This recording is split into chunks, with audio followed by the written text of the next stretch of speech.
blonde. I feel like the pink matches her outfit a little bit better. Also, I don't want to buy another wig, okay? I have too many wigs at home. It matches the outfit. We love it. Exactly. We love. Exactly. I'm having a great time just walking around here, supporting my homies, you know? Everyone's been really nice. Been taking some pictures with some people. I'm having a great time. It's like a celebrity. She's here. I love it. Oh my God, I'm here just gracing your screens. You're welcome. This is one of the most popular attractions here, the token booth. You get to be in a Yu-Gi-Oh card, and I get to select the background. What should I pick? Kaiba! What about Yugi Boy? I think Kaiba wins. All right, let's come over here. All I gotta do is strike a pose. Fabulous. And here it is! Yay! And this is the main stage where all of the action happens, where we see duelists competing with all of their energy, with all of their heart. But who will be crowned the NAWCQ champion? Make sure you stick around to find out.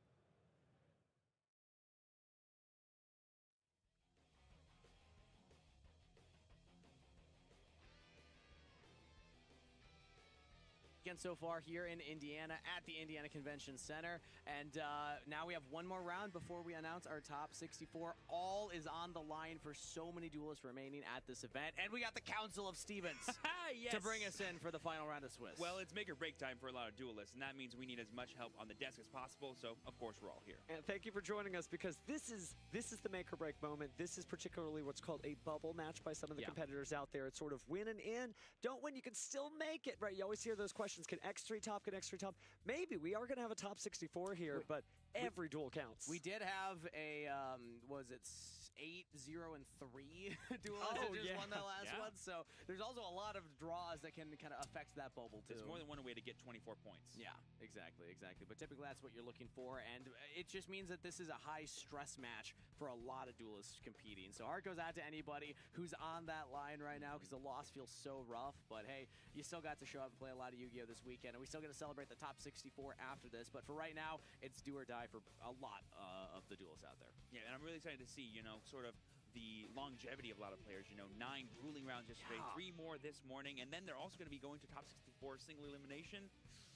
It's a long one. Yeah, I'm tired, and I wasn't even dueling all day yesterday. That's crazy. Well, speaking of dueling all day yesterday, let's talk about all the duelists that we had here, because the numbers are stacked. We started this tournament after late entries with 2,838 duelists, almost 3,000 people, and even more here in the building. But now we only have just a few undefeated duelists left. 3, count them, 3 duelists. And we may go into the next round, the top 64, with no undefeated duelists. 3 undefeated is all that remains. Now, let's throw it over to the stage where Jackie is waiting to introduce our final round competitors. Thanks, casters. The last round of Swiss, everyone. Let's get rolling, starting with the blue chair. Coming to us all the way from Southville, Kentucky, we got Joshua R. They won 6 at a regional with a Morphtronic deck. And in the red chair, hailing from Knoxville, Tennessee, we have Da Vinci S. Getting a little cheer from the crowd there. They won 3rd at the Dragon Duel WCQ in 2018 and 19. First time on stage for both of them. Stevens, take it away. Thank you so much, Jackie. It is good to see both Da Vinci and Joshua in rare form for this final match. The matchup we have is Mitsurugi Raizo versus Fiendsmith Goblins, or Goblin Bikers. Yeah, very interesting deck right there. Hopefully everyone's been doing their research on the Goblin Bikers, because They're usually more of a supplemental engine that other decks will play, specifically things like the Totland deck. But this time around, it looks like we're just seeing goblins. But this is a really good time to play the deck, because again, what their strengths are is removing and detaching Xyz materials from your opponent in order to get their game plan on. So that could be really good in a format where we've seen Onomat Ryzeal, Heraldic Ryzeal, Mitsurugi Ryzeal. Notice that all of these have rank 4s and therefore have materials to detach. But I think she said 2019 Dragon Duel competitor. I'm searching my memory banks. I want to say I might have been the head judge for that particular event. And I'll tell you, these Dragon Duels competitors, I used to do a lot of judging in that particular space, and they just breed some of the best duelists in the world out of all those competitions. Jesse Cotton, a Dragon Duelist. Charlie Futch a Dragon Duelist, Ryan, you a Dragon Duelist, household names in dueling. So maybe Da Vinci is the next one because of his great finish back in 2019. Also heard that there's a Dragon Duelist that's playing Ancient Gear this past weekend.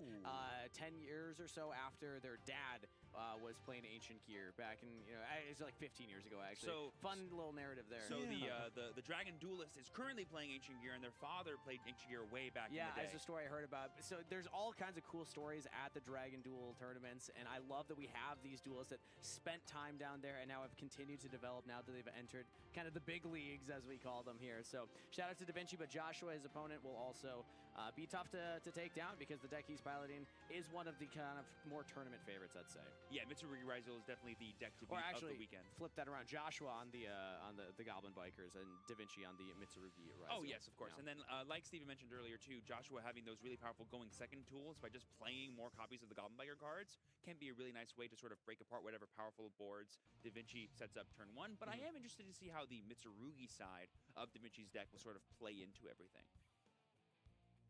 As the duelists are getting ready for game number 1 here, we're just getting confirmation, and it's on game number 1 for our round 12 feature match. Yep, and you can tell the tension is high. The stakes have never been higher.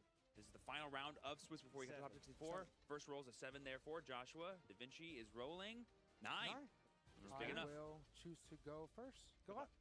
Proudly declare that beautiful handshake, and now our players are getting ready to draw their opening hands We'll get the start. and duel. Go on. Da Vinci going first here, choosing for that with Mitsurugi Raizo. We've seen this deck a few times on the feature matches. Everyone's got their own subtle variations of the deck here, but prayers is one of the best ways to start. No tribute. Certainly one of the most important rounds of these duelists' life because, again, they are so close to getting to the top 64, and they both still might, but a win and in feels pretty good as we use Mitsurugi prayers to add Habakiri to the hand. Yep, we're not going to be paying any 800 life because we did not summon, so we're just going to be adding. This Habakiri could get the rest of the Mitsurugi engine going. Important to do that in the draw phase so that your opponent cannot droll and lockbird you. And now we're in the main phase here for the Habakiri effect. Yep, and this is the ever-powerful once per duel effect to let you summon a monster from the deck and then tribute a card. Tribute Saji. We're going to tribute that said Saji, and now Saji's Saji's effect on tribute will let you search for any Mitsurugi spell card that might be the ever-so-faithful Mitsurugi ritual. Got a little bit of a peek at Joshua's hand. Don't see too much interaction, but plenty of starters. Oh, but hey, there you go. Speaking of the draw and lockbird, Kangas was totally right. That card is everywhere in this format, and now Da Vinci has to play under that for the rest of the turn. Part of the reason, talking about World Championship players, Julian, who just qualified at the points playoffs, he was telling us part of the reason he thinks Malice is so threatening is everyone's main decking 3 droll. And Malice is one of the few decks that doesn't really stop, but it does stop this deck quite a lot. It becomes much harder to assemble a strong end field. Basically, he's forced to open his Raizo engine. He now has no way within the archetype of Mitsurugi just to dig into that stuff and automatically get it through duo drive and whatnot. And so that could really shut down his overall sort of ceiling for the turn. Yeah. Well, speaking of ceilings, it does help to have that Night Sword Serpent. Some duelists choosing not to play it, but it does give you a little extra push there.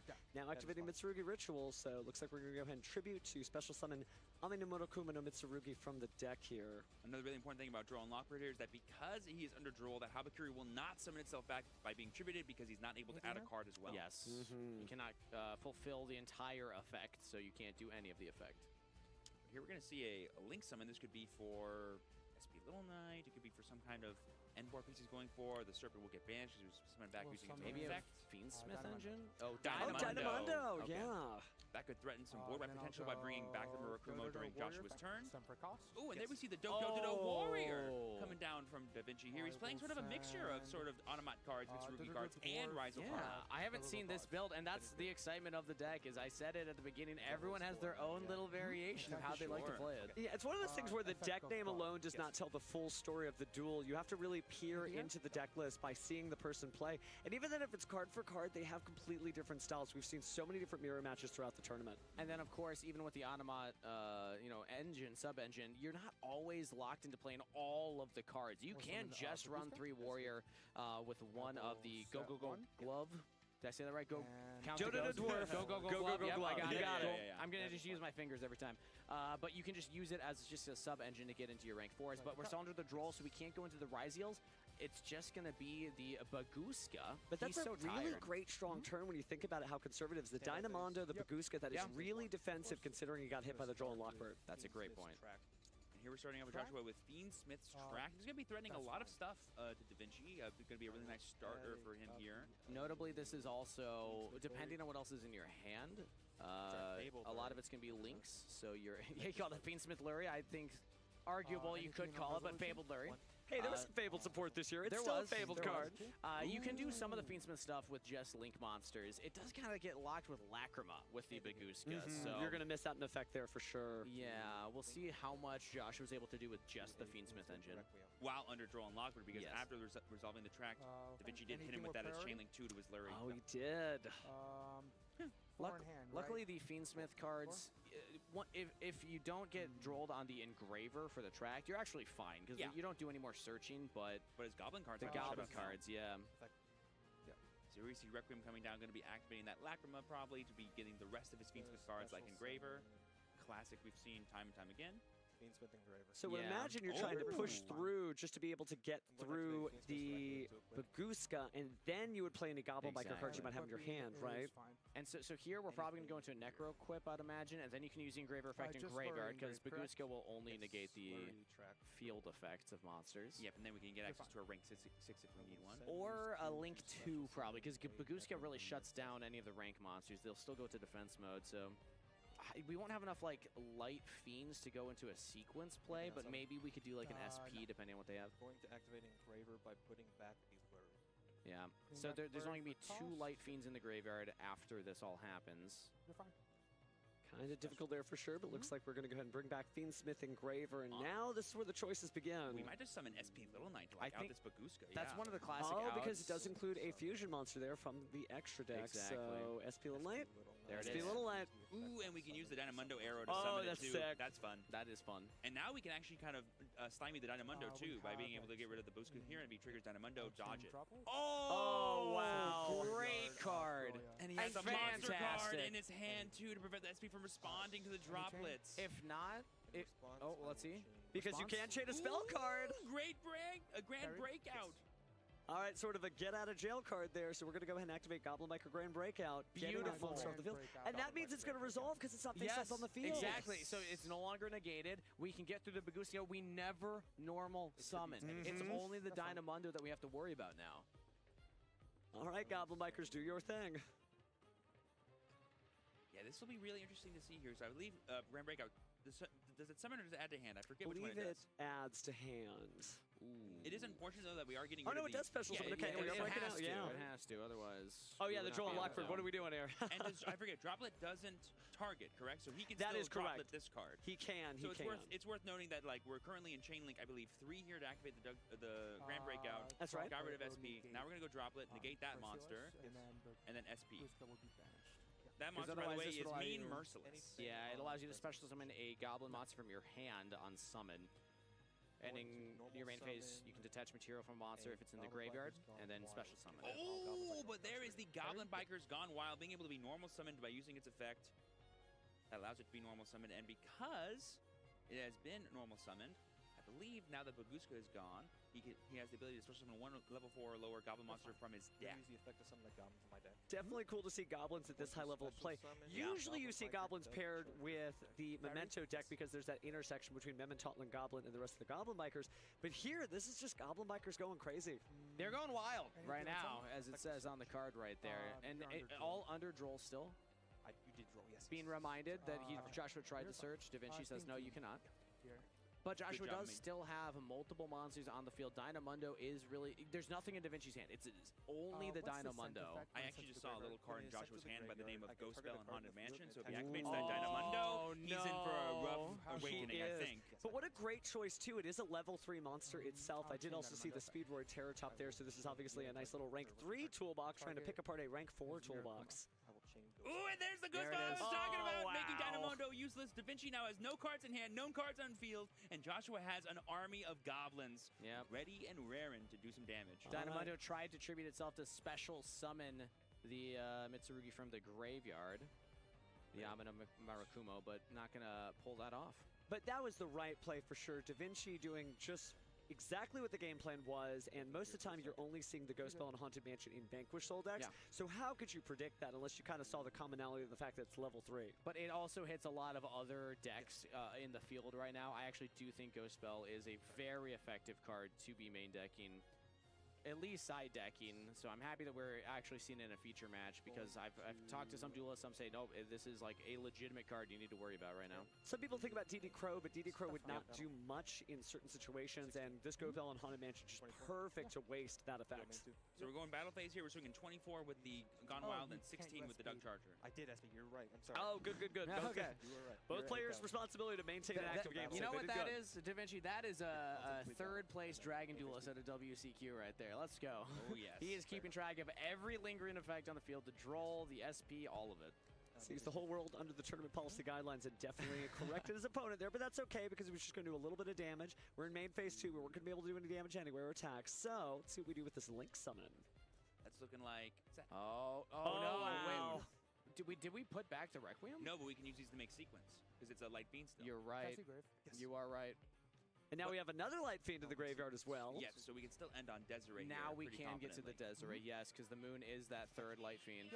But how are we going to get back into our Goblin engine? I guess we have Terror Top, which can normal summon, get you Takatomborg if you play it, and then have a rank 3 that way. Because the big problem for Joshua here was that he was not able to summon Big Gabanga and get the search. Yeah. And just having Big Gabanga plus a Gone Wild is not going to be enough to stop Da Vinci on his next turn. We have committed our normal summon here, so I Oh, think on a new Joshua. turn, is what I'm saying, yeah. Joshua's going to be passing with, I believe, just Desiree, but Da Vinci's on just the draw. I did catch in the extra deck a Fiendsmith Agnum Day, so I was surprised not to see like the fullest extension of the combo, but he may be saving that to bring back the Fiendsmith Desiree later. Stand by. And he didn't have Lacrima in the graveyard, so. Do you have any Yeah, he went active for effects in Engraver off the graveyard? Requiem. But I think Joshua did a great job of playing through everything Da Vinci had and had just the right answers to stymie him to the point where now he's, like you said, Steven, on nothing. Set one and pass. Yeah, I mean, Oh. this is a really tough position for Da Vinci. Joshua actually did a fantastic job of sequencing his plays. But normal summon speed wood. There he Oh, is. wow. The There ultimate he is. rank 3 engine toolbox. And we're he's just going- gonna That's concede the enough. game. He's seen all he needs to see. So Da Vinci conceding there, conserving as much time. About 34 minutes left on the clock. Joshua taking the first game with Fiendsmith Goblin Bikers. And now comes the question. Joshua takes game 1, but he showed the Goblin Bikers.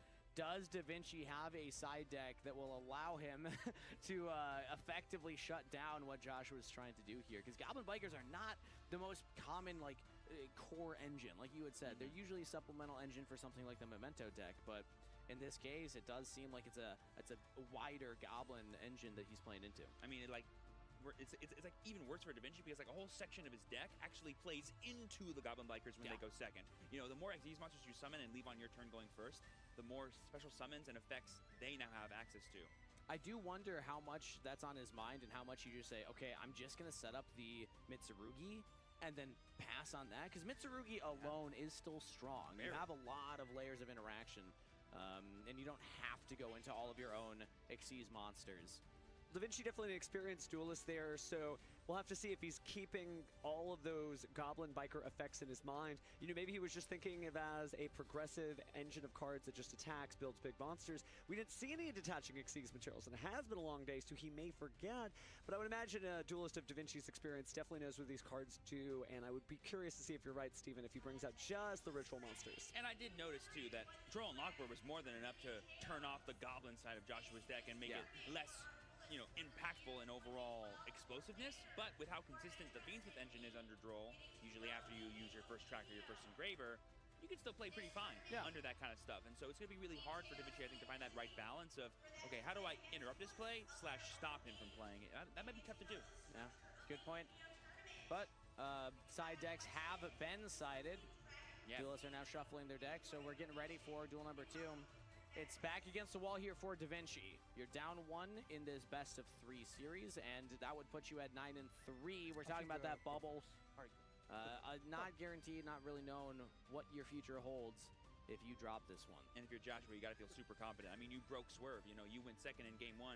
Now you're going second again in game 2. You feel pretty confident already. And then in game 3, even if you lose this one, you can choose to go first. And here we go, judges just making sure that the players are all set before we officially start game number 2. Oh yeah, look at them. they're ready to go. They're like, let's get this going. I'm so tense right now. I need to make sure that we just win this and wait for the top cut. I know Da Vinci has been in stressful situations at Dragon Duel and WCQs, but this has got to rank up there in stressful duels in his career so far.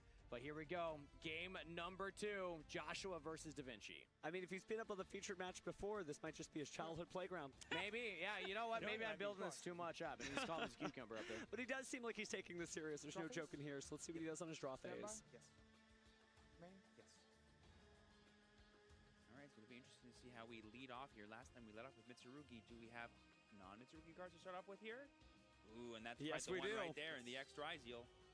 And again, this will start off going into Xyz, but you can always go just right into something like the King of the Feral Imps and then get into the Mitsurugi. Leave your end field with as minimal Xyz monsters as possible, but we'll see what Da Vinci just chooses to do into the Goblin Bikers. There's also a version of this where you just ignore the pressure applied by the Goblin Bikers' ability to attach materials. Maybe you make a big detonator and you just destroy a few monsters that show up after they detach the one material you have. True. Also, very important there, Joshua had nothing on resolution, no Droll and Lockbird for this turn. No Molcharmi Purulia either. It seems like he's just sitting on there. Maybe there's a Nibiru the Primal being at the ready, but Joshua basically staring down Da Vinci as he searches out his next Ryzeal, Ice Ryzeal. Yep, so far we're just going through the standard line here. Having that Ryzeal dual drive already in the yard will be really nice for this first one that we're going to go into, because you can get that extra attach on top of being able to search for 2 more Ryzeal cards. Ooh, but there's the Ash. Wow.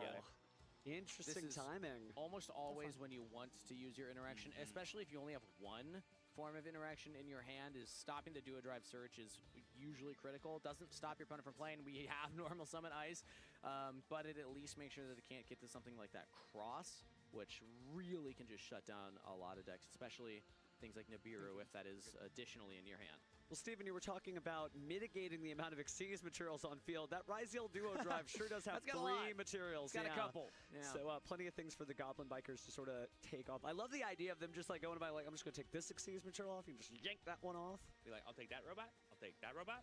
I'll take that robot. These are mine now. These are biker parts. And I believe I see in the hand there of Da Vinci the Mitsurugi Great Purification. So it looks like he drew one of his search targets at the Mitsurugi engine anyway.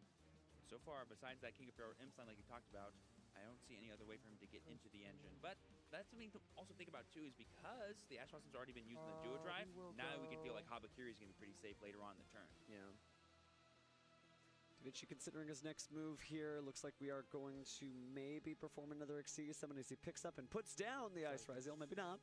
But yeah, using your 2 Ryzeal names right here, Node being one of them, makes it pretty hard to go for a Ryzeal detonator late in the turn too. So he's kind of have to pick and choose here. Yeah. But thanks to this Do Warrior, he might be able to act as what's it called? Did I make you laugh with that one? Because I like the gallop of Dodo, but yours is like it's like a ramp up, like well, Dodo. That's how he said it in the show. Is he goes like Do, and then I just add the Do.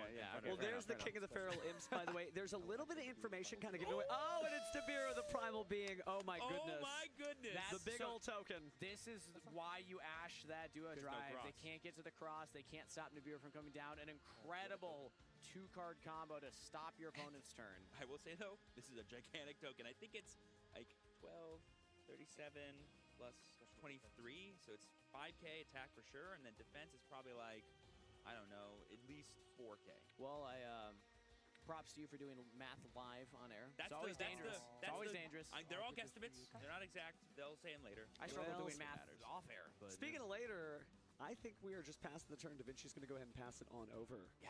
So wild to see that a single Nibiru the Primal being shut that turn down. Just very effective use of those 2 cards, locking the opponent out. And while there aren't any Xyz materials on the field, there's also really not much to worry about except a single set card. So I think we're going to go and activate our Goblin Bikers Grand Entrance. Grand Entrance is going to be a really nice start here to get the other main goblins added to the hand. This is the card that will unlock other things like maybe Doug Charger or things like Clatter Sploder. Once he gets more things put in the graveyard. Lots of fun options here with this card. Again, there's a non-zero chance that Goblin Biker fans are going to get to see a basically pure build advance into the top 64 of the NAWCQ. Would be, does it gain original? That's true. I believe it gains current attack, right? For Nibiru? Original attack and defense. Oh, it's original attack. Beautiful. Yeah. The attack will be 48. plus 8. Plus 14, that's 14. 62. 62. I So said 52. 62. Hey, I was that's close. okay. I It's was okay. close. Doing math live on the air is difficult, as Steven said. All right, so there's the grand breakout. That's fine. Sorry, grand entrance. Grand entrance. They're all grand. Breakout was the one that you did like a saga card. Yep. So we are going to search out the Goblin Biker here. There's Gone Wild. That'll be a Gone good normal Wild. summon here and be able to special summon another goblin from the deck, which with that Nibiru is 2 monsters. Looks like the defense also is 5,600, which is huge too. Very relevant. But with things like Big Gabonga, we can always attach our opponent's monsters to it as material. And what happens if you attach a token? I It just like don't- disappears to the ether, right? I don't think you I don't can believe you attach a can, token. yeah. Those are the two things you can't do. You Ooh. can't banish it face down. That's fine. You can't send it to the graveyard for cost, and you can't attach it Interesting. as Xyz material. Could it be used for an XZ summon? No, right? No, because No? again, it's not really a monster. It's a token. It can't exist anywhere not on the field. So it Yes, can't exist that's as fair. material. Exactly, yes. But here we go. Now we're using 2 monsters, like you had said, Steven, that we can go into Moon and Closed Heaven and straight into Fiendsmith. We could use it in Engraver out this card.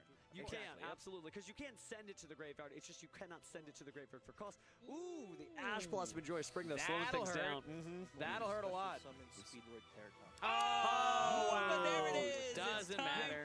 It's time for some rank 3 shenanigans Legendary anyway. win monster. Speedroid Taki Taka Tom The Borg. OG. I'm very familiar with these cards. I've been playing Speedroid quite a little bit actually ever since Scream Darkness came out, and they are beautiful. The level 6.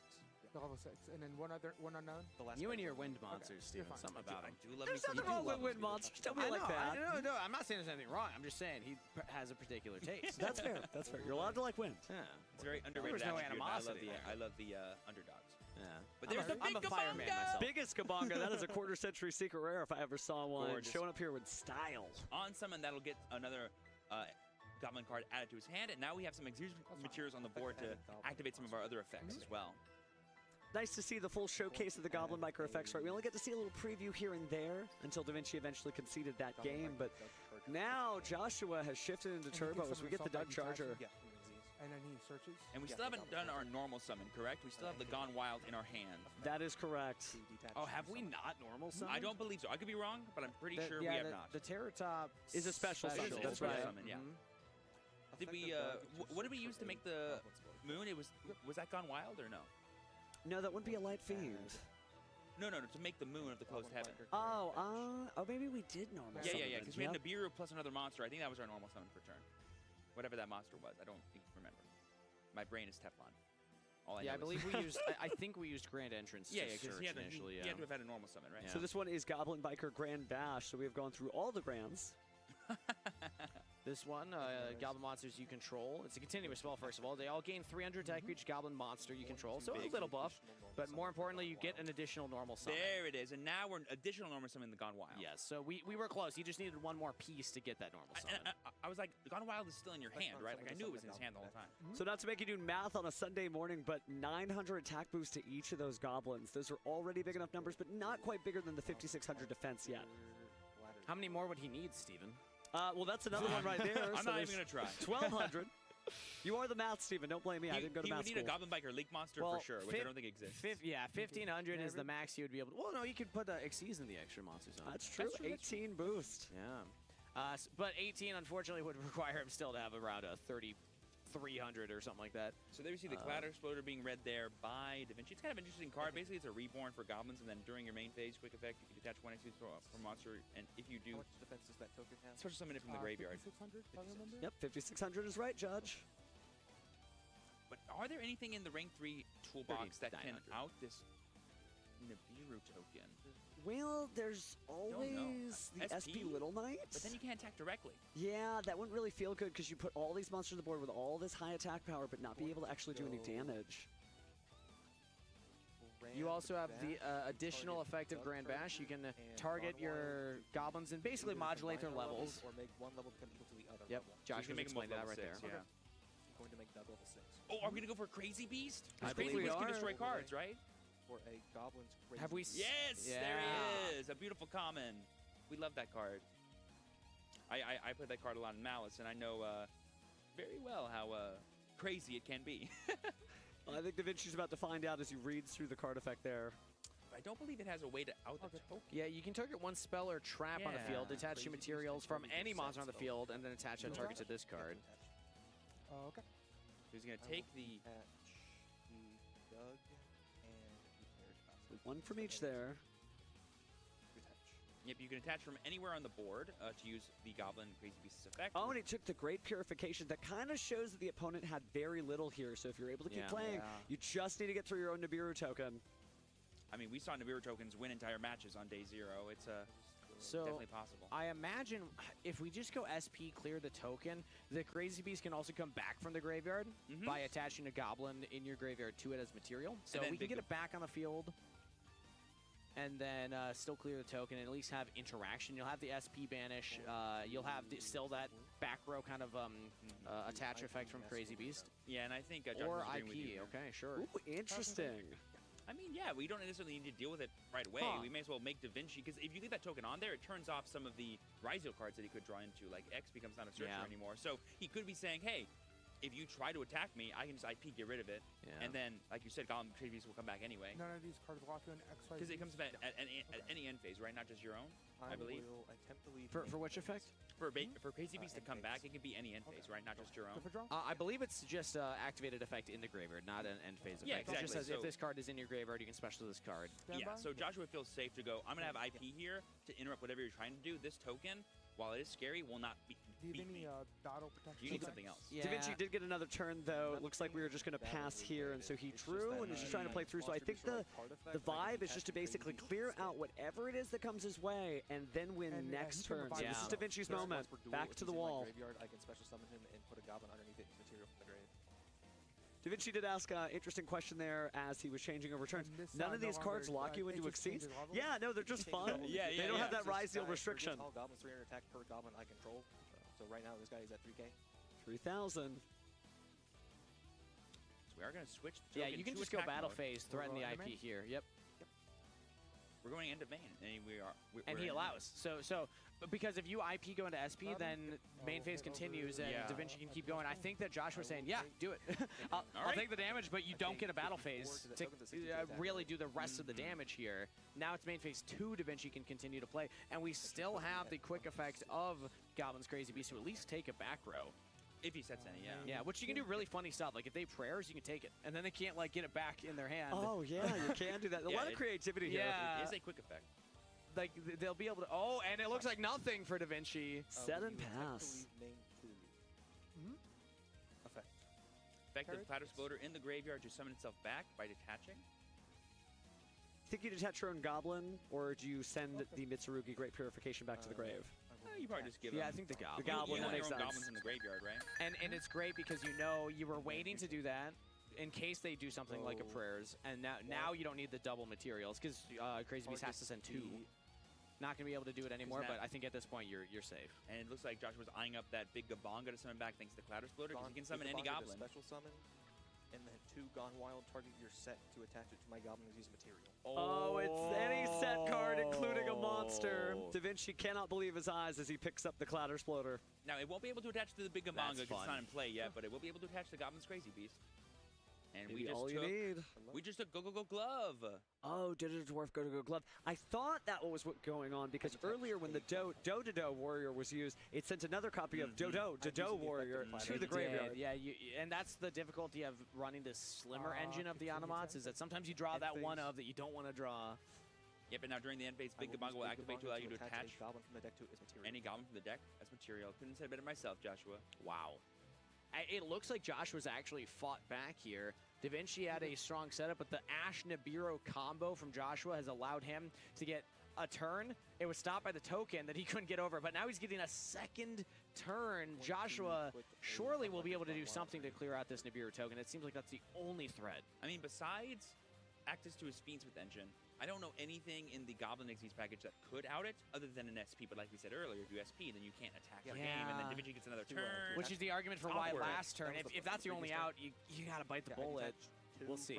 It says any Xyz from monsters you control. You could do a Fiendsmith combo that includes Fiendsmith Requiem being equipped to Fiendsmith Engraver and then just chunk the backpack at him. That may be the strat here. Oh, this is an interesting question. I think the judge was just clarifying, can Goblin Beast take materials from multiple monsters, or can it only take 2 from 1? And I think you can take from multiple monsters, like 1 from one, 1 from another. I'm pretty sure that's fine. I have the reading in front of me.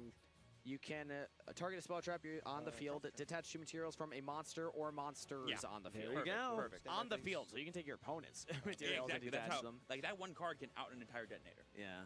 That's incredible. It really is. 3 material. 3 material. I should Wow. Yeah.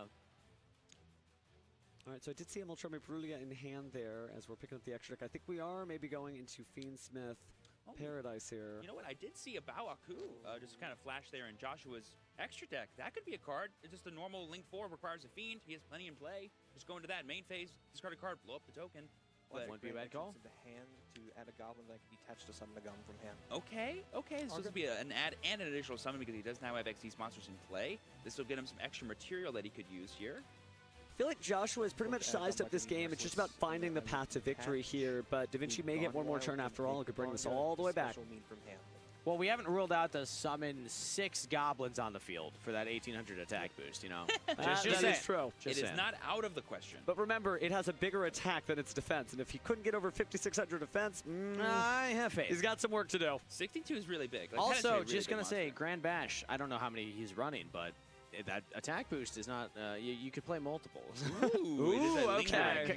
Compounding. Let's see if it adds up.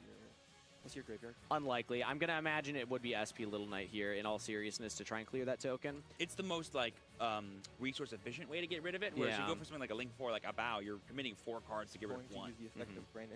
But again, how funny would it be if we see a second Grand Bash? That would be awesome. To add a goblin from graveyard to hand. Okay, so we're going to recycle some goblins. Yep, I believe we're using a different Grand Entrance that we had earlier. Ooh, I don't know about that one. Give it back the Dodo Dwarf Go Glove. That is actually, I mean, interesting. Honestly, at this point, I think he wants him to XC summon, right? Because then he can Goblin Crazy Beast Quick Effect, just steal your stuff. I believe he can target his own spell and trap cards, I right? believe he can as well. Let me just confirm. Kind of taking the Bakuro route. I want you to play into this. A spell or trap on the field. Like, let him summon Xyz monsters at that point. Sure. Yeah, summon Do a Drive. Let me just take those materials from you. What do I know in hand? You know I have Gone Wild at this end. You have not normal. I have not normal summoned yet. All that without a normal summon. I've not manipulated the level either. Nope, no additional normal, no regular normal, no level modulation of Grand Bash. This is where we see, maybe in the Goblin Biker engine, not much, but maybe he's running other Xyz monsters? Because being able to modulate levels...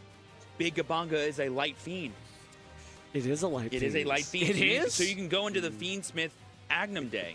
That is incredible. Wow. If you wanted to. The materials are 2 monsters? He's going to go for SP. We're just going to give SP. I see Goblin Biker Beast Warrior. Okay. Warrior. So we're using the SP Little Knight then to get rid of the token, which means that Da Vinci is going to get another turn here. Okay, that's on me. That's on me. I was like so excited. I saw a light. I was like, he was eyeing know, Agnum right? Day. I was like, how can you summon Agnum Day right now? But he went for SP. Perfectly normal. So at this point, we know he won't be able to attack directly. I would say SP clears the token, assemble as much as you can to stop whatever Da Vinci draws. Because that one card in hand doesn't seem like it's doing much. He just set a monster and passed on the last turn. So as long as we can create enough interaction that whatever Da Vinci draws for turn is not going to be enough, then Joshua's in a really good spot. I wonder if Joshua thought that the reason why it was safe to detach the Dodo Dwarf Go Glove is that you already have 2 copies of Dodo Warrior in the graveyard. I think you mean Dodo Warrior. Either or, what are the chances we see a third Dodo Warrior? Ah, a third option. Taking nice little pauses there. Yeah. Oh, yeah. So we specialed Gone Wild using Mean Merciless's effect, and now we're going to use Gone Wild special without Charger from the deck, and now we're going to add a spell trap. Is this the second Grand Bash?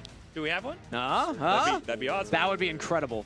Because we didn't use SP's effect on summon to banish, so... Okay, great. Wow. Oh, you're right. We didn't use So we can still attack Yeah, directly. the token's still there, so he may be trying to find a way to get rid of it. So what are we doing here? I mean, he has, I think, a line. It just requires him to have a Fiend monster at some point. Here? I'm looking at the extra deck. There actually is I know one thing in hand, correct? a very unique option here. Actually, 2 that he could go for.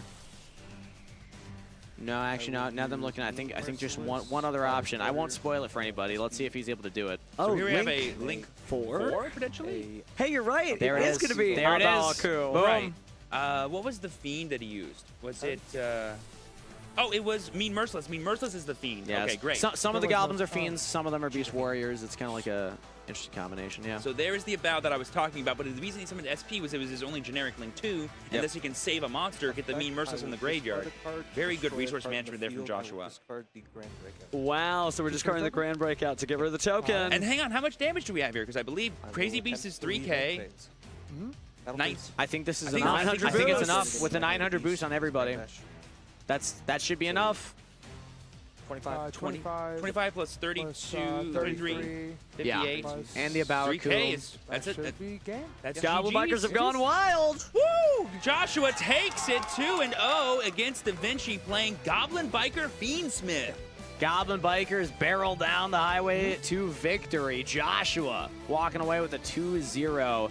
And what a fun deck, man. Again, talking about it versus the field right now, there's a lot of Ryzeal out there. Yeah. This can really do damage to that deck in particular with your ability to interact with your opponent's Xyz materials. No surprise.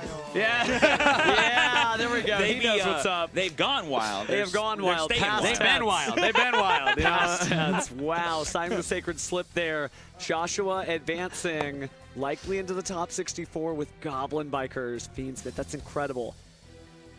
Just wild to see. I know we keep using the word wild, but I mean, the Goblin Bikers really, they what went else wild. is there to say? I mean, it's on the card name. I think they want It us is to on the use it. card name. But that's the fun of events like this, is that there's always going to be a couple of decks that aren't as popular as the others, but they are so good against what is popular. And this really does feel like what this Goblin Biker deck is, because even if you're against something like a Malice deck, you still can interact with your own cards, and you still have the Fiendsmith cards to interact with them as well. But so many decks are overlaying right now that it matches up against so many good things. And his non-engine was like perfectly tailored for every situation it needed. Draw and Lockbird, Ghost Spell. A The Ash Battlegroove. Blossom on the duo drive was just so huge to enable him to Nibiru guaranteed and stop all the Mitsurugi shenanigans. It was beautiful to see. Just great gameplay. We've already seen Goblins make it to the #1 spot, right? YCS Houston, but that was with Memento. Can you imagine, with all the talk of Malice and all the talk of Ryzeal, just revving it on up and the Goblin Bikers are the #1 guy? That would be wild. Wild. Those Rapscallions, Wild. they did it again. Yeah. Oh my goodness, what an event we've had so far, because we are coming to the end of Swiss now. Yes. And it's just, I'm not going to say wild, I'm just going to find an adjective. It is incredible to see Crazy. the caliber of crazy. Wait, there's Goblin Bikers going crazy too. You're taking all my words now. Okay, bashful. No. Bashful, there we go. But the Cloud breakout. explode. We exploded. Jokes aside, it's just been so incredible. And there are so many duelists we didn't get to feature. So as we get to the top 64, there may be some surprises. There may be some other features and other decks we haven't seen yet. There's one deck in particular I really hope we get to see in top 64. We didn't have a chance to feature it in the Swiss stage, but even things like Gem Knight are doing There's very a well lot of at Gem this Knight event. duelists here. Yeah, so there's still decks we haven't seen yet. Hopefully we can get them. But with all that being said, we're ready to hear from our winner up on stage with Jackie. Thanks so much, Stevens. Okay, Joshua, you are in a fantastic position to make top 64. How badly do you want to hear your name called? What would that mean to you?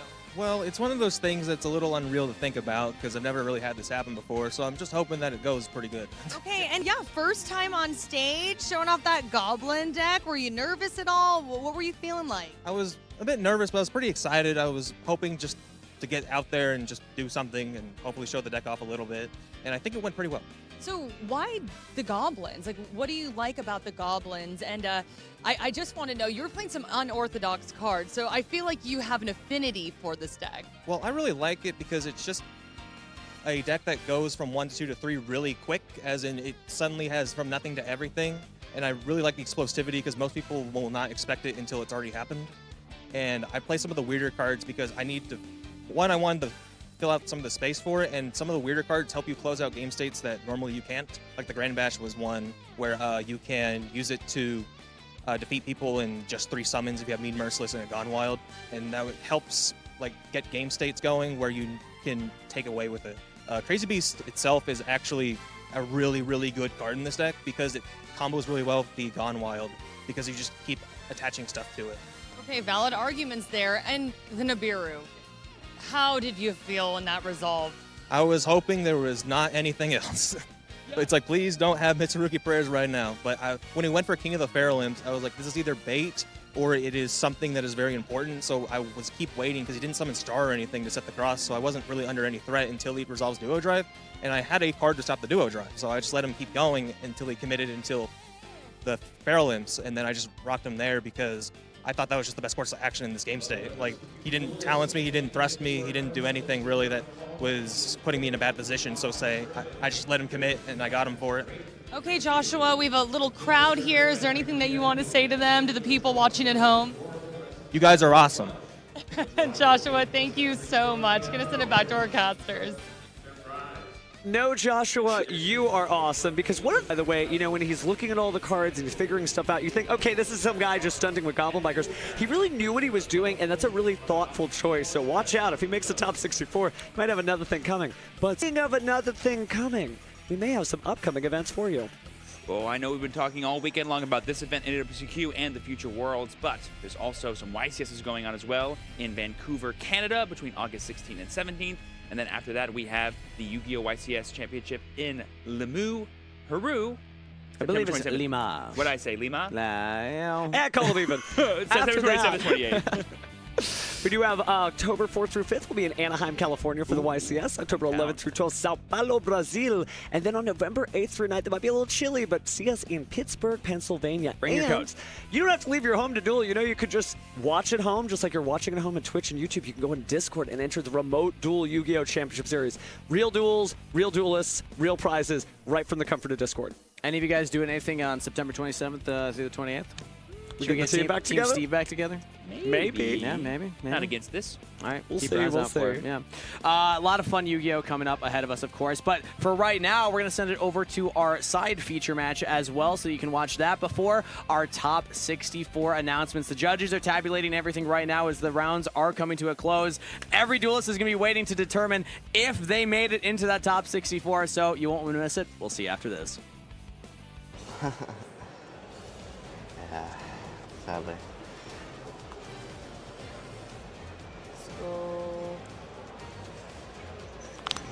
Normal summon effects. Oh, what does that one do? Search any dark cybers, then discard one card. Yeah, that's good. Cool.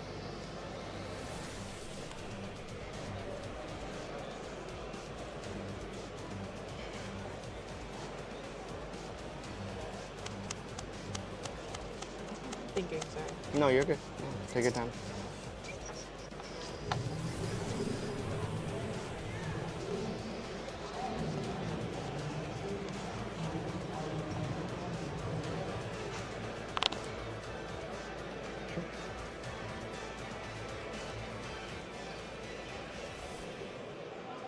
I might go back in. So. Yeah.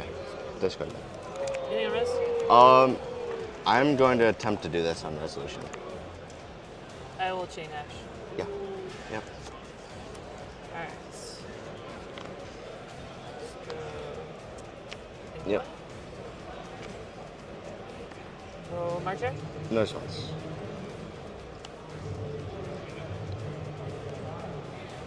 Vanish White Rabbit effects. Summon back. Yeah.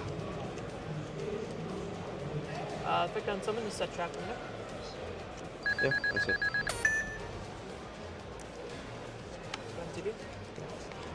What does that one do?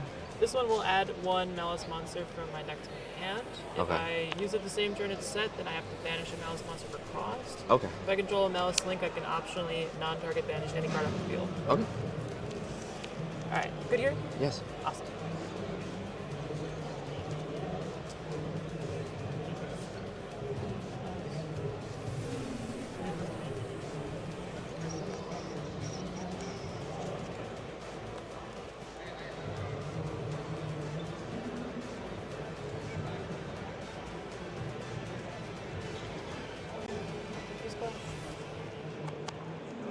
Quick splash, target White Rabbit.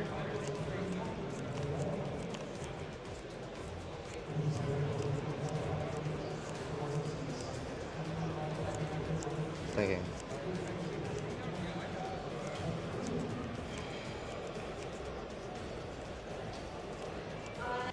Attention Yu-Gi-Oh! Duelists! If you are interested in a free That's good. Dragon Duel tournament, if you would like to register and record in the year 2012 or later, registration is available in the Dragon Duel area. We only need a few more duelists to get this free tournament started. Deck lists are required for this event. However, assistance is available in the Dragon Duel area.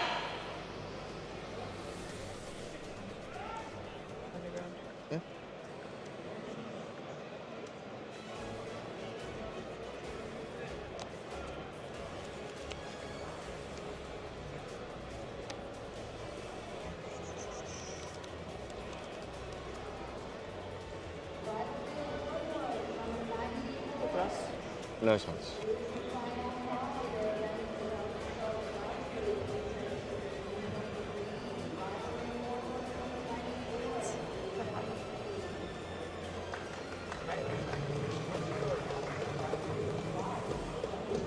That's why I didn't activate it earlier. Right. I gotcha. Search stop balls. Anything I missed? No. It doesn't have to be set, I believe. Yeah, because you don't I don't control control monster. monster. I didn't catch that. Yep. Yeah, all good.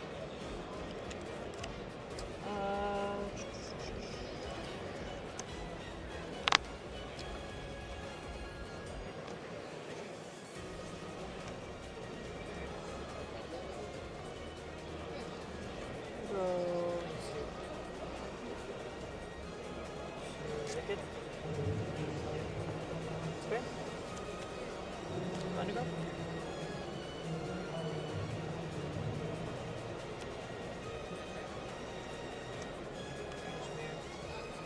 Married. Sure. Attention, duelists.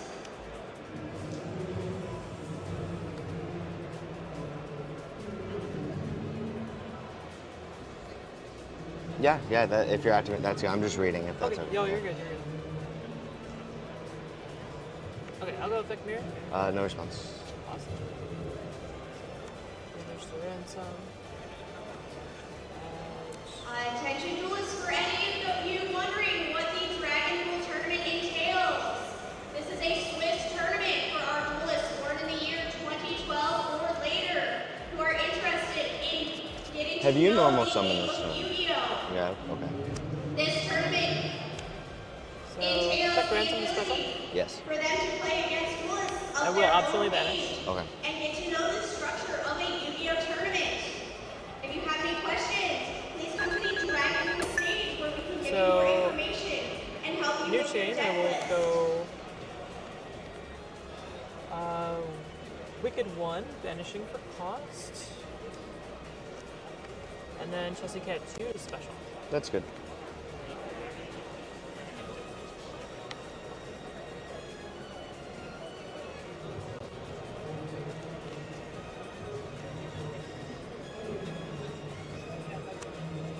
And next chain, I'll go Marcher effect, targeting Marcher. Yes. Add that.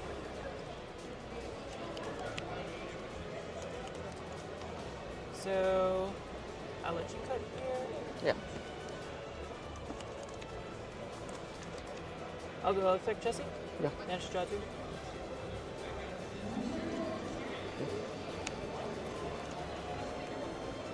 Affect Dormouse. Yes.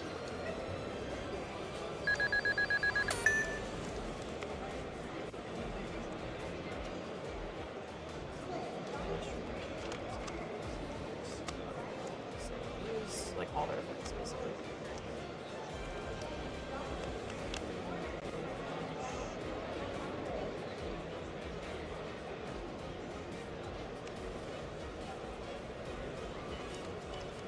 Sorry, 1 second. No, it's okay. I'm just gonna quickly count. Sure thing. 3, 6, 9. That's 9, correct? Pay 9, yep. So you paid 18? So it should be down 21 total. 21 total? Okay. Yep. Cool.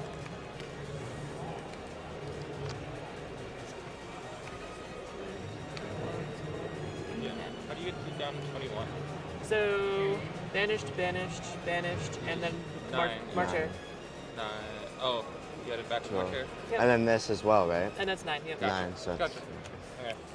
so that puts you at, what's that, 59? Yep. I would give you. Yeah, that looks right. Right. Thanks, Chad. Yeah. Okay. Let's go. 1, that should still work.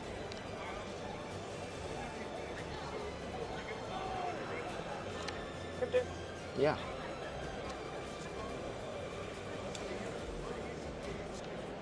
Binder effect on summon, targeting.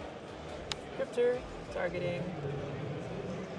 Rabbits, targeting. Chelsea. Yeah. That's good. Effect Cryptor. No response. That's a 9, right? Correct, yep.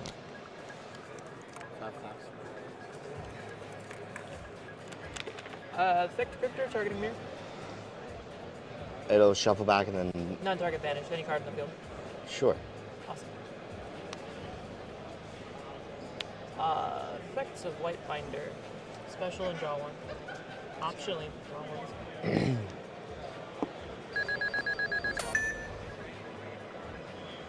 That's another 9, right? So 41.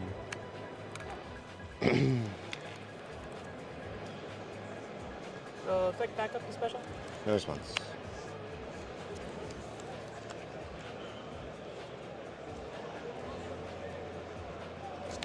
Allied code effect, so? Married? Sure.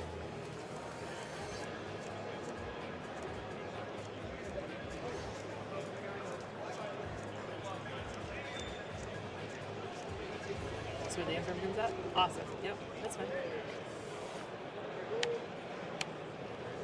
Set 2 more. Pass over to you. I will attempt to draw. Sorry. Stand by main? In the standby, Okay. I'm going to fire off the GWC. Sure. Awesome. Let's go Special White Binder and gain 23. Sure. Then on summon, I will activate White Binder's effects, targeting Cryptor. And targeting Dormouse. That's good, yeah. Okay. I'll go Chainlink 1 Cryptor, Chainlink 2 Dormouse. Sure, yeah.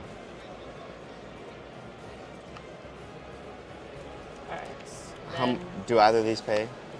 So this was 9 and 3. Okay, cool.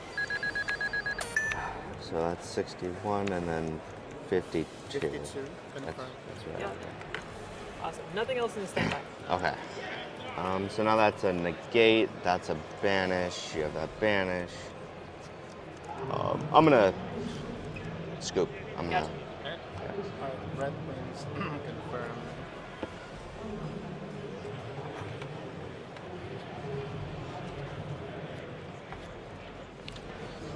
I will attempt to go first. Awesome.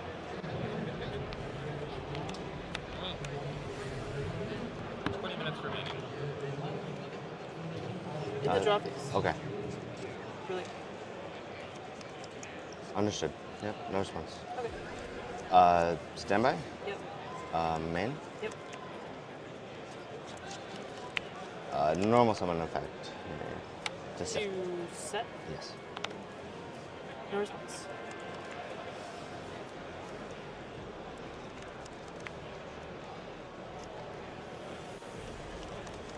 Anything on resolution? No.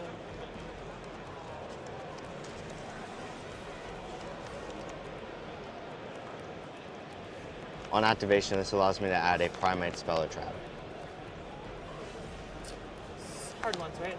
Yes. And the second effect is to... The second summon? effect, yeah, I declare a normal monster and then I summon one from my hand, deck, or graveyard in defense position, and then I cannot activate the effects of special summon monsters on the field for the rest of the turn. Dash that. Yeah. Anything here? Nope.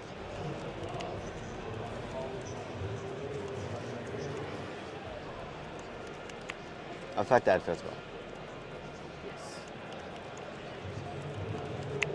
Anything on resolution?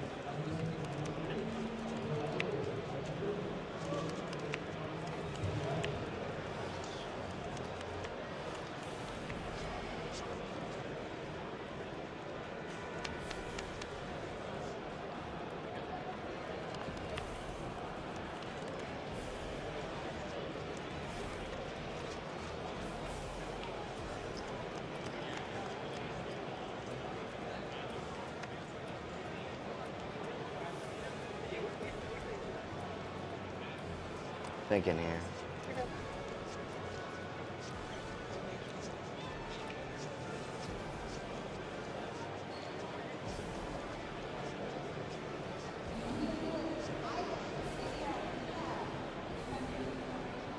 Get me a bath though.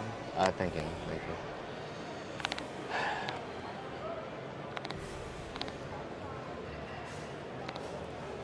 I'll go maiden effect.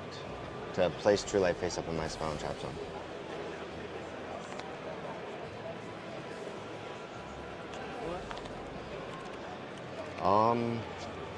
No response.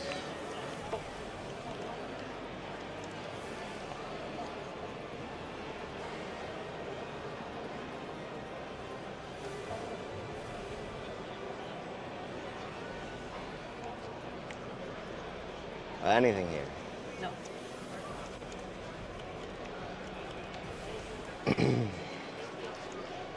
Activate. Attempt to activate target. To dump a normal monster. Anything here? No. Attempt effect. Summon out a normal monster from hand or graveyard. A Blue Eyes monster, my bad. Blue Eyes monster from hand or graveyard. That's fine. Effect a maiden to summon herself. Sure.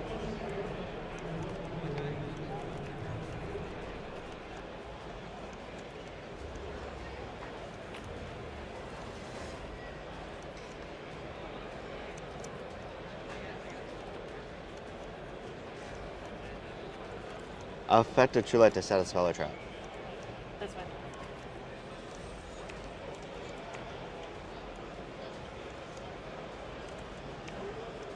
I will set Majesty. Okay.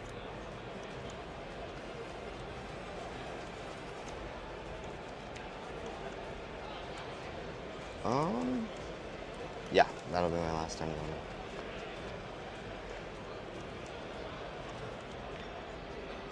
Attempt to end my turn. Sure. Have a turn. Yeah. Stand by me. Yes. Let's go normal backup, effect to search.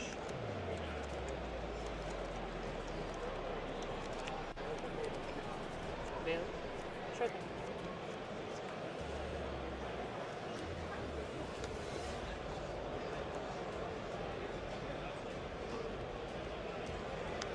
Engrave.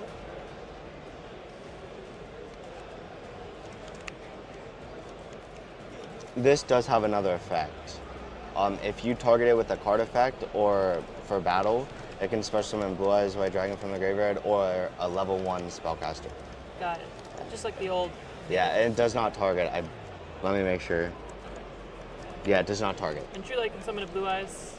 From hand or graveyard, yes. Oh, hit hand or grave. It's not deck, yes. You get how many cards in hand? 1. Got it. Yep.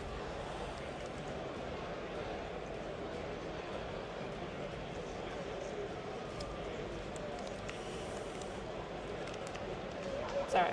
No, you're fine. You're fine. We have 14 minutes. Yes. We're all good on time. I hope. Let's go thrust.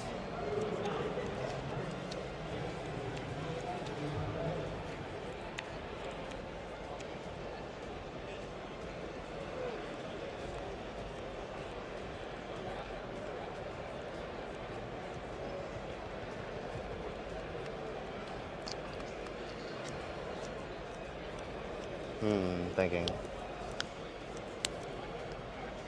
Thrust is good. Okay.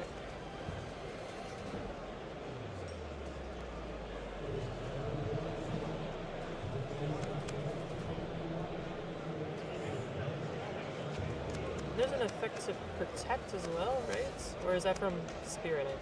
Oh, that would be from Spirit, yes.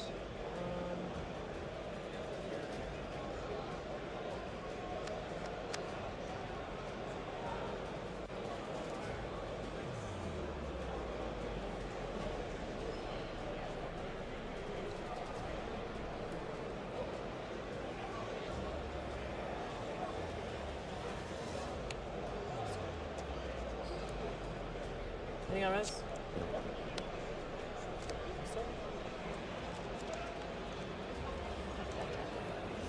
I'll pay 4,000.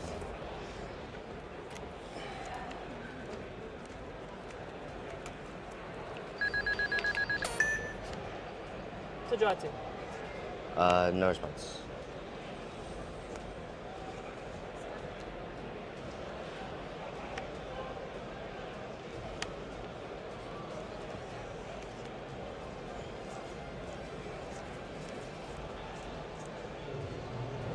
Expect backup. Special. Yeah. Anything here? No.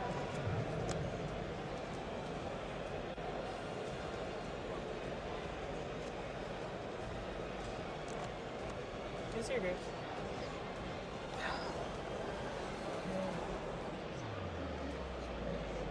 Got it. Okay.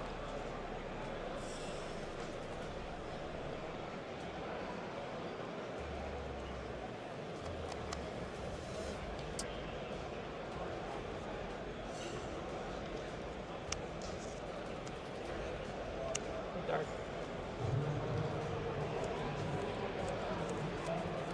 Okay. Let's end battle. You're not locked, are you? Nope. In this Cyberse? No. Nope. Okay. I do not have anything to enter in battle phase. Dark declare on blue eyes. Dark declare on blue eyes.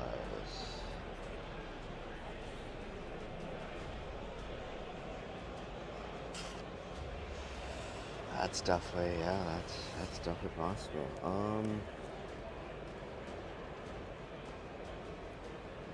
I'm married.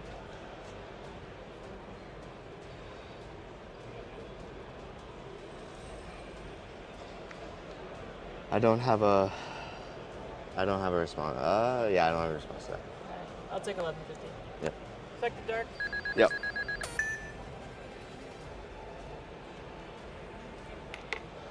Have you normal summoned this turn? Yeah. Is that?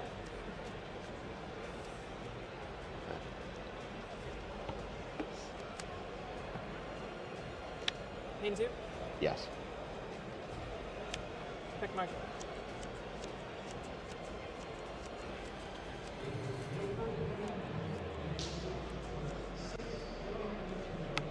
Got it. GG's. GG's.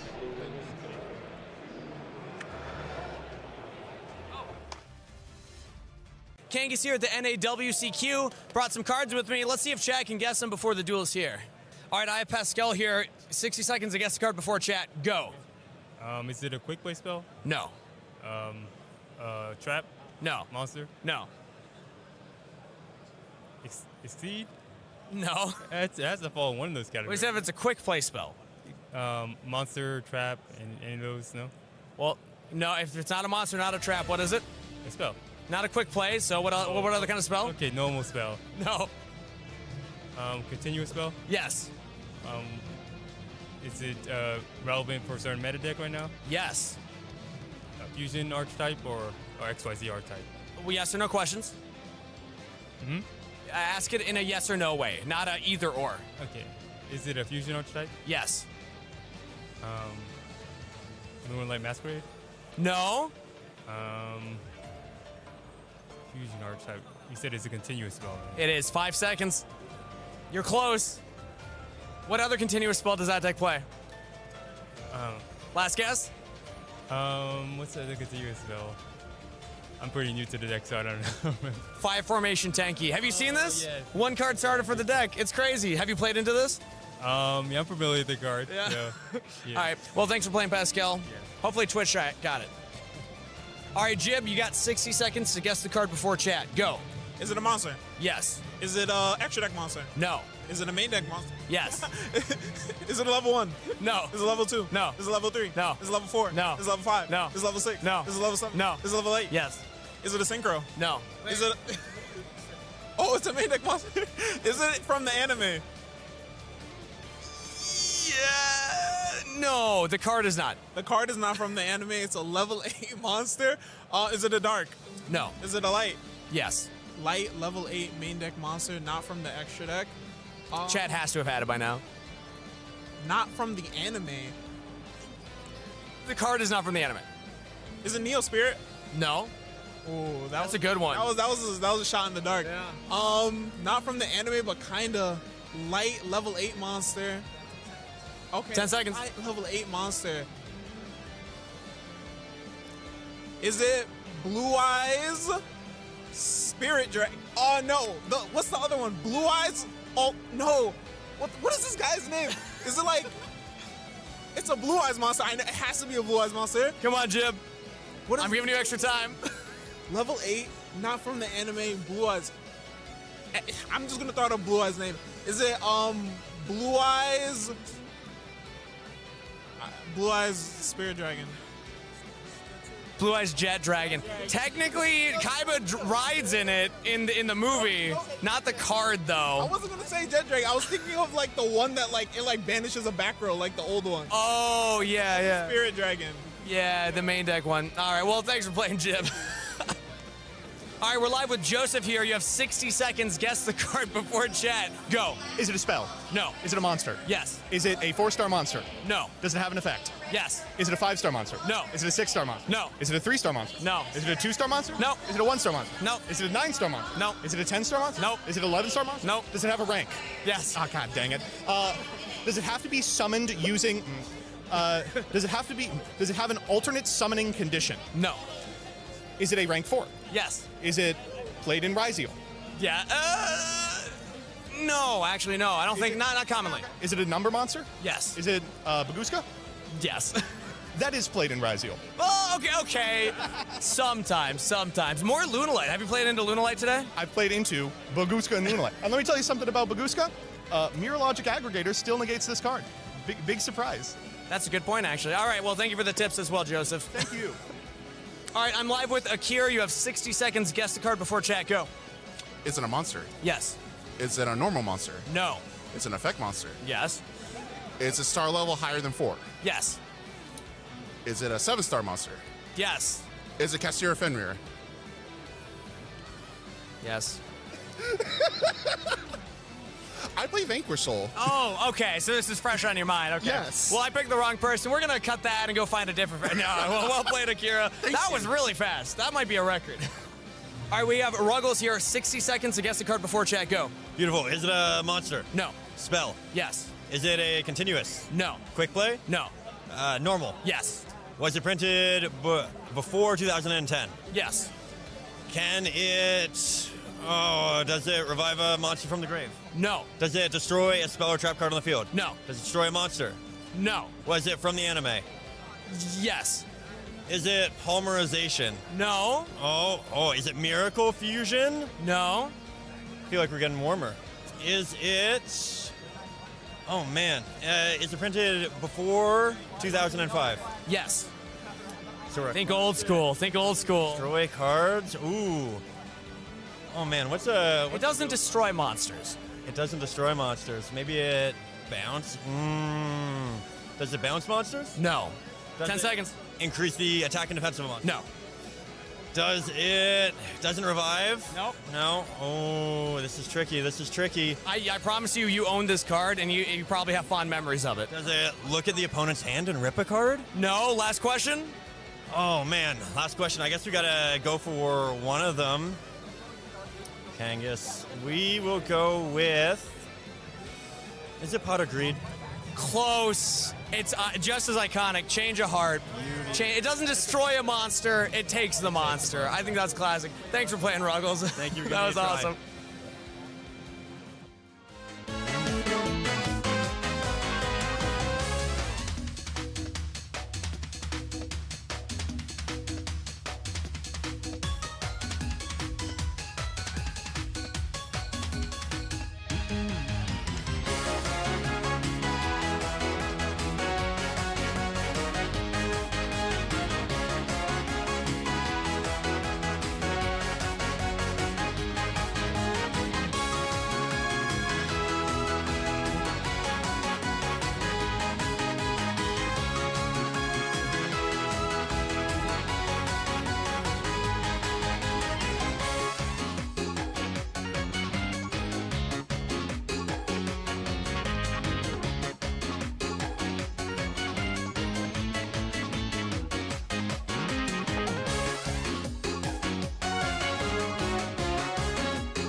sorry. Are y'all ready for the top 64 announcement?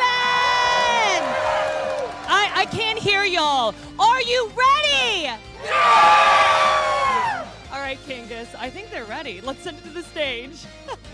I think they're ready, Jackie. It's been 12 rounds of Swiss at the NAWCQ. 4 spots on the line for the WCS, and only a top 64 bracket to announce. Everybody put your hands together and join me in welcoming head judge Manny to the stage to make the announcement for the top 64.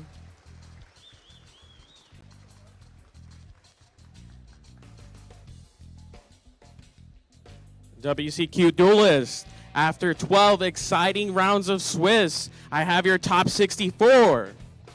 In first place with 33 points, Julian Leo Cajon.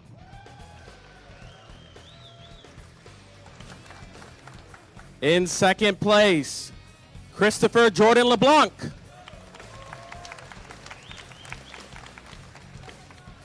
In third place, Kazuma Yamamoto.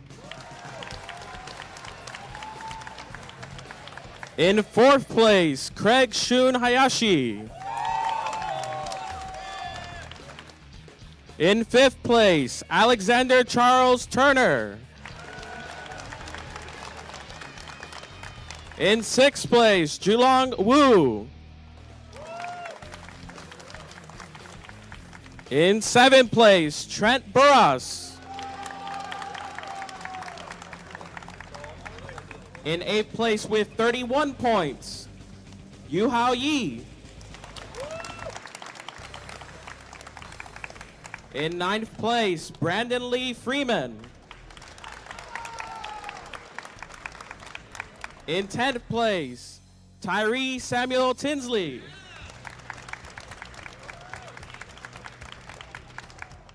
In 11th place, Zachariah Jules Maurice Butler.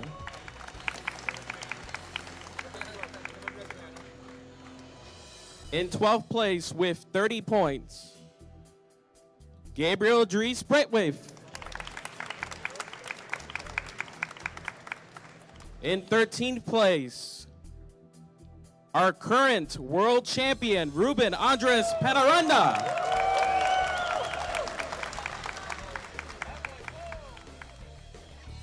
In 14th place, Wilfredo Michael Flores. In 15th place, Charlie Ray Futch III.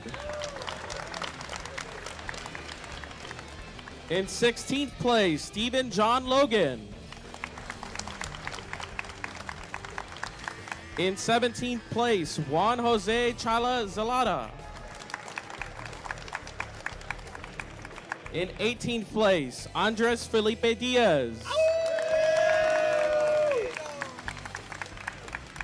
In 19th place, Michael Joseph Erisman. In 20th place, Chester Hawk Henson.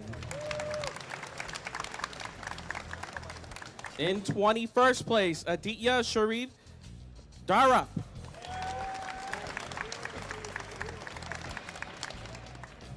In 22nd place, Alexander Luis Betancourt. In 23rd place, Mingru Kai. In 24th place, Brian Chen.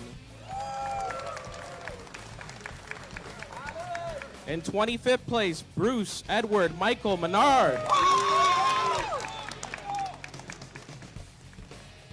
In 26th place, William Garrett Stockdale. In 27th place, Clifton Scotland II. In 28th place, Matthew Curtis Grooms. In 29th place, Albert Gaozao. In 30th place, Joshua James Evans. In 31st place, Aaron Christopher McGinnis. And in 32nd place, Christian Jarrell Seville Augustin.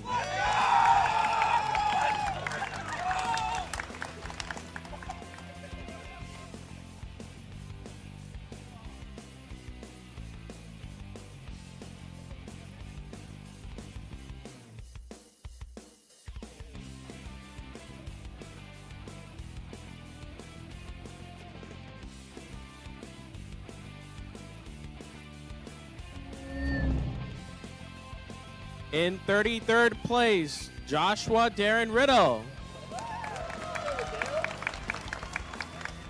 In 34th place, Nicholas Antonio Ordonez. In 35th place, Jacob Alexander Lefkowitz. In 36th place, Gabriel Marcos Medina. In 37th place, Jackson Leo Harville. In 38th place, Jackson Blue. In 39th place, Daniel Orlando Val.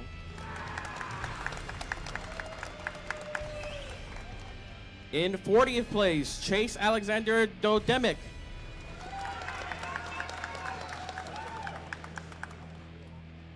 Now, in 41st place with 28 points, Mario Angelo D'Amico. In 42nd place, Xinyu Zhang. In 43rd place, Brandon Taylor Conrad. In 44th place, Anthony Shu. In 45th place, Ivy DeTemple. In 46th place, Kevin Tagon Gao. In 47th place, Cameron Dwayne Trice. In 48th place, Roberto Carlos Gomez Picasso. In 49th place, Harrison Miles Lightman. In 50th place, Damian Joshua Bassesi. In 51st place, Adam Rattle Gilbert. In 52nd place, Adrian Esteban Plaza Pani.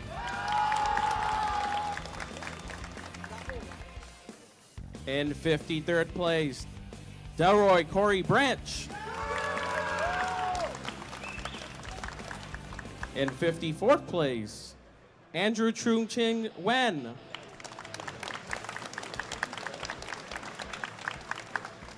In 55th place, Isaiah Estrada III.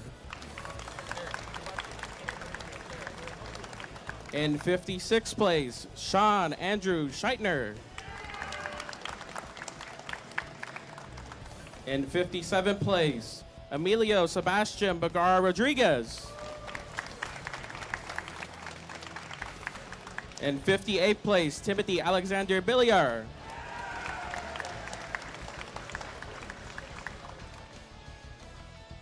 In 59th place, Gerardo Abram Marmolejo. In 60th place, Andrew Colin Williams. 61st place, Tien Trong Wen. In 62nd place, Anthony Stewart Riley. And in 63rd place, Joshua Aaron Jones. Now, in 64th place with 28 points, Homan Yuchong Sheto. Judges will now post standings. You will have 5 minutes to confirm those standings. Then standings will be final. Thank you.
everyone? I'm Billy Brake, and I'm here at the NAWCQ 2025 in Indianapolis, Indiana, and I have a special guest with me. That's right, I have Charlie Futch. He just won YCS Providence not too long ago, but now he's here at the NAWCQ trying to make it back to the World Championship. So Charlie, I know that you've been to Worlds before. You are a Dragon Duel World Champion, you know, and now you won a YCS. I mean, I know that's something that you wanted to do for quite some time.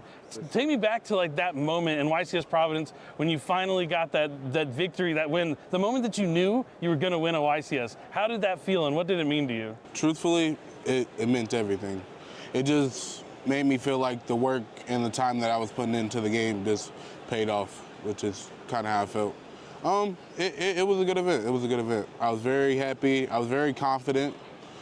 You practiced a lot Yeah, beforehand? I practiced a lot. So when we got to the end and I knew I was winning, I just jumped up, grabbed the trophy, and looked at my friends. Just let them know, like, you finally did it now. Like, you have a special case here because, I mean, you've been to the highest level of competition before that, to the World Championship.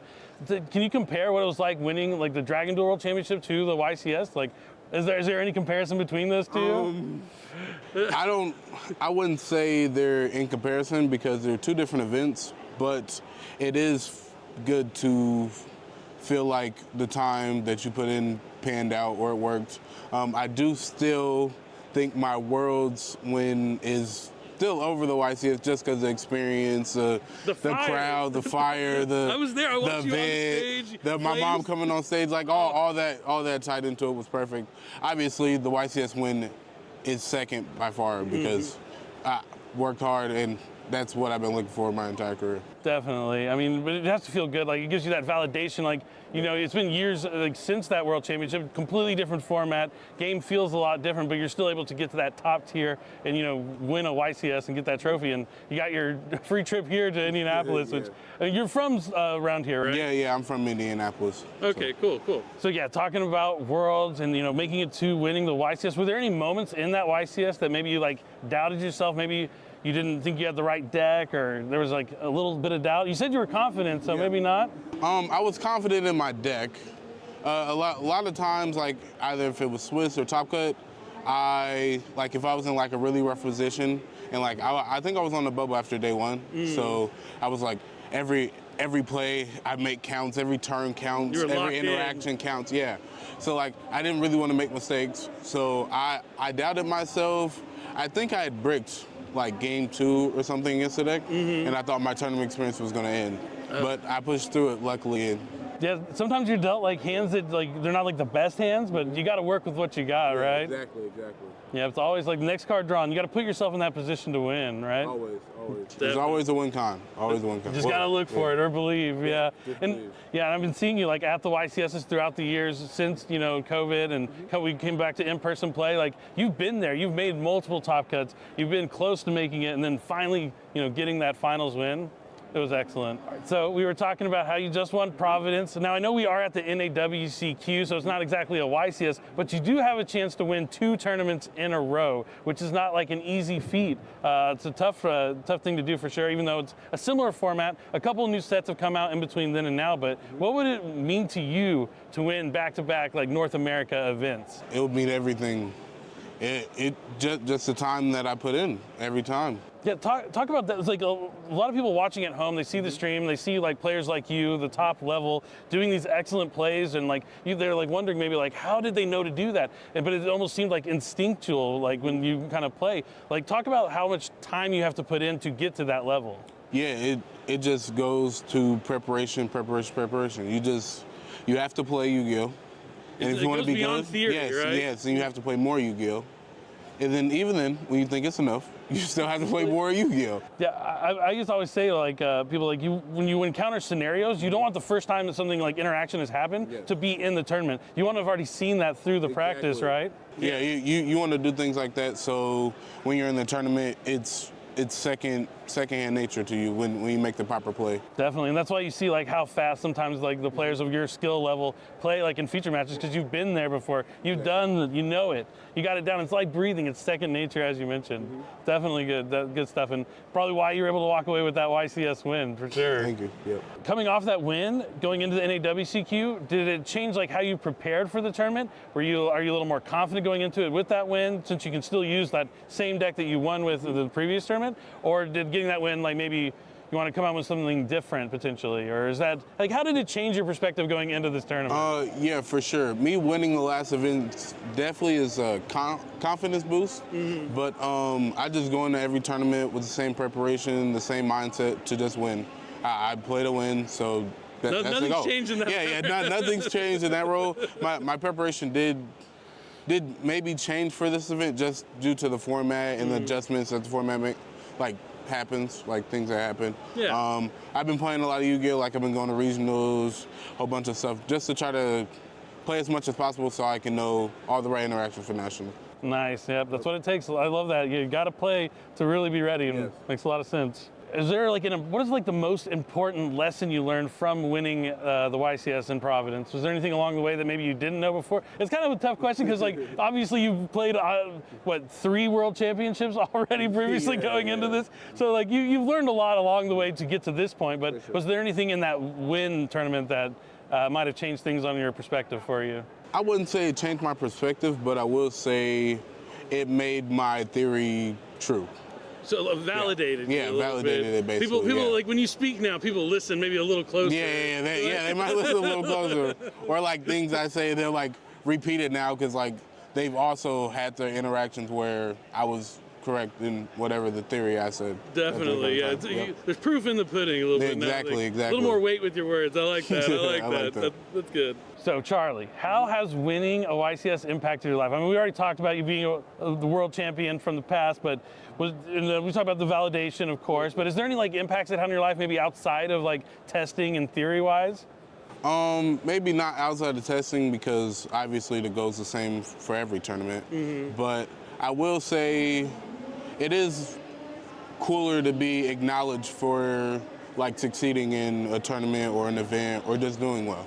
Maybe you get a few more pictures when you're like walking around the hall, like, oh Charlie, let me get that signature real quick. Yeah, that's cool. Or just like the recognition, or I'll go to a regional and somebody's playing my exact deck list and I have to. And they like let you know, like or like hey, something like that. You inspired me to play this. Yeah, things like that's just cool. It just fuels me to play more because it means that the things that I'm coming up with or me and my friends are coming up with are true and are working. That's awesome. Because other people can use them. So. Yep. Yeah, inspiring other players is huge. It's a big part of the game. You want to set an example and be someone that looks up to. And yeah, I mean, what's funny, like our dynamic is I met you, we talked about you being a Dragon Duel World Champion. Yeah. I met you in 2017 at the World Championship. Yep. And I ran into you, Ryan, and your families in an elevator, and you were like happy to see me. You knew who I was from playing Yu-Gi-Oh, but you immediately were asking me questions like, oh, what do you think about this? How can I get my deck better? You were constantly trying to like improve yourself just like from the go, and like to see you to yield those results throughout the years, it means so much to me. And being able to watch you grow up as a duelist and top so many events and get this YCS win, it was really awesome to see. So it's really awesome. Yeah, great duelist. We've been talking about you and like how it's all meant for the YCS wins. So let's focus on this tournament, the NAWCQ. Raziel Mitsurugi, I don't know, someone happened to win the last YCS with it, so that deck has a huge target on its back for sure. But are there any other like underrated decks or strategies, maybe something from Duelist Advance or something like that's been well in the past that people should look out for the NAWCQ? Yeah, I'm a fan of the new decks from Duelist Advance. I do think a sleeper for the event though is Memento. I just think that deck consistently can play through a lot of the hand traps as well as boards are in the game. And I just think and I think it has the most like versatility. Yeah, and it's like a deck that at this point it's been around in the format for a while, and if you haven't played against it, like you're in for a lot if it's your first time experiencing it. They have a lot of interactions, a lot of like different plays. You can easily mess up. You just have to like know the matchup very well because that's not like a common deck you'll play every tournament. Also, I think that they play, I don't know if it's a tech card, so to say, but the card Dice Smasher, they can make that in the deck. which I think is a really good boost for the deck. Yeah, I think that became popular when Memento became popular in Master Duel, actually. It was like nothing we really saw in the TCG, but then we saw people using Master Duel. That's another cool dynamic is how Master Duel format, when the cards come out in there, they find out some sort of different text that actually do impact the TCG as well. Yeah, for sure. Yeah, it's really cool. More ways to play Yu-Gi-Oh! Than ever. Yeah, and, more ways to play Yu-Gi-Oh! And they definitely affect each other as the formats evolve and go on. All right, so we're talking about the NAWCQ. We're here. There's plenty of duelists that are excellent, of your skill level, other YCS champions. Is there anyone you're looking forward to maybe having the opportunity to face along on your way to going back to the World Championship? There's no one in particular that I would like to play against, but I would love to play against anybody on my journey to Worlds because just anyone to be part of the story. Yep. Anybody along the ride. You want the good matches, right? Yes. You don't want the free, I mean, free wins are nice and pretty stress relieving, but the epic matches are really what make the win so much more. That's what you live for. That's what you play for. The intense moments, those are the things that make champions. Definitely. And I like being a part of those moments. For sure. Love that. All right, Charlie. So this is going to be the last question. Now, I think you have a good answer for this, I would imagine. So you've been playing for such a long time. You've come up from Dragon Duels, achieved the highest level of success at the TCG with the YCS Championship, trying to go back to Worlds this year at the NAWCQ. Is there any advice you'd want to give to people that are also maybe they're younger potentially, or they're just new to the tournament scene about not giving up, or what they could do to become a YCS champion like you? For starters, I would tell them, if they're getting into Yu-Gi-Oh!, going to events consistently, I think they just got to keep a level head. It's a race. You can lose round 1 and round 2 and still win the event. I just think mindset is a very big thing when it comes to Yu-Gi-Oh! Because that affects how you play, that affects your mentality, that affects everything. Yeah, even down to when you just draw a bad hand, right? You mentioned that moment you thought you were going to lose during your YCS Providence when you were going to win. You bricked, you didn't have anything going for you, but you still found a way to win, right? Yeah. Do you think if you didn't have a level head there, things could have turned out differently? Yeah, especially some people, if they get a bad hand or an unlucky circumstance, it takes them out of the tournament. Yeah. Which you got to look at that as one round of the tournament and not your entire tournament. Because even if you made a mistake, it doesn't define your entire tournament. You can learn from your mistakes and you can improve on them. That's all that's all you can really ask for. Play to the best of your ability and try to win. That's excellent, excellent advice, Charlie. All right, it's been wonderful talking to you. You just won the last YCS in Providence, Rhode Island. Now you're here back again at the NAWCQ, trying to represent us at the World Championship. I think you have a good chance. I'm hoping to see you there at the top tables. We got a lot more dueling action going on here at the NAWCQ this weekend, so make sure you keep sticking around. Charlie, it was a pleasure. Thank you. Remember, it's always time to duel.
Hello, Indianapolis. How y'all doing, crowd? Hi. You ready for some games?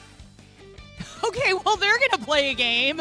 They were like, no, we're good on that. But we grabbed you two. Right now I'm with Anthony and Thomas. Are you ready for some trivia? Okay, you were a little nervous earlier. Yeah, I don't know what to expect. Okay, what about you? You said you're not nervous. No, I'm not at all. Because you're like, I'm used to being on the stage. No, I will. You told me you work production. Shout out to the production crew. I'm one of y'all, different company, but shout out. Y'all do a bunch of unpaid work, and I massively respect y'all. Okay, well, we pay our people, That's so good. I want to make sure That's good. We gotta make sure we clarify that really quickly. But yeah, don't get me in trouble, okay? This is live, all right? All right, I think on that note, maybe we get to trivia. You know what? Let's be fun. I'm gonna ask a cute question. Are you guys okay with that? Why do you love Yu-Gi-Oh? Okay, please tell me you have an answer for that. Oh, there's a lot. You can. Okay, your eyes just got so wide and you said nothing. I'm gonna give you a second chance here. You could show who you are. I don't know. It's a whole life. It's a lifestyle. I don't know. I love it. It's a lifestyle. Okay, that was a pretty good answer, right, crowd? Our crowd is literally covering their mouths at your response right now. That is too funny. Okay, do you have a better answer for me? Why do you love Yu-Gi-Oh? I love Yu-Gi-Oh because you can do literally anything you want. In Yu-Gi-Oh, it's so fun. There's so many different things you can do, and like, it's always evolving.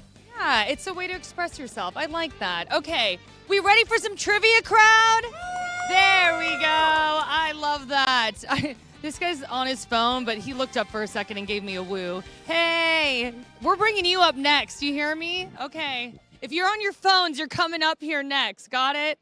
Everybody's like paying attention now. Okay. All right, so we're playing a little game of trivia, everybody. I'm just going to ask a question. You give me the answer. You get it right, you get a point. Like that? Easy enough? Okay. Are we ready for our first question, everyone?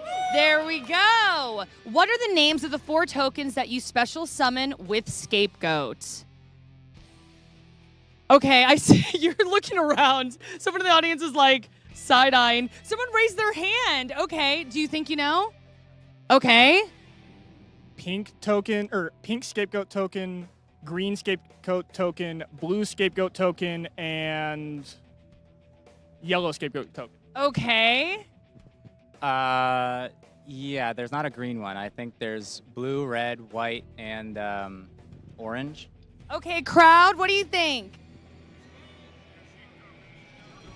Thank you. I heard it's sheep tokens. Who said that?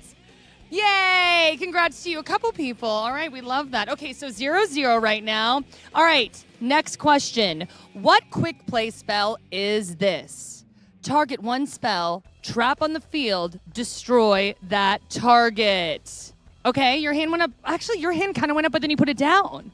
Do you know? I thought you got it first. Oh, okay. Okay, what do you think? Mystical Space Typhoon. Did you look at my card? No. Okay, good. What about you? Yeah, it's Mystical Space. Okay, crowd. Okay, 1 point, 1 point. We're tied right now. Whew, we're heating things up. Question number 3. Can you activate more than one Lunalight perfume in the same turn? Yes. Yes. Crowd? Okay, that is correct. 2 and 2. Oh my gosh, we only have 2 questions left and y'all are tied. Okay, question number 4. Name the card. An outcast angel. Nobody knows what he is thinking at all. Sometimes he gets mad, and that is dreadful. Crowd, do you know? No, don't yell it out. I know. Oh my goodness, I was just asking if you knew. Okay, now they know. Okay, dang it. I'm gonna have to give you all the point. Crowd, I just need your affirmation. I should have clarified. That's on me. Okay, we are tied still. Last question. If you normal summon Alistair the Invoker, you can add 1 from your deck to your hand. Please answer in the form of a question. What is Invocation? Okay. What is Invocation? Oh, you guys tied. Yay! What? You were mad about the draw. The guy was like, what? I don't want that. Okay, we have to have a winner, right, crowd? Do we need a winner, crowd? How about some rock, paper, scissors? Oh, I'm already ready. Okay. Should we do 2 out of 3 or just 1? What do you guys want? 1 and done. One and done. Okay, who's going to win? Anthony? Okay, you got a little cheer. Thomas. Oh, wow. Okay, Anthony, you're the underdog, okay? Let's see. Chat, we need you to hype them up. I want to see emotes. I want to see names. Who's winning this, okay? Should we do a countdown? Okay, ready? 3, 2, 1. And our winner is Thomas. Okay, you got the loudest cheer, but then the crowd is like, aw. I don't know what that means, but okay. Hey, is there anything you want to say to the crowd, all the lovely people here? We got thousands of folks here. Shout out my guys from Tyler. A lot of y'all couldn't make it, but I carried y'all's spirit. I did my best, and hopefully that was enough. You got the tie. We love that. Okay, and you, anything you want to say to everybody? Yeah, shout out Carson. Wish you were here. Aw, okay. We'll be back in a little bit. Say bye. Bye-bye.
Hello and welcome back, everybody. We are into the top 64 here at WCQ 2025. All Swiss stages have wrapped. We've announced the top 64, and that means with 4 spots on the line, there's only 64 duelists left at the tournament with their eyes set on that representation for the region at Worlds. Yeah, this is where things get really serious. Oh no, man down, but that's okay. many down. yeah, especially you didn't see Yugi. Yeah, Yugi just took a Seto tumble. Kaiba. Oh, it was just Seto Kaiba. We'll Oh, it's just the later. Blue Eyes and Kaiba. He'll be back, but for now, it's incredible. We're out to the main part of the tournament. This is where the 12 Swiss rounds are over. It's single elimination from here on out. If the player loses, they don't get to maybe win the next few rounds and be okay. Nope. You're done. You're out. You're already going to win tons of awesome prizes for making it this far, but there's going to be more prizes for each round you win. But ultimately, you want to get to that top 4 where you have that invite to Paris, France for the World Championship. And Joe, so many great storylines as well. First off, Julian, who qualified through the points playoffs, he made it in as first seed to this bracket. We also have Aditha, who's trying to go back to back. We talked about it yesterday. He was unable to secure a spot actually 2 days ago during Friday's World Qualifier Point Playoff, but he is back here into the top 64. And we have the reigning world champion in our top 64. Ruben Pinarada is back at it again. He doesn't only want, he's already going back to Worlds since he won last year, but he wants that title, the NAWCQ champion. Exactly. But with that being said, let's meet our first round feature match bones for the top 64 bracket. Jackie, take it away.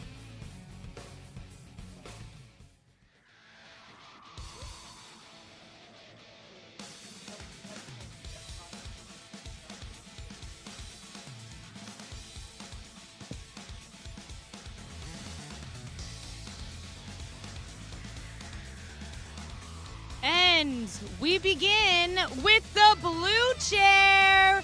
Hailing from Pittsburgh, Pennsylvania, we have Timothy B., and they study art history.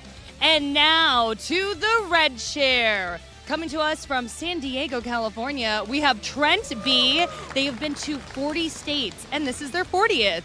They study robotic engineering. Who's winning this one? Their first time on stage. Let's send it to our casters.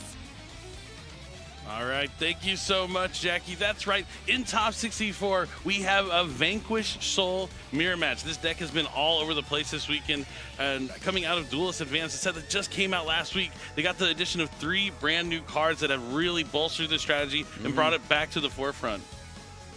Yeah, Holly Sue, Soul Start, and Soul Rocks, 3 cards that really fulfill many of the issues that this deck has had over the course of the past, let's say, year or so.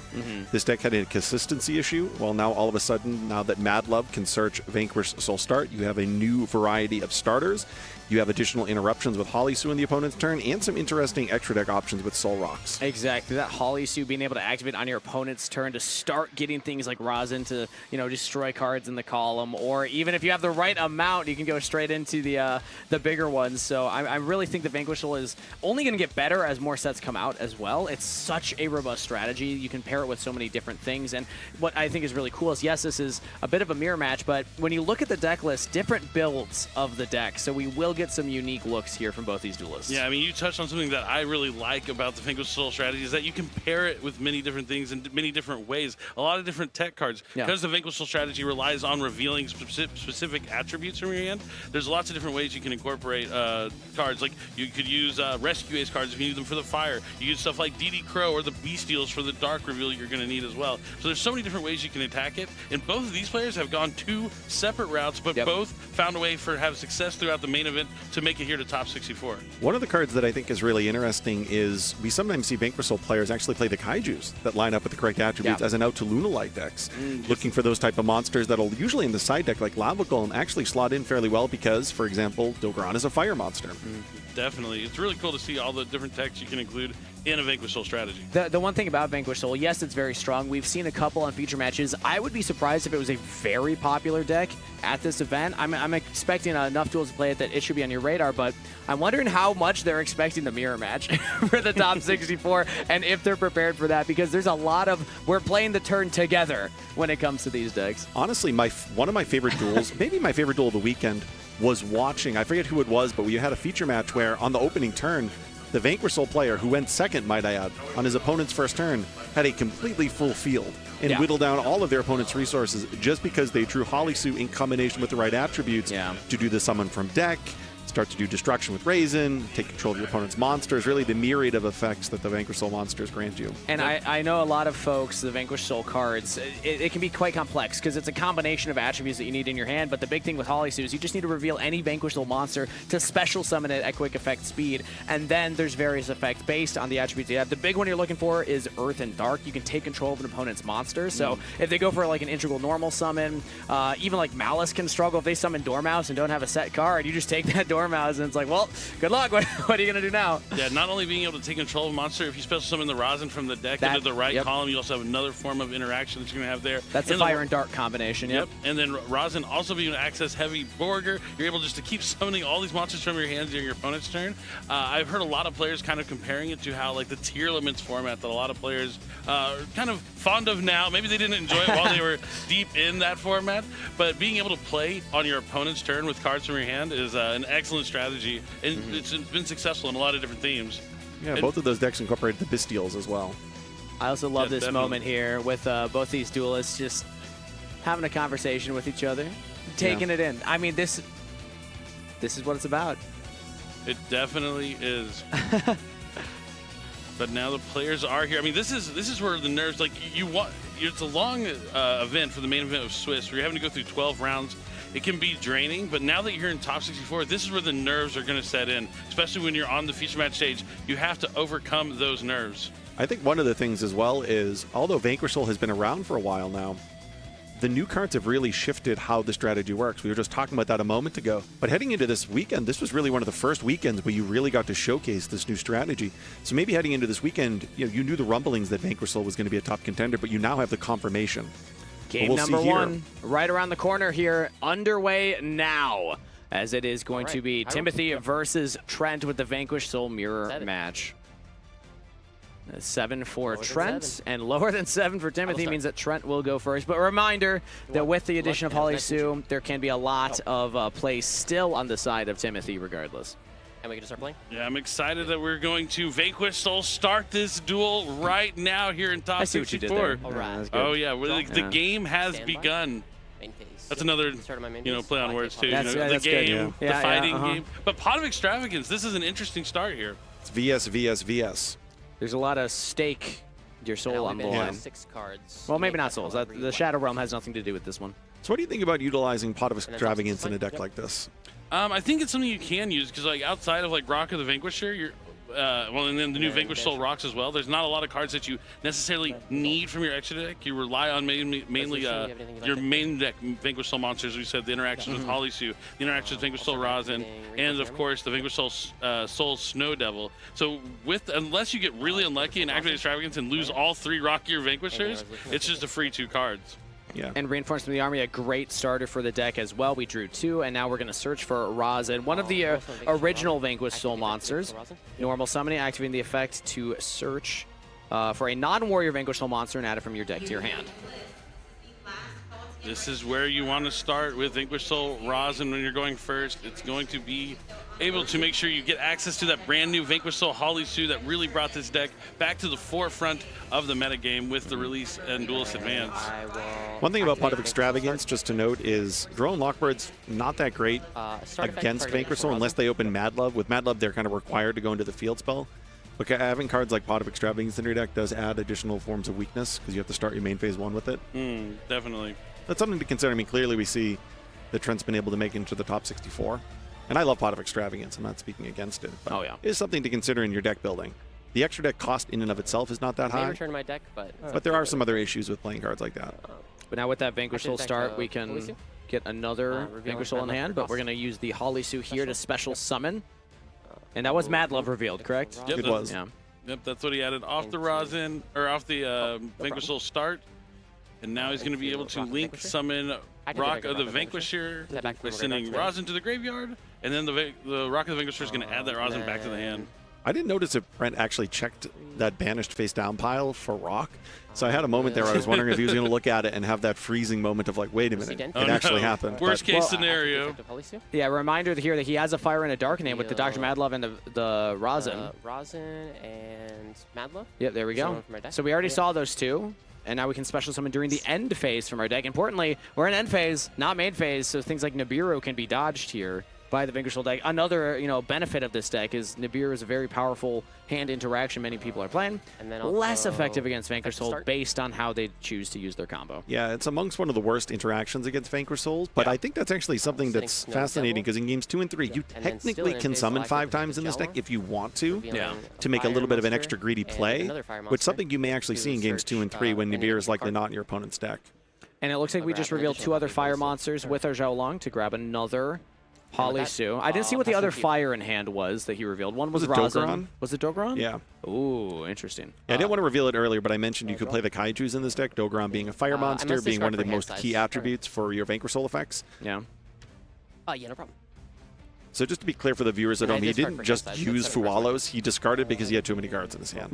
That's not Max C. Yeah, on his own turn, it's only 4 cards on field, which might not seem like that much, but all the cards in hand are going to be doing things on the opponent's turn. He also discarded an attribute that doesn't matter in the archetype. Yes. Yeah, and if there's any kind of deck in the format that can really amass a ton of cards quickly, it is the Vanquish Soul strategy. So having to discard down at the end phase isn't surprising, but we're going to see the same start here from Timothy with Vanquish Soul Rosin. And we just heard Trent say, ooh, a mirror match, which is very telling that they were not expecting this.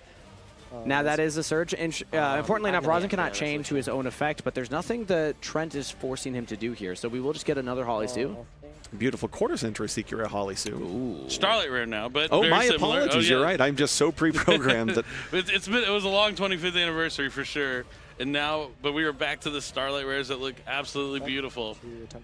So now we'll see how many attributes. So Rosin can destroy cards in its column by revealing the correct attributes. That is a fire and a dark. That is the correct attributes. And both non-Vanquish Soul monsters. And we now get a look at Timothy's build of the deck. The Rescue Ace cards are a nice little sub-engine because they're great fire monsters that you can run. Definitely ways to get monsters on the field, dig a little deeper into your deck. But this is great. We're chaining the Holly Sue to take control of Rosin. Rosin needs to be in the column for the effect to resolve. Since it's no longer in the Holly Sue column, it has nothing to destroy. But Stake Your Soul, one of the most powerful cards in the deck, is going to be able to reveal a dark monster in the hand and then special summon a dark Vanquish Soul from the deck to the field. That's going to be none other than Mad Love, which will now allow him to search a spell. You know, if we were playing a few months ago, there would be very limited options. But now he can search out the brand new Vanquish Soul start. That is indeed what Timothy is going to add to the hand here. I believe it's start with an exclamation point. I'll try that better. Yeah. Just want to make sure we're all on the same page. And I'll also, Vanquish Soul continue? I've been told that you're supposed to say it as a question. Yes. Oh, okay. Well, yeah, we'll see if we'll that one see if comes we up. get to there. Yeah. And now the Mad Love is going to be sent to the graveyard for a link summon for Rock of the Vanquisher. Add back I'll chain effect. So he's going to use the effect Rock of the Vanquisher to add back, and that's going to prompt Trent to chain his effect to try and destroy it with his opponent's Rosin's effect. And great column placement. Yes, I was just about to say, column placement of a monster he took. Yes. Activate. All right, Vanquish Soul start is going to be activated next, but this is going to prompt Trent to reveal the Caesar Valius to try and return one of the Vanquish Soul monsters to hand to special summon Caesar Valius to the field. And then Caesar Valius, the titular boss monster of the deck. A quick effect, you can reveal an Earth, Fire, and Dark to destroy one other card on the field, non-targeting. All right, it looks like Timothy. Oh, he's just resolving. He's chaining his Holly Sue to special summon. Yeah. Reject anything with turn player priority. Lots of interaction here in this mirror match between these two Vanquish Soul duelists. No. Activate Caesar Valius. Do note just how clear Trent is playing. He's constantly asking, would you like to use anything with your turn player priority? In a matchup like this, where there's just so many quick effects back and forth, both on the field and in the hand, it is really important to keep that open line of communication, just so that we can keep everything consistent. And we're chaining the Holly Sue. Yep, Caesar Valius is going after Holly Sue. Holly Sue is going to be chained to try and special summon from the deck, I believe. Fire and Dark is the special summon from the deck. Earth and Dark would be take control of a monster. You could take the opponent's Caesar Valius, but doesn't look like that's the option. Instead, going to try and continue to play more of the Vanquish Soul engine from your own deck. But this is the fun of the mirror match, is that we're taking each other's cards, we're interacting with each other's columns in very unique ways that not every deck really does. Yeah, I think a lot of duelists maybe underestimated the impact of Duelist Advance really had on the metagame. Maybe thinking, oh, these Vanquish Soul cards are good, but maybe they got to wait until Justice Hunters to incorporate with the cards that are coming out there. But no, right now they're already established themselves as a dominant force in the format right away. Such a fun deck to play, too. Yeah, this mirror match looks like a ton of fun. Yeah, I'm loving this right now. Somebody said tier limit vibes from past formats. I kind of am getting that right now. It's like really technical what we need to do and the order we need to do it in. All right, so he's going to activate the effect of Heavy Burger to try and draw a card, but now the Vanquish Soul Snow Devil is going to try and destroy all of Timothy's monsters. Some interesting things to note just as this turn is playing out. If you want to try and maybe sit down with a Vanquish Soul deck at your upcoming local OTS store, maybe potentially find yourself in a mirror match. The fact that the Vanquish Souls cannot activate their own effects in a chain, they can only activate one in a chain, is one of the things to note about Caesar. Caesar has a protection effect that makes it unaffected by opponent's activated effects this turn. But if your opponent has already used the revealing of 3, they can't chain that effect as well. So if you have your own Caesar, you have your own activated effects, that's the one opportunity for you to use them when Caesar cannot protect itself. It's just kind of an interesting... Caesar is a threat, it's an interruption, but if I use it, it opens my own Caesar up for you to now maybe take advantage of that with an activated effect. I mean, it's just so intricate. Cards are designed essentially to simulate a fighting game, and I think that's a really cool thing. If you go offensive, well, you open yourself up to get countered, to get punished.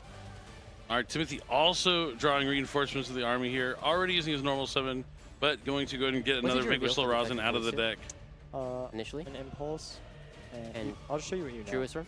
Yeah, Druid's Worm. You know Impulse, Druid's Worm, Mad Love, Razor. Okay, and so there's how many cards in your hand after that? Rescue Ace Impulse, that is. Yeah. So Mad Love, Rosin, Druid's Worm, Impulse? No. Just one Rosin, Impulse, Mad Love, Druid's Worm. Oh, he knows that he's seen 2 Rosins, but he's holding his opponent's Rosin on the field. It's hostage right now, but it looks like Timothy's just going to set a card to a spell and trap zone. Still in main. Activate Heavy Burger, target your Rosin. Ooh. Wow, this is huge because he's already used the normal summon, so now he's not going to have a Vanquish Soul to return back to his own hand on Trent's turn. Yes. I'll activate the effect of Heavy Burger. Reveal. All right, Heavy Burger's going to reveal. Oh, he's going. He has his opponent's 5 points in the side. He doesn't need any more cards. He, in fact, had a discard from his hand last turn, so he's going to do 1,500 points of damage here with Heavy Burger. You can tell that Trent has practiced this mirror match. The fact that he understands that interaction with Holly Sue and his own Vanquish Soul monsters after he's cleared the field, because without a Vanquish Soul on the field, I mean, there are ways having Holly Sue and such, but it merely limits the sequencing on the upcoming turn about how Trent can get interrupted by the Vanquish Souls if Timothy simply just doesn't have it on the field. Now, unless I lost track of something, I don't believe we ever searched for Vanquish Soul Snow Devil, so unless Timothy just drew it and set that, that's really like the big thing to keep him alive, other than just some Druis, or Bish Shields. That's what I'm looking for. Bish Shields to go in defense mode to keep him alive. Yeah, definitely. And he is going to summon the Magnet here to add a copy of Caesar. Yep, being a dragon. And you're good to go. Render Just under another Caesar Valius. perfect interaction, just kind of those unusual quirks of Yu-Gi-Oh! That sometimes the fact that it's a dragon lines up so perfectly where the Bystials are actually inherently good. They're the perfect attribute. You have a boss monster that's a dragon. That actually is very convenient, yes. All right, so leading off with Caesar Valius to go after that set spell trap, and it it was. So Vanquish Soul Snow Devil, notably when you reveal the 3 attributes, the second attribute protects your Vanquish Souls from being destroyed by card effects, but not your opponent's, and revealing all 3 means that you can destroy all monsters on the field. Yep, you do them in sequence, so you can summon the Vanquish Soul, destroy all other monsters. Summon a Vanquish Soul, protect your Vanquish Souls, destroy all other monsters. Yeah. Yes. Would you like to protect your monsters? And you're also inflicting in total 1,800 damage to your opponent throughout the entire effect as well. I'll attempt to destroy Rosin. So what he's going to do here, though, is reveal off his start in order to protect. Because it's when Vanquish Soul monsters. Yes, I'm trying my best, Billy. Got to match your energy. Steven's energy. There you go. So I'm trying to think what the... It's the field spell protection. Oh, yes. It's multiple. It can be Vanquish Souls, plural, that are being destroyed. So all you have to do is reveal a Vanquish Soul monster in his hand instead. Fascinating. But the Rosin's going to be able to add a copy of Holly Sue. And yeah, this is very reminiscent of Tearlaments, where it's just a lot of back and forth. And even when it looks like one player might be ahead, there's some shocking things that can happen to really get the other player back into the game. Yeah, it looked like Trent at the beginning of this turn was in a really dominating position because he had field presence, but Timothy's Vanquish Souls are just in his hand very soon to hit the field, so this can flip back and forth very, very quickly. Interesting that he didn't go for the Caesar Valius protective effect. You can reveal that Earth, unaffected by opponent's activated effects this turn, so instead he just let it go. Yeah, but if you can get into another rock, you can just get it back. There you go. Words out of my mouth. That's what I was going to say next. So, you know, we were talking about Trent just being I like asking a question and answering it myself. Oh, Billy. no. That's my whole thing, you know? If you got the answers, definitely let them fly. Try being a teacher. You ask a question to your students, they stare at you like, all right, fine, I'll tell answer you the it. information. I just find this mirror match so fascinating. Oh, this is amongst one of the highest kind of skill level mirror matches I think you're going to see this weekend. Yeah. And that's not to say anything about some of the other decks. They're all skill intensive in their own ways. But this one just has that very unique nature of which both players are playing on each other's turns, managing resources, attributes in hand. You have to be very wary about when you use your hand interactions because it can diminish the attributes in your hand. It's really one of the best mirror matches to kind of just sit back and watch. Because I also think to say every match is going to look a little bit different just because of how these decks play out. And also, both decks require column placement to be an integral part of the deck. And because both of them are paying attention to that, it really elevates the stakes of the match. They definitely have a lot on the line here, too. Trying to go to the World Championship in Paris, France. Sure. It looks like Timothy is going to activate Holly Sue's effect here, revealing the Rosin that he knows he has. So both players are summoning Holly Sue. Yeah, so he's already used the Rosin effect. That's why he's placing the Holly Suit in that column. I hate when I'm playing a mirror match and my opponent's cards are shinier than mine. You know, that is a bit of a hit to the ego, isn't it? I try just a little bit harder. Yeah, it's like, I got to take this guy down. If I win, maybe I get his shiny card. No, you know, there you we'll go. do a trade or We something. got to swap out the Holly Suits. Battle City rules. You don't over deserve here. this. Should be with the real duels. Of course, both duels very real and deserving of this position. 100%. We jest. And you can see by how quickly they're playing. It's not a lot of thinking. It's a lot more of like just natural instincts. Yeah. Because they've definitely probably both well versed in this mirror match. And now Holly Sue looks like he's activating, revealing a dark and a fire. More revealing. I love all this revealing. It's so cool. So what's cool here is you can manipulate what the lowest attack on your field is too with some of the Vanquish Soul effects. So that's actually interesting. They both revealed a fire or earth, not fire dark. So that means that they get to take the monster with the lowest attack on the opponent's field. So the Holly Sues theoretically would just swap. Yeah, Holly Sue, you don't get to select the monster you take. It is just the monster with the lowest attack. That makes sense. It's very similar to like Mad Love, which goes after lowest defense. And now we hear Dogron, which actually might line up pretty well into this matchup, being able to kind of unexpectedly remove a Vanquish Soul from the field that your opponent was expecting to bounce back to their hand. You're good. Proceed to battle? Yep. Attack Jalo? Yep. I'll switch side to attack. Okay, so looks like swing for 700. Sure. Trent's going to get some more damage in there. And a reminder that they both burned each other with their Snow Devils. And there's no field spell to protect. And the Mad or Love Timothy. burn for 1,500 as well. Let's see if Trent can do it here. Yeah, Timothy's life points are low, and with Heavy Borger just on the field between this turn and next turn, you it could can clean up. just use Heavy Borger here to burn 1,500. Pass turn, draw phase, burn for 1,500.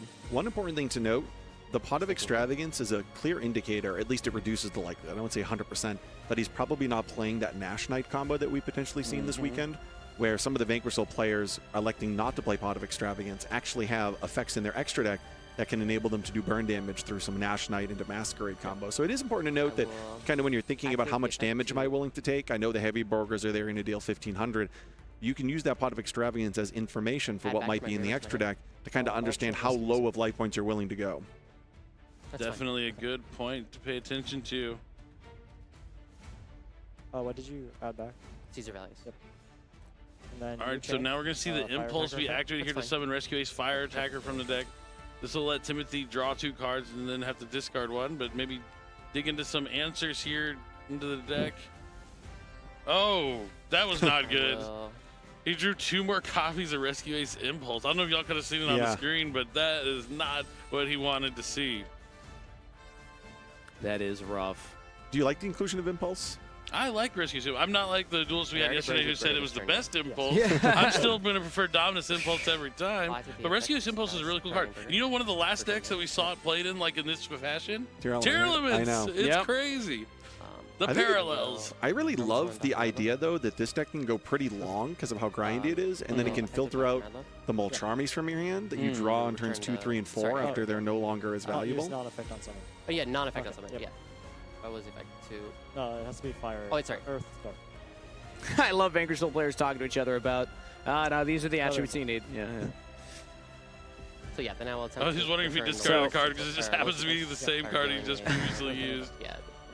But yeah, it looks like he's going to reveal. So that would be discard. Dogran, yeah. 2 attributes to So add. the Dogran back to the hand with the Mad Love. Yep. Yeah. Of course, the Impulse was able to summon the Fire Attacker from deck.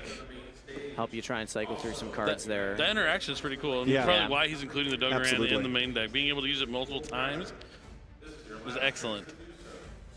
Yeah, we're just finding all of these cool little interactions, and especially some of the intricacies in the mirror match. But your ability to bounce your Kaijus constantly back to the hand. And it's interesting to see the Dogran main deck, because yes, it's a fire monster, but like if you lose the die roll, it's very good. In the mirror match in particular, it can also be used a lot. But look at this, new Vanquish Soul hits the field. Vanquish Soul rocks. This is actually the first time we've seen it come down, I think, in all the times we've had Vanquish Soul up here this weekend. But it's another brand new card at Duelist Advance that, as long as the Vanquish Soul monster battled during the turn, you can just put it on top and exceed summon on top of any Vanquish Soul monster. And it has 3 different effects depending on what the attribute is of the monster underneath it as exceed material. There is an Earth monster there, which is the most ideal one, which allows him to detach 1 and destroy 1 card on your opponent's side of the field. There are other ones, if they're dark, your opponent's monsters lose some attack. If you have fire, yours gain 1,000 attack, which can be useful, but you really want to try and get an Earth under there. As much as we like attack and defense modification, being able to actually destroy cards on your opponent's side of the field, especially non-targeting, has been vital throughout Yu-Gi-Oh's history. I think he returned Vanquish Soul Rocks.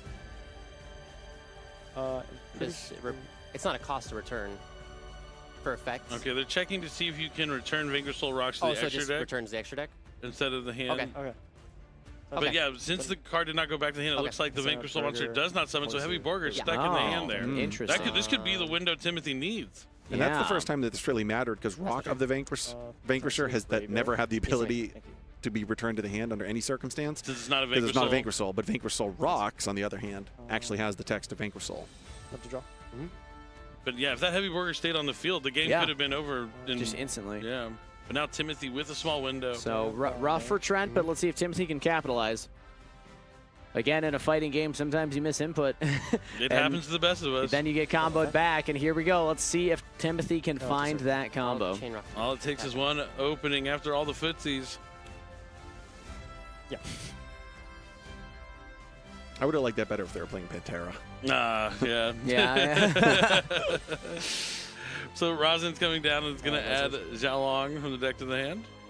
We haven't seen the interaction, but I like the fact that you can reveal that for Holisu and then special summon it because you revealed itself as the Vanquish Soul. With Xiaolong is Chainlink 2. Just an interesting interaction if you're low on Vanquish Souls in hand. I mean, that's how we've seen people assemble an entire field of Vanquish Souls on the opponent's turn. Those two in tandem. Yes, just like that. All right, so it looks like you can use the Dr. Mad Love effect to return the monster back to Timothy's hand.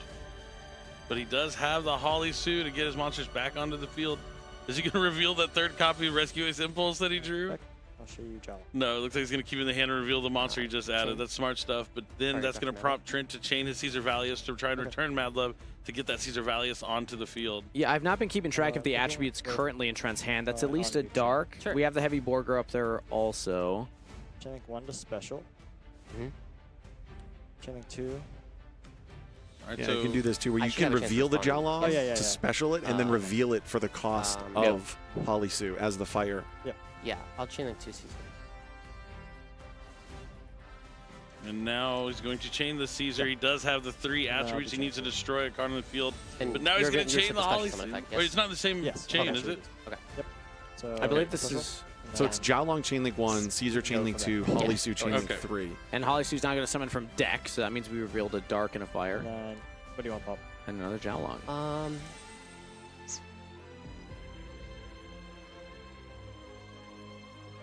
Trent now has to decide. Timothy's going to try and catch Trent crouching and hit him with the overhead here in this turn. My Xiaolong will special. Yeah. Would you like to activate anything? I always like the grappling characters, personally. Just hit him with the command grab? Yeah, it's classic. Search? Definitely. Yeah.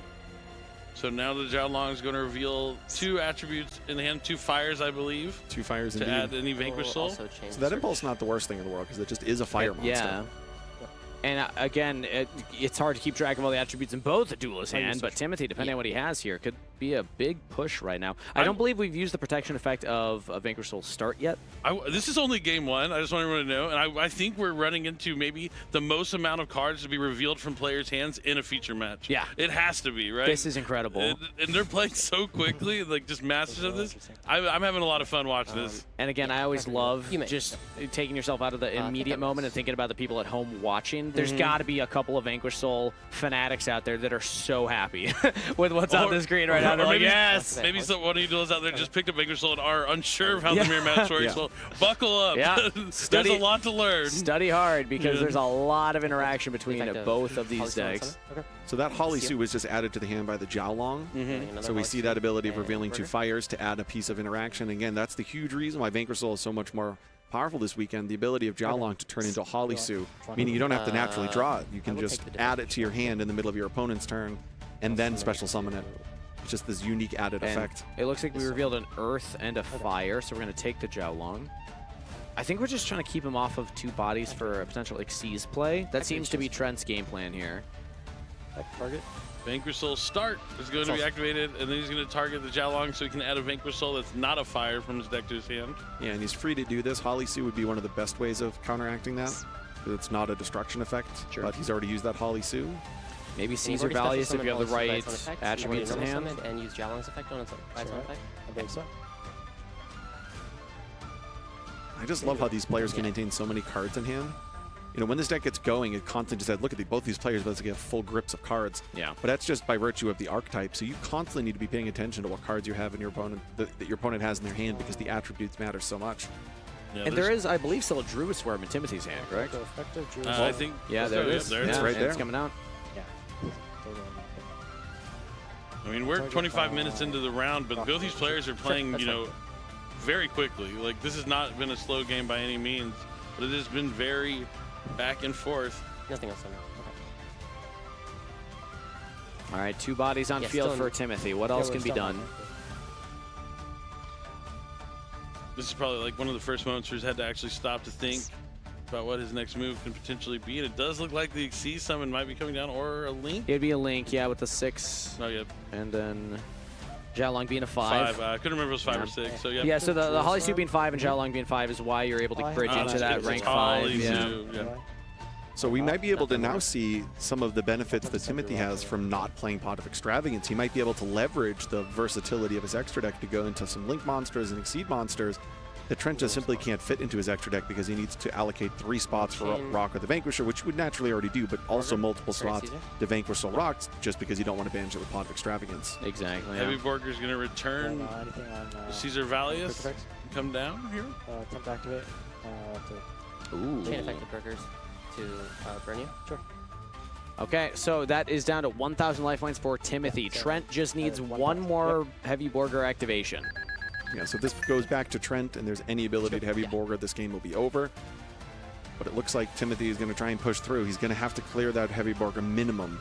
Yeah, but the extra decks is oftentimes, it's very good, just generic cards for the Vanquish Soul decks, but the generic cards sometimes struggle to deal with this many threats. I mean, maybe if you have like an access code line and you have enough attributes. I don't believe you did. There's only darks right now. Thank you. I'm trying to think what the outs are. Yeah, I'm curious to why. I mean, these duelists clearly have demonstrated that they've mastered this strategy, getting this far into the tournament, and then demonstrating with their play here. So if there is anyone in this room that's going to be able to navigate through this, it is going to be here. And this is potentially going to be one of the ways. There is still that field spell, though. And I will say... Oh, okay, Trent's thinking. I would like to reveal. Okay. Okay, so that's the protection effect used by the field spell. That means that protection's no longer there. The rosin is stopped, but okay, we're going next. Okay, yeah. There it is. It was tough. He had like, if it wasn't for that just slight misstep there from Trent, the game would have been over a little bit quicker if he kept keep that Heavy Borger on the field. He would have done the 1,500 on his turn, and then it would have been over as soon as Timothy, began his turn. But it was cool to see him try and fight back with that. But now his time is winding down. He's gonna have to push through. I want to highlight the fact, oh yeah, that's even. as I love just listening in on their conversations. When they were at the beginning of the show, I was also just listening to them talk, and they're both agreeing that pressure's higher when you're on camera. Like both of them up on the future match, it's a different experience. People are watching you. You can't hear people around you. You have the headsets on. You only hear your opponent.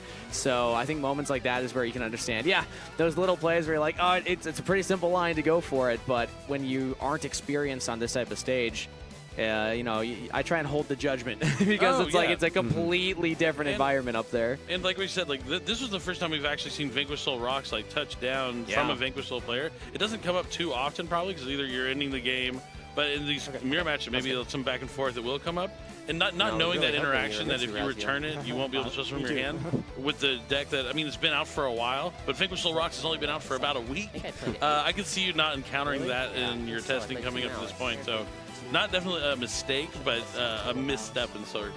Think about all the things that these players demonstrated for those of you at home who are either watching this in order to learn the Vanquish Soul strategy, or maybe perhaps want to improve your own play with the Vanquish Soul strategy. If it never dawned on you that Magnuma can start Caesar, we saw that there. If it never dawned on you that you can bounce Dogoron or any of the Kaijus back to your hand with your own Vanquish Soul effects, well, we just saw that here. If you weren't aware that Holly Sue taking control of your opponent's Vanquish Soul, specifically Raisin, matters a lot. Yeah. Because the placement could be put into a spot that actually interferes with your opponent's plays based on column placement. You just learned that. So we are learning really almost a master class here on how to pilot Vanquish Souls to their max potential. Yeah, especially in a mirror match when you're just going so back and forth. I think the putting the take control of the rosin and putting it in under the extra monster zone that's not being occupied is definitely a huge one, because you know that they're going to have to go into Rock of the Vanquisher at some point. I just love this banter talking about the museums in the area where they're going to school. They are very talkative opponents, and I think that's a great way to calm your nerves. If you're up on stage, you're not used to that, just talking to your opponent, having a conversation. It's a great way to enjoy your time. Definitely. What we learned was Timothy goes to NYU and is an art student, art history student. You should have played Art Mage. And so should you at home. Duelist Advance on shelves now. It's your favorite cards. I've heard Billy say they're his favorite cards. Oh, they're all my favorite cards, but this is going to be game number 2 here at the WCQ in this Vanquish Soul mirror match. But all jokes aside, no, Duelist Advance really did have an impact. I mean, we're sitting here in top 64, seeing these two decks go at it, and Holly Sue is really the centerpiece. We've seen it activate its effect so many times in such a short amount of turns. Now, does Trent have it?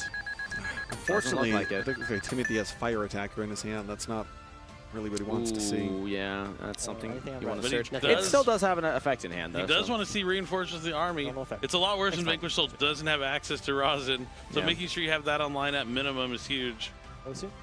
Holly Sue's that fine. And now we have the Nothing on Rosin searching for the Holly Sue. Let me know. Nothing on res, Yeah, so looks like no Droll and Lockbird for Trent.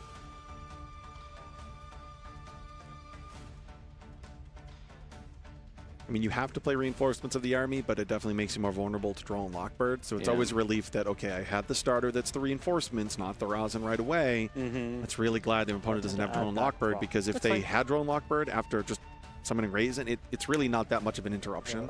But what's crazy is that even then, That's if you also get fine. Drolled there, you can still normal the Raisin, link into Rock, pass turn. Rock, bring back the Raisin, and then continue Holly Suing on your opponent's turn. It's so much fun what you can do with this deck. Normal, yeah. Yep. Now it looks like the Holly Sue is going to come down from the hand and try and special summon a monster from the deck, but that does prompt Trent to think. Thinking response. I think you might have a copy of Ash Blossom. That would probably be the most logical card for him to consider. And Ash Blossom, a fantastic card. There it is. Ash Blossom, it's a fire monster, so it pairs perfectly with the Vanquish Souls. It's also something to note, though, that it's one less card in hand, one less fire in hand. Yes. So the reason It's a painful cost. it is painful. The reason you play Ash Blossom is because it's used as an interruption, and that's fantastic. But you're also incentivized to keep as many cards in hand as possible. Ooh. Oh. Let's talk about this as the 6th card drawn. Oh, Joe, take it away. Oh, I didn't know if you want to take it away. No, but this yeah. is your... that was end phase, right? We're on Trent's turn now. Yeah, no, so this was the 6th card drawn. It was Molcharmi Perulia. You know, the Molcharmis sometimes have utility being activated on your turn, but Perulia is amongst the most impactful because the Vanquish Soul player wants to play on the opponent's turn by constantly summoning from hand.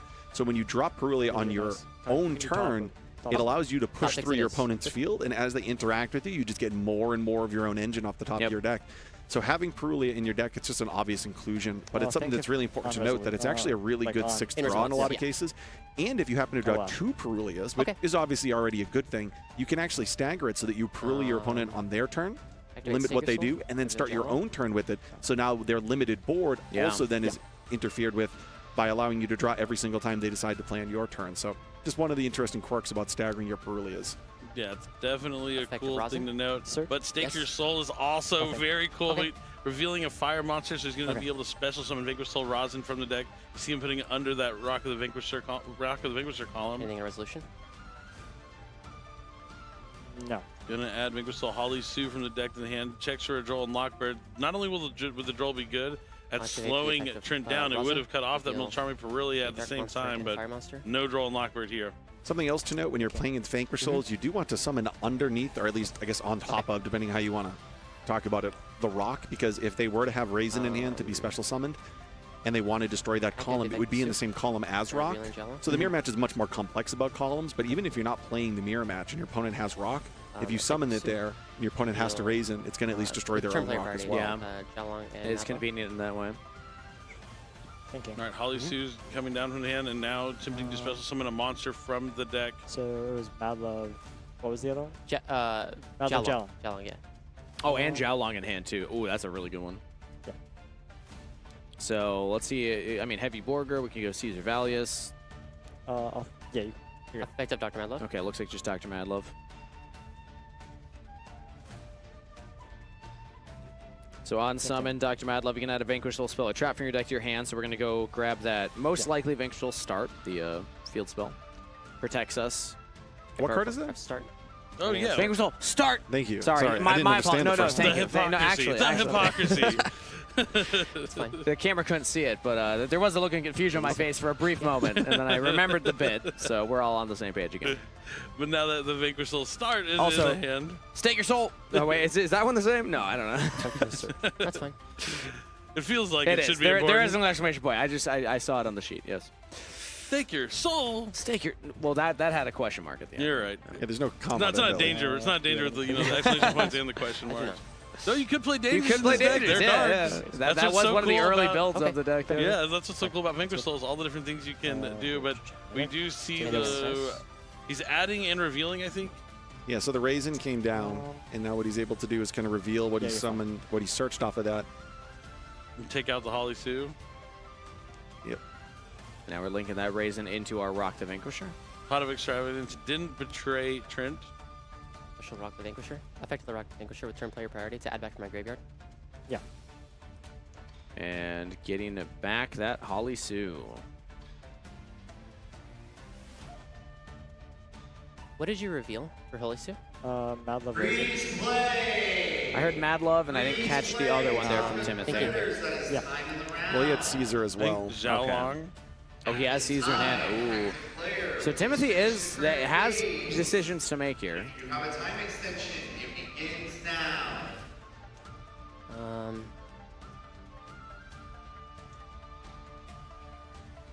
I will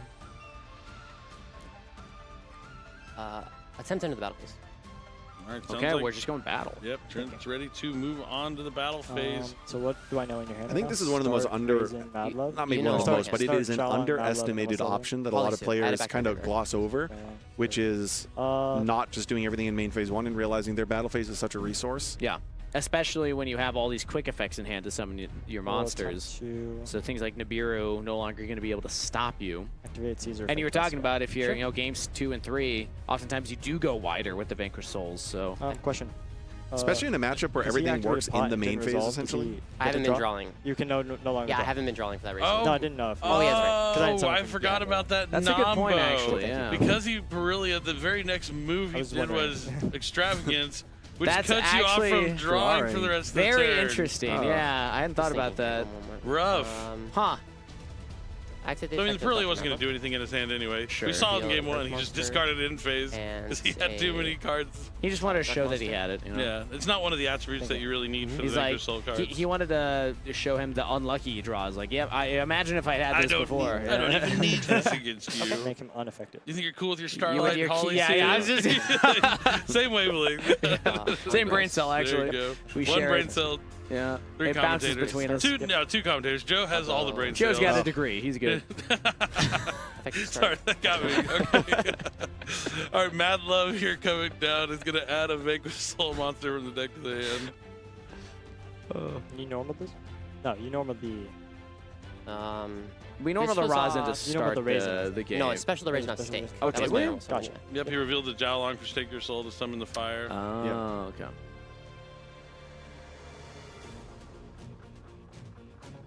So does that mean we have it normal summon? Because I believe that Mad Love was summoned off the Holly Sue. Let's see the end phase. Oh, Okay. I think that was I think it was the normal. Maybe. Okay. Exactly that one. All right, so we are passing the turn here. Once, but he said that he activated pot extrav. Yes, so that's what I was asking. All right, Timothy's just getting some clarification from the judges as to current game state right now. I'm pretty sure Pot Extravagance stops you from drawing. It does, yes. I mean, I was going to pull it up, but Okay, so it should have been Pot one Extravagance. What does that do? Is it? Okay, This then card like allows me shuffle to this draw deck 2 and cards everything? from my deck by banishing. Well, okay, I think the question is how many cards he drew off of the Mulcharmy because I didn't see him draw I any. think it was in chain. No, he Yeah, did just that's what I start asked. I with didn't know it. if, like. Okay, I actually genuinely thought it was like prosperity. Okay. So I should be drawing 1 card then. Yep. Okay. Okay. Maybe something was chained to Thank you, Judge. it. Yeah, I was like, that was like. I feel like it should. Yeah. I'm just so used to doing that and then not drawing anyways. Maybe we do need to pull a Pot of Extravagance. I'm pulling it up right now because all the pots have And then different end phase, stipulations yes, for activate kind of the limitations that you have. Oh yeah. The one that we saw was Pot of Extravagance, which banishes 6 random ones from your extra deck to draw 2 cards. And then for the rest of the turn after this card resolves, you cannot draw any yes, cards no by damage card to it, effects. He must have chained it to something. He must have chained the Pearly something and forgot to got the one well, draw before he activated his I Extravagance. believe what happened was something was changed to the Pot of Extravagance and summoned from hand, so he should have drawn before it resolved. Because it says after this card resolves, yeah, you that's cannot probably what draw. happened. That Not makes sense. after this card's activated. So it hasn't resolved in the chain, so that's my best guess. Judges, we defer to them. Yeah, sometimes it can be hard to catch the small intricacies of the exact timing from our perspective. He said draw phase. Yeah. Activates by chain. Yeah. So he's going to reveal 3 for Caesar Valius, and that's going to prompt Trent to use the Vanquished Soul Snow Devil to try and destroy some monsters here on the field. And I'm not summoning, but I am destroying. Okay. So that destroys his rock. Just an interesting point to note that the Vanquished Soul Snow Devil only protects your Vanquished Soul monsters, something that's really mattered with Vanquished Souls throughout the past in terms of the exact naming of rock in the extra deck. Imagine Rock of the Vanquisher was a Vanquished Souls monster. That would change a lot. Yeah. Main phase? Yes. I think for balance reasons, happy that it is how it is. Still a very powerful card, very powerful deck. And we have a Rosin, so normal summon Rosin for Timothy in the zone of the I'll Xiaolong. chain Dr. Madlin to return the low defense. Sure. So another just great thing that adds even more complexity to the Vanquish Soul matchup is the Vanquish Soul monsters generally don't target. It just, you know, the lowest defense, or I'm going to destroy non-targeting. So the ability to then bounce back to the hand doesn't necessarily stop the fact that there's an interruption, that this is going to still bounce something. It's just the monster with the lowest defense. If there's one, it's that one. And getting rid of the Rosin before the Rosin can use its second non-quick effect to destroy the Xiaolong pretty big. Sure. So now we have Holly Sue revealing the Heavy Borger. It's a special, so we know that there's a Rosin, there's a Heavy Borger, there's a Caesar Valley. So there's a lot of Vanquish Soul names in the hand of Timothy. Plenty of attributes to reveal for sure. There's a bunch of Fire Ace monsters too. Yeah, I believe there's a Caesar, unless the one in Graveyard is the one that we knew of. So I'll hold for that one. Maybe it'll come up again. But now Xiaolong can at least get to whatever he needs. Go effective Xiaolong. Xiaolong revealed 2 fires, I assume. This guy and another. Rosin and Rosin. There we go. I'll go effect. Chain. And our own Holly Sue now on the side of Trent. And again, the column placement is important here. So we're Trent is purposefully keeping the extra monster zone columns open, so that if ever your opponent goes into a Rock of the Vanquisher, you can then go into your Rosin to threaten that column. Or at least I imagine that is intentional here, because the extra monster zone columns are very important. In case you didn't see it, I did it kind of fast. You're fine. Don't worry about it. Time is winding down, though, so Timothy's going to want to try and take this game quickly so we can go to a game number 3. But even playing in time when there's no draws here because it's single elimination, Heavy Borger is going to be quite impactful. Yeah, and we know that, I believe we know there's a Heavy Borger in Trent's hand. And we have now committed to the Rosin on field, but with the Caesar Valley, we can always pop anything that's in the other extra monster zone anyway. Priority, would you like to activate anything? I have no quick effects. Okay. I'll activate Caesar, target Rosin. Sure. And now the Rosin can move around. Anything here? Activate Xiaolong. Search. Reveal 2 Rosin for Xiaolong to search here. We have seen, we should have been keeping count of how many names from each duelist have activated on the same turn. Yeah. But there's been 2 Xiaolongs, 2 Rosins, 1 Caesar Valleys, 2 Holly Sues. That's a lot. Okay, all right. I think that might be it for now. Yeah. Just for this match, yeah. Just for this turn. I'll chain Caesar. All right. Caesar's going to try and destroy the Vanquish Soul start, and it does resolve. So important because the Vanquish Soul start could protect from the Rosin column, whatever comes down there. So now Timothy has to be very careful. I mean, it's pretty obvious there's that one column that you just avoid, but it could come up. I love the introduction of columns to the Yu-Gi-Oh card game. I know it's been a while since we've had them, but Vanquish Soul really is one of those decks that shows you the game design potential of it in a really satisfying way. Huh? Do I know your whole hand? It's Raisin, Mad Love Soup. You do not know just the random draw. Oh yeah, the random draw that you got. Oh, there's still the random draw. Yes. Yep. There's been some great communication between these two players. Just being very open and honest about exactly how many cards in the hand have been revealed. They kind of both keep track of it really well. Sure. And the matchwork can be really challenging. You basically know the entire 6 cards in your opponent's hand the whole time, because see, like that Holly Sue just bounces the hand. It's kind of, you have to keep track that it's there and the attribute that it is. It's been really great that they've been with open lines of communication, constantly talking about, the number of unknowns, the number of cards things like that. Heavy Borger just burns for 15. Timothy is still behind in life points with 1 minute left on the clock. You're going to have to get in for at least 400 or 301 damage in order to take this one. We're going battle. Yeah, you can attack over the Mad Love here. That's one way to do it. I think Trent maybe, because that was normal summon, so it has to be in attack mode. And there's no field spell to protect 3 there on either side of the field now. Yeah, I wonder if it wasn't able to bounce that for the Caesar Valley's for any reason. Okay. And we're trying to clear the Holly Sue to prevent Trent from having a reaction. All Trent needs to do in the next 30 seconds is get to your own... Actually, no, you do need to do more than get to your Heavy Borger, because checked. Timothy can always check yours. I think Timothy might have this. At least game 2, because if Timothy wins game 2, we will be going to a game 3. Yeah. Oh, okay. And a game 3 in the mirror, whoever gets Borger first just wins, basically. And it doesn't mean who goes first, because there's plenty of ways to access Borger right? on your opponent's first It's turn. crazy. They're all main phase effects, but I was almost going to say, like, you could win in your opponent's draw phase. You can't. These are all main phase effects, but for a split second, I'm like, wow, that would be really funny. If Could you imagine? In your draw phase. Well, hold up. It's like, not like if Timothy drew Holly Sue, but maybe Trent didn't have it in hand. And yeah, that's fine. And that's time on the round here, so let's see if the judges call it or if there were any time extensions added for any of the questions asked earlier. So finish phase. Yep, so they're going to finish the phase. Timothy's going to be ahead in life here in game 2, so he will take game number 2, and we'll be moving on to a game 3. Phase. Where I'm pretty sure it's first damage. Yep. Well, I can't. But the big thing is if this game ends in time, these players will not be able to side deck going into game number 3. They will have to go in with how their decks are prepared for this game. Trent's confirming with the judges. They asked what phase. He said draw phase. It's at the end of draw phase. I have nothing else to do. Judges are confirming. So expectation is we're going to a game 3. We'll wait for final confirmation from the judges, but there was also no slow play in this match at all. Yeah, this was literally constant both fighting decks. action. Strap in, everybody, because again, Vanquish Soul will only get more popular as the expectation with more sets coming out here shortly. Timothy being informed he is the game 2 winner. Yeah, there he is. Is it do we check life points at the end of every end turn, or is it 0, 1, 2, 3, 4? I also like, the one time that I think Timothy stopped to think, it was all of maybe 25 seconds. Yeah. So we assume which is, for some duelists, their natural pace of play. Yeah, a very, very well played from both of these duelists. There we go. So game 2 win confirmed for Timothy right there, and that means that we will, no side, go into a game 3. It will be Trent to decide which side they want to, or if they want to go first or second. I'm going to assume first. Yeah, they just have to go first. Yeah. Oh, actually, we're getting confirmation roll here. dice Roll and dice. Highest goes first. So it's always important to know your tournament rules. Thank you for confirming with us. But what a way to start the top 64. The bracket stage. Both of these duelists have gone through 12 rounds of Swiss over the last 2 days.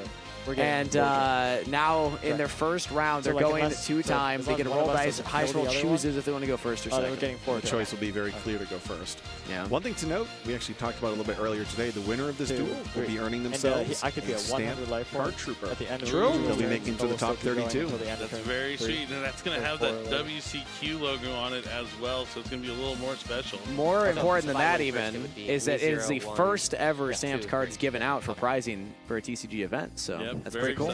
Part of history. Part of history here in North America. Yeah, true. Yeah, as there were in some in South America. But yeah, I mean, this is kind of cool. It really even has more of like that fighting game kind of style. Like when the time runs out and like a fighting overtime. game, you check who, like, which characters have more lives remaining. That's going to be the one that's going to be able to move sudden on. death. Yeah, sudden death. Some games is like first hit wins. Vanquish Soul, sudden death. That actually would be a great one. All right. I know. Well.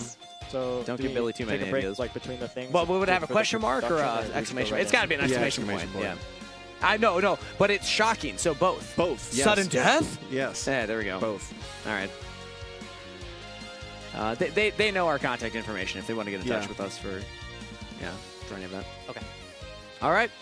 Getting ready for duel number 3. And again, it will come down to a dice roll. The higher number gets to choose if they want first or second. This definitely favors Timothy a little bit because Trent lost that game number 2, but now Timothy having that opportunity to go first despite winning game number 2.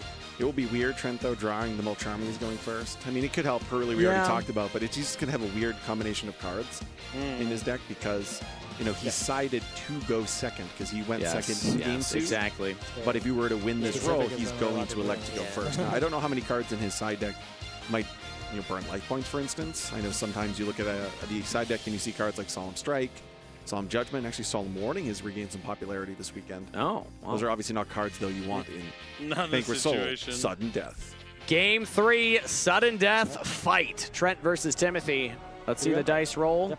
Higher roll gets to choose if they want first or second. That's an 8 for Trent. Good start there.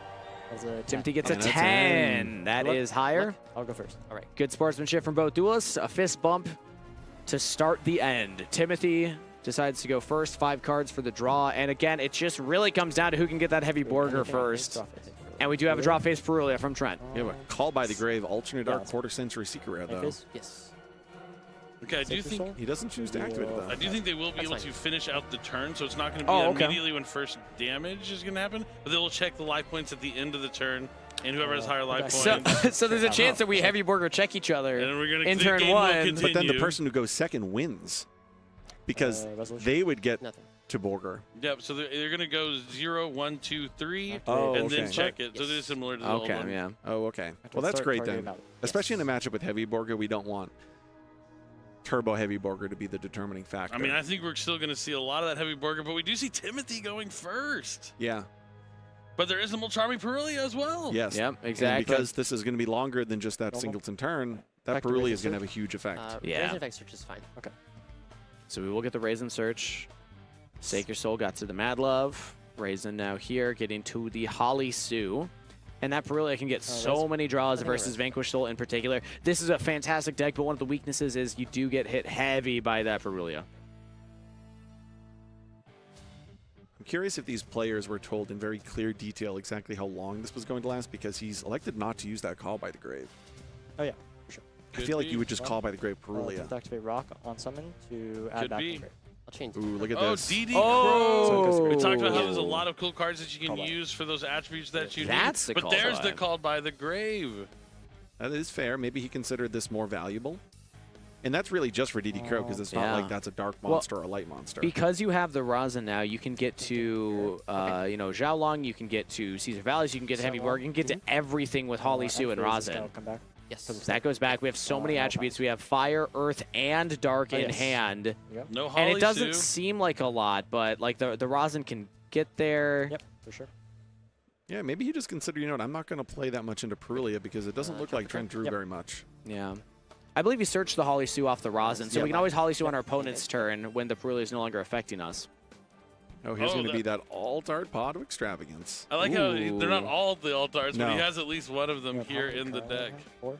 Maybe he's That's a working good for looking a card. full I will play have 4 set. after, yeah. You have 4 now, and then you'll have 6. Well, I have 5 now. Like, Oh, yeah, I've including activated the one, extra. yeah. Yep. Sure.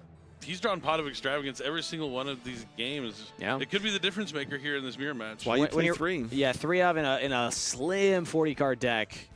Not unheard of to draw it that many times. I wonder if he's ever okay. banished all 3 copies Yeah. of Rock of the Vanquisher. The whole thing. Could you imagine if you banished your entire extra deck for Pot of Extravagance? Well, if it drew 3. I mean, Yeah, you can play maybe. Domain Monarchs or something Yeah, like true. that. Like, Oh, I don't yeah. need this anymore. Honestly, that would be a buff for some decks, yeah. Pot of Extravagance, Hey. activate Domain. Monarchs did just get new cards. There's a brand new Monarch in Duelist Advance as well. All right, so 2 extra cards in hand. Trent also drew 1 from the Perulia. So that should be, I believe, in total I think he has a 7 card 7 hand. cards, yeah. This would be 6 for turn plus 1. Normal, activate So summoning right there underneath the rock, like we talked about in the previous game. You want to threaten the columns. Yes. Yeah. So again, Holly Sue can always reveal the Rosin. With Rosin and Mad Love in hand, that's Fire Dark, which is the combination, I believe, to summon from deck for the Holly Sue. So then you can get into Borger that way.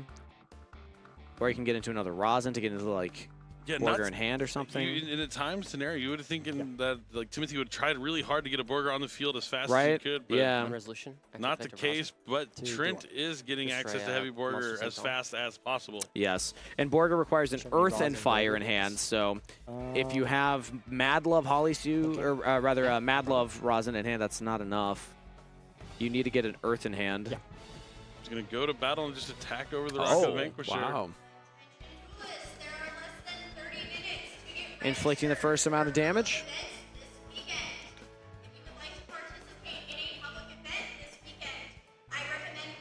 Looks like he's thinking about activating Stake Your Soul. Yep. This is a reveal a monster and summon a Vanquish Soul of the same attribute. Reveals that Heavy Borger, so he's looking to summon Vanquish Soul Dr. Mad Love. So that signaled to me that we're in main phase 2, because we battle phase. Oh, no, we just used Rosin's effect to destroy, didn't we? I think we might still Yeah, I be. mean, that was No, he definitely didn't. possible. Yeah, I would It have looked- been it very looked- surprised. It looked like I picked up and attacked me. Yeah, but maybe yeah. not. Unnecessary. I think because it's a normal spell for Sacred Soul, we're still in main phase 1. And we're going to go into the Mad Love and defense position. So I know what in Raisin Burger. Yeah. Things are not looking good here for Timothy. No. still has a plays in hand to go for. I'm just the attribute combination is so important for Vanquish Soul, and with the Holly Sue plus a fire and an earth in hand, it could be tough. There might be ways that I'm just not thinking of to get there, so don't count him out yet. In hand, so he could filter his hand. If that is good. If he's able to special summon it. A Rock the Vanquisher hits the field. Yes, exactly. I love Phantasme. It's such a good card. Yeah, unfortunately, for Phantasme, the Vanquish Souls don't target, so it doesn't get that sort of added bonus, but otherwise it is a card I really like. All right, gonna look try at and this. activate the Snow Devil. Oh, we had that set. I think Okay. I want to summon from hand. Okay. And this is in response to the activation of Vanquish Soul start, so it won't be able to protect the Vanquish Souls, and he's going to get to inflict some of that damage. And potentially special summon a Vanquish Soul from his hand as well. And that's very important because he can go for Rosin. Rosin can search, and now that can get to the Earth attribute that it's on he activation, so would it's not want resolved yet. after Holly Sue leaves his hand. The start, because it's a replacement effect. So probably a it's Caesar continuous Valius. part. It's on activation, so it hasn't resolved yet. Yeah, they're just clarifying that because it's not really an activated effect. It's just a kind of that unique It replacement still needs to effect. resolve. Yeah, but the card hasn't resolved yet. It's just not the card's not technically on like, the officially field. on the field yet. Okay, okay. It's kind of like if you chain Royal Decree. Yeah. This is why I thought maybe he went into battle first. Like, Yes. you know, get some damage, take out the Rock of the Vanquisher. Because chances are the only trap card in their deck that they're going to have instead is going to be that Vanquish Soul. Yeah. So that's it. He realizes Wow. he's not going to be able to get Wow. another Rousey monster on the field. We saw Holly Sue after Holly Sue in game That's 1 crazy. and 2. No Holly Sues for either player here in game 3. And Timothy is going to, I would almost say, steal this match. Yeah, congratulations to Timothy. A back and forward battle between these two, and it all ends with a single flip of Vanquish Soul Snow Devil. Yeah. Just incredible between these two players. I mean, they both played quickly, an excellent duel between this mirror match, but man, ending up there in time in game number 3, just an epic conclusion to an awesome match. Class act from both of the duelists as well. Yeah, these two duelists, incredibly respectful during the course of the match. I really appreciated the fact that they were declaring their phases, asking if it's an open game state, would you like to activate a quick effect? Because that's just really what these two decks rely on, really what this single deck relies on. It's timing everything appropriately, and as long as there's those open lines of communication, we're not going to have to stop and wonder, like, was that drop phase, standby phase? Were we still in the main phase where I can activate a Vanquish Soul? Were you protecting? Had that resolved? Yeah, but these players' communication, I think, was really pivotal for this just really wonderful back and forth match that we were able to witness. And again, just such an exciting match, too. I mean, we've seen the Ryziel Mitsurugi mirrors. We've seen the Malice mirrors. Now, we can say we've seen a Vanquish Soul mirror, and I fully expect this deck to be only more and more popular as more sets come out. It's already strong, but I definitely want to make sure I'm picking up my play sets of these cards because they look fantastic. It's so much fun to play.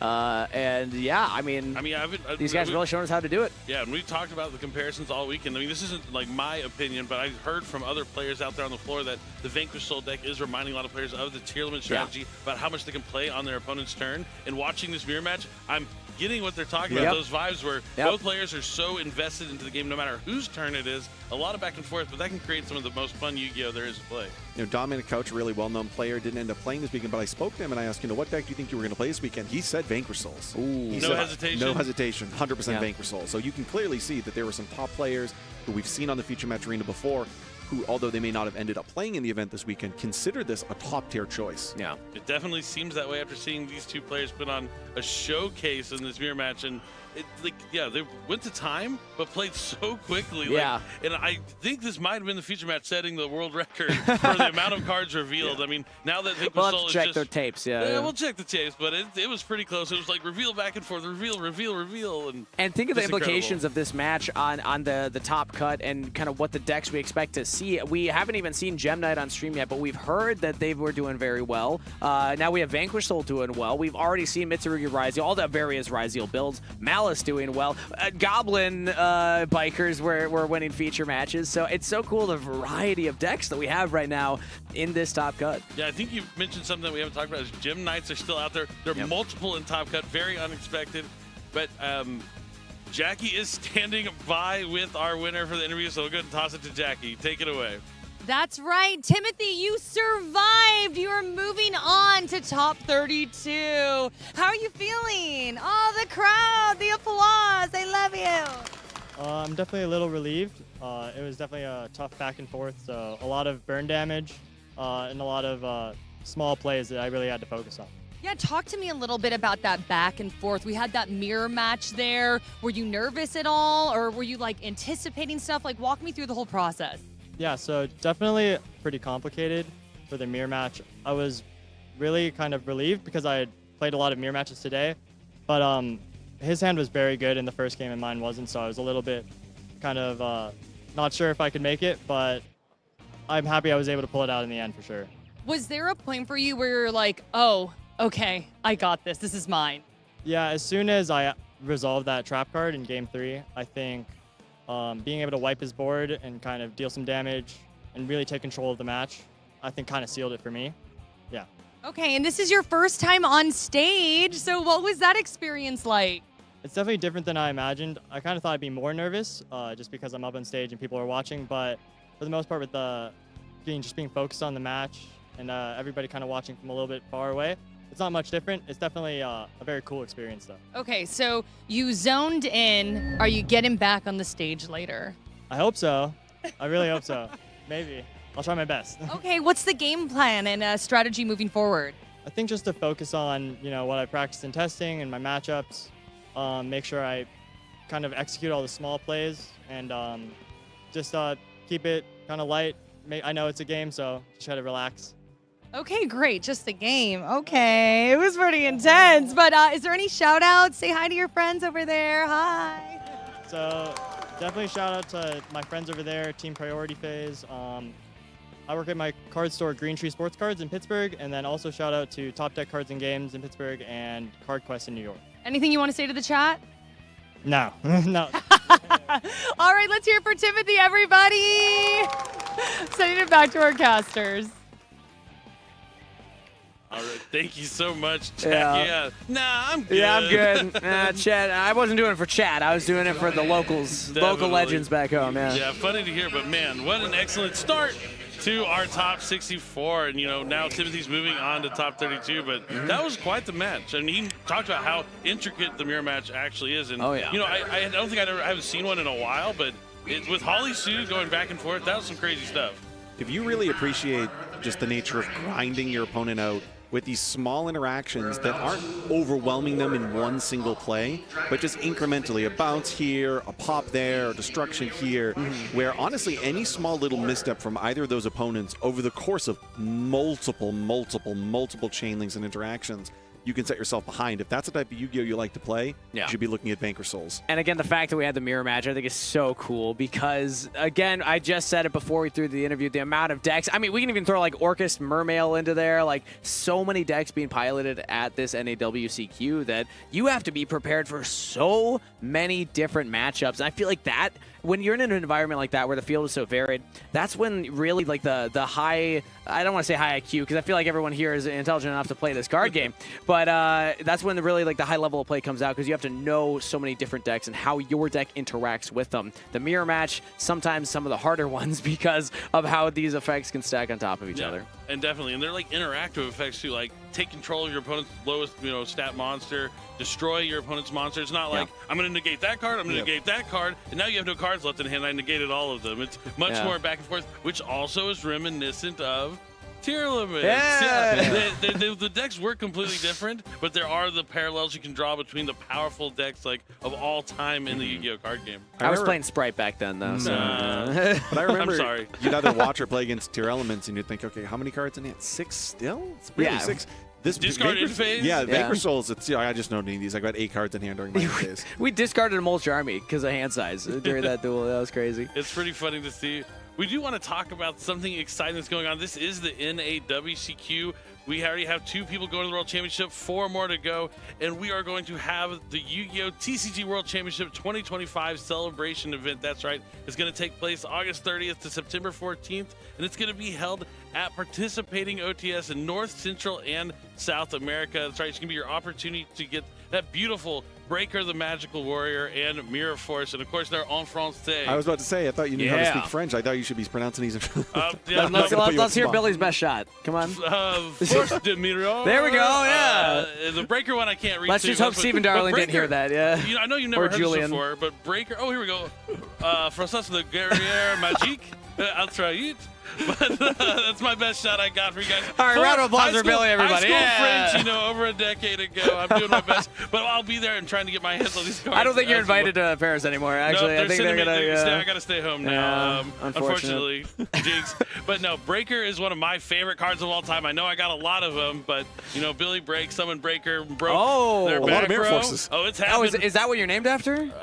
It is what I'm named after, even though it's spelled just, a little differently. Last name also, but I always felt the connection with Breaker. I'm like, this is me personified in a Yu-Gi-Oh card. I think it's important to note, though, you actually get them no matter where you are in French. So even if you attend this in North America, South America, Central America, you're getting it in French to represent the fact that the World Championship is happening, as we saw on Friday from Julian in France. Yeah, and they're like variant artworks, a little bit to look kind of like museum-esque, like they're, paintings. You see it kind of there on that Breaker and the Mirror Force as well. Yeah. Just absolutely incredible cards. And you know where you can also use those cards? At the Ultimate Time Wizard events, at any YCSs or regionals, or I guess. Well, yes, you can also use those. Maybe not, if you're trying to, top it at YCS. Mirror Force is always, it's always a good one. True. Do we have a Breaker deck? We just need a link 1 for Breaker. That's You never know. Yeah. You never know. It could be the next thing just right around the corner. What's the spell counter field spell again? Endymion? Magical Citadel. There we go. Endymion. There we go. Searches that one. Yeah, we solved it. It could be the Make case, Breaker a starter. Can you imagine that? A good going second starter. Destroy Speller, trap card, actually... link 1 into some other. Wait, you might be onto something. I know, there. I might be onto something. Well, not going to give away all the secrets. Again, you know how to get in contact with me and Joe if you're serious about any of our You'll thoughts. never find me. Yeah. Was it Game Over? Or no, Sudden Death. Sudden Death, yeah. Sudden Death? But it's been an awesome weekend so far. We've seen some incredible duels with incredible decks, and we're going to continue on this train until we find out the other 4 players who are going to be going to the North American World Championship qualifier. We're going to have a cool trophy ceremony before we jump into our next round, so you don't want to go anywhere to see these Dragon Duelists and who won the Dragon Duel Championship. Stay tuned. We'll be right back. There is so much to do at the NAWCQ and so much to buy. Obviously, you can get the latest card set. Do you need Duelist Advance? We got you covered. Ooh, how about a Duelist Portfolio? Kawaii! Dark Magician Girl, I need this in my life. Double Kawaii. Look at this card case. Oh. Ash Blossom on the back. Okay, do I have a budget? Because I want all of this. Look at these mats. Oh, Seto Kaiba, Yu-Gi-Oh! Oh, card sleeves. You can never have enough of those. And plushies. All the plushies your little heart could desire. My goodness, it's so soft. Yu-Gi Boy! Ooh, I really want to get that t-shirt over there, too. How much can I spend again?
Welcome back. It is time for our Dragon Duel winner ceremony. We begin with our judges. I would like to call to our stage our head judge, Aaron, and then assistant judge, Mike. Let's hear it for our judges, everybody. They will be handing out the trophies to our winners. Let's hear it for our winners all on stage right now. We begin with our quarterfinalists. Our quarterfinalist in 8th place, Zephyr.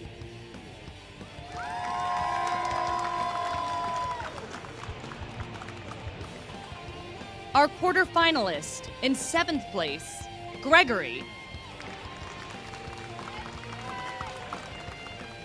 Our quarterfinalist in 6th place, Tomas. And in 5th place, Gabriel. Our quarterfinalists. Let's hear it for our semifinalists now. Now to our semifinalists. Our semifinalist in 4th place, Myson. And our semifinalist in 3rd place, Michael. Again, let's hear it for our semifinalists. Now to our finalist in 2nd place, it is Luis.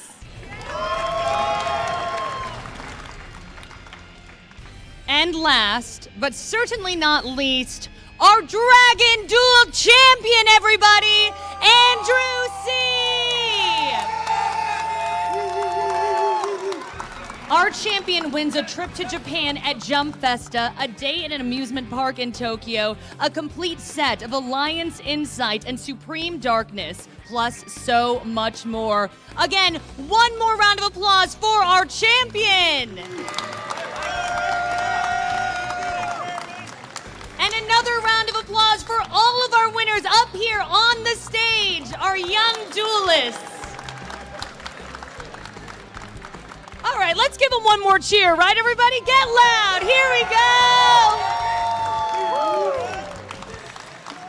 All right, we will be right back. We're going to take a quick break. Thanks, everybody.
Welcome back, Duel fans. We are here with the top 32 for the NAWCQ. As always, my name is Steven Rodriguez, and I'm joined by the lovely Steven Darling. Thanks, Fram. And I gotta say, this has been like an incredible tournament so far, but that last Vanquish Soul mirror match, going down to the wire like that, oh, just good. Thank you very much, everybody. Only 32 duelists remain here at the NAWCQ, so please join me in welcoming to the feature match stage for our top 32 in the blue chair from Lafayette, Colorado, dedicating this match to his friends from Denver and Seattle, Xingyu Zhang! And his opponent today in the red chair from Bampa, Idaho, in his first ever top cut, dedicating this match to Austin Ober, who told him to read the cards in his deck before the match, Isaiah Estrada III. Duelists are already on stage, so let's throw it back to the casters for game number 1. So do not blink, because if you do, you'll miss the fact that that is Gem Knight, Gem Knight, Gem Knight being played by Isaiah. That's incredible. Just pure Gem Knights making it this far in the tournament. But Jinyu from Lafayette is certainly no slouch either, using Fiendsmith Mitsurugi. Oh my goodness, what a match. Oh yeah, this is going to be super exciting to see. I've heard some murmurs about Gem Knight throughout the tournament. There were a number of players that actually made it into top 64, but I believe Isaiah is our only one that is left remaining. I could be wrong about that, but I'm pretty sure. No, last I checked, I think you're absolutely correct. This is the last hope for Gem Knight warriors everywhere. So cheer on Isaiah if you want to see this brand new deck, because again, it's giving out Battles of Legend Monster Mayhem with all these brand new cards. Not every TCG region has this, so it's really exciting to see how powerful this deck is once duelists get their hand on it. Yeah, the brand new Master Diamond as well as the Neparim, I think, are really awesome additions that increase the consistency. And a few months back, we did have the unforbidding of Gem Knight Fusion, now back to 1 in the TCG, so it'd be really exciting to see if that rears its little head again. Well, they are known for additional normal summons, and there certainly are plenty of cool effects to be seen here. I do love that there's a similar shout out to maybe their past lives as Gem Knights, because like, oh, the effect damage you'll deal this main phase has had, because these Gem Knights are not your grandfather's Gem Knights. They're the latest Gem Knights doing battle damage, no effect damage here. Yeah, I think I heard murmurs that, like, it's a go second deck almost. So, like, we'll know for sure depending on if Jinyu wins the dice roll and just lets his opponent go first, whether that's actually true. But either way, I think I'm excited to see these gems fly. Definitely, certainly a shining deck indeed. But also interesting to see the list that Jinyu has been piloting. Again, seeing, well, I won't spoil any surprises, but it is really cool to see that. And oh, goodness, I'm seeing some weird. Oh my. Okay. Sorry, we're just checking out the deck list here. I just saw something funny. I see something. Man, this is going to be a match to remember for sure. So I'm going to stop yapping here and just get ready to commentate the Yu-Gi-Oh! Trading card game at its highest level. But both these duels are locked in again. They are in top 32. Obviously, just a few rounds away, a few matches away, to getting into the spot. Right? You want to be in the top 4 so you can be sent off to Paris, France, in order to compete on behalf of North America in the Yu-Gi-Oh! World Championship. And man, can you imagine doing it on Gem Knight? Not to say that Jinyu's not going to make it, but if Isaiah's made it Gem Knights, it just needs to see new decks. Talk about bragging rights, right? He's just the best. Would be wild to see it. So with that in mind, why don't we go into game 1 of the top 32 here in Indiana. Just a reminder that this is going to be 45 minutes, best 2 out of 3 between Isaiah on the right and Jinyu on the left. There we go. I see 5, and then Isaiah is going to be rolling. That's a 10. I'll go second. I'll go second. He said I'll go second. I knew it. Oh my gosh, this is going to be so exciting. These are always my favorite games of Yu-Gi-Oh! Because the amount of pain that your opponent must be experiencing when you're like, what? Why did he just say that? Why did he just say that? Is this man on Tenpai? What could he be playing? Yes. He's on Rock Tenpai today. Well, let's go ahead and see what Jinyu has for his opening move. He's going to start off with Lacrima of the Crimson Tears. Going to go and send Fiendsmith card to the graveyard, and it looks like it's going to be Fiendsmith Engraver this time. I know we're getting really excited about, I wonder what Isaiah is going to do with this Gem Knight deck. But let's not forget, he's playing against probably one of the strongest combinations of archetypes in this entire format. Fiendsmith, Mitsurugi, and Ryzeal. He has to be watching out for scary things at every corner. And going second, that probably means you're playing a more board breaker focused deck and just sort of letting your opponent play. And that can be really dangerous depending on how hard Jinyu could go this turn.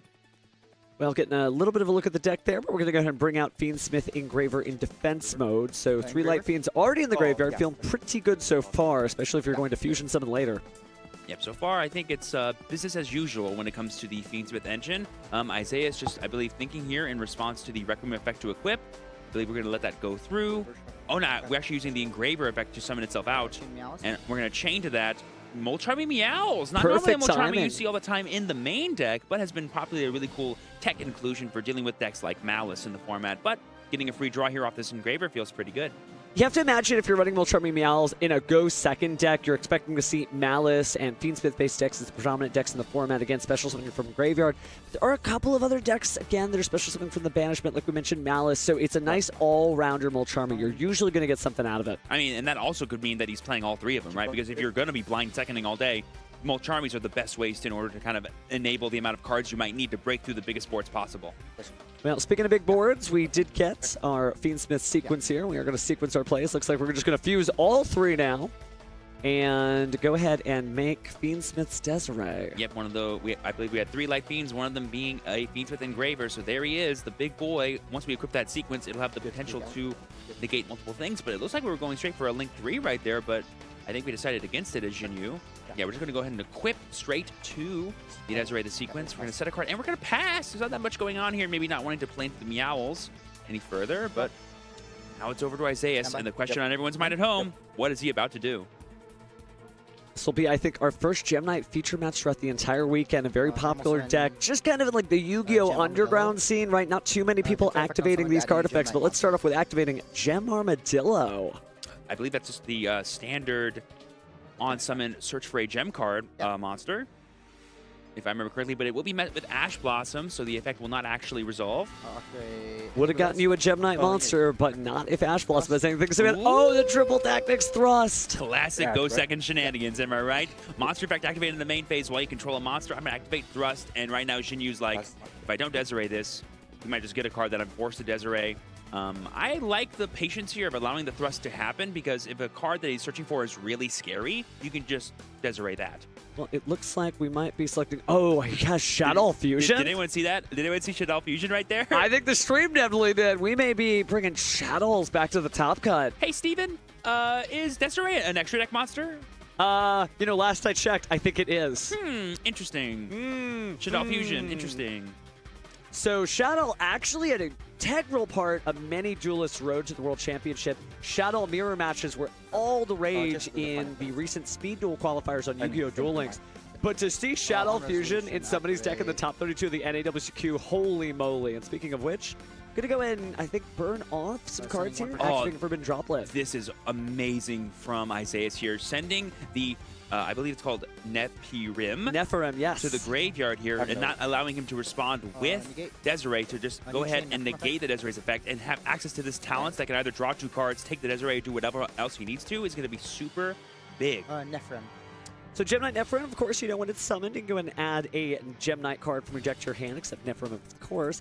But any effect damage your opponent takes during the main phase's turn is halved, so we're going to have to do a battle damage. So but during your main phase, you can immediately, after the effect resolves, normal summon a card, and if it's sent from the hand or deck to the graveyard, which it just was from the Forbidden Droplet, you can send a card from your hand to the graveyard. If you do, special summon it back to the field. Ooh, so we get a free body, and we get to turn off the Desiree, and we have a triple tactics talent in our hand. I think Isaias is going for something big here this turn. This is really exciting to see how much of an impact. We talked about Duelist Advance, but Battles of Legend Monster Mayhem, right? We're seeing Gem Knights in the top cut. We have seen Orchest everywhere. It's really neat to be able to see all these different decks that have been supported. There's even a Punk deck in the top 32, which means they probably are using some of the new Punk cards in Battles of Legend Monster Mayhem as well. So a lot of new stuff appearing in this format. Yep, and we just added Gem Knight Dispersion to our hand as we're Isaiah, so be sure to be on the lookout for that. I do believe we get an additional normal summon here of this Gem Armadillo, which I do believe they're not once per turn cards, so you can keep searching for Gem Knights. Nobody thought you'd be normal summoning 2 Gem Knight monsters, but literally this deck is built around it now, and so Nephirim's additional effect there for that extra normal summon allowed finally the Armadillo to get through. And we added Gem Knight Hollow Core to our hand. Okay, Arrowhead's confirmed. The materials are 2 monsters. What are we link summoning here?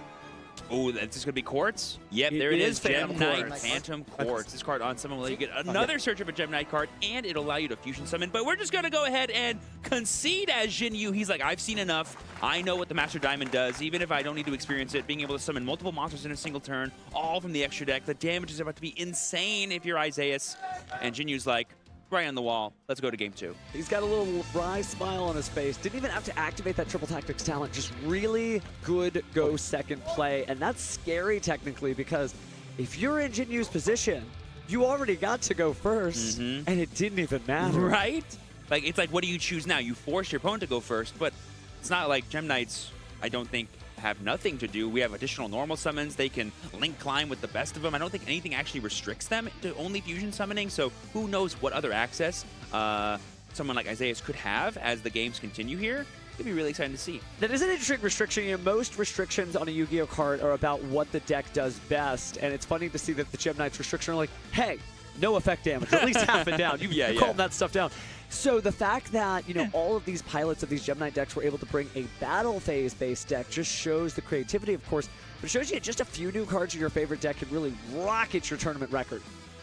Yeah, and I believe what Isaias was going to go for there was the brand new Gem Knight Master Diamond Dispersion, which basically lets him summon 3 more Gem Knight fusion monsters, and the damage you can get with that is just insane and more than enough to win most games in an open board state like Jinyu was left with. And so he's just like, I'm not going to do the motions here. So I really love that heads-up play of giving you as much time as possible. We've seen that time and time again this weekend. Duelists want to stay in their rhythm. I don't want to give my opponent the joy of doing their full big combo just to wipe me out when I can just go into game 2 and try to get the momentum back in my favor. It was one of my favorite comments from James Markowitz, one of our World Championship representatives who qualified in the World's Qualifying Points Playoff on Friday.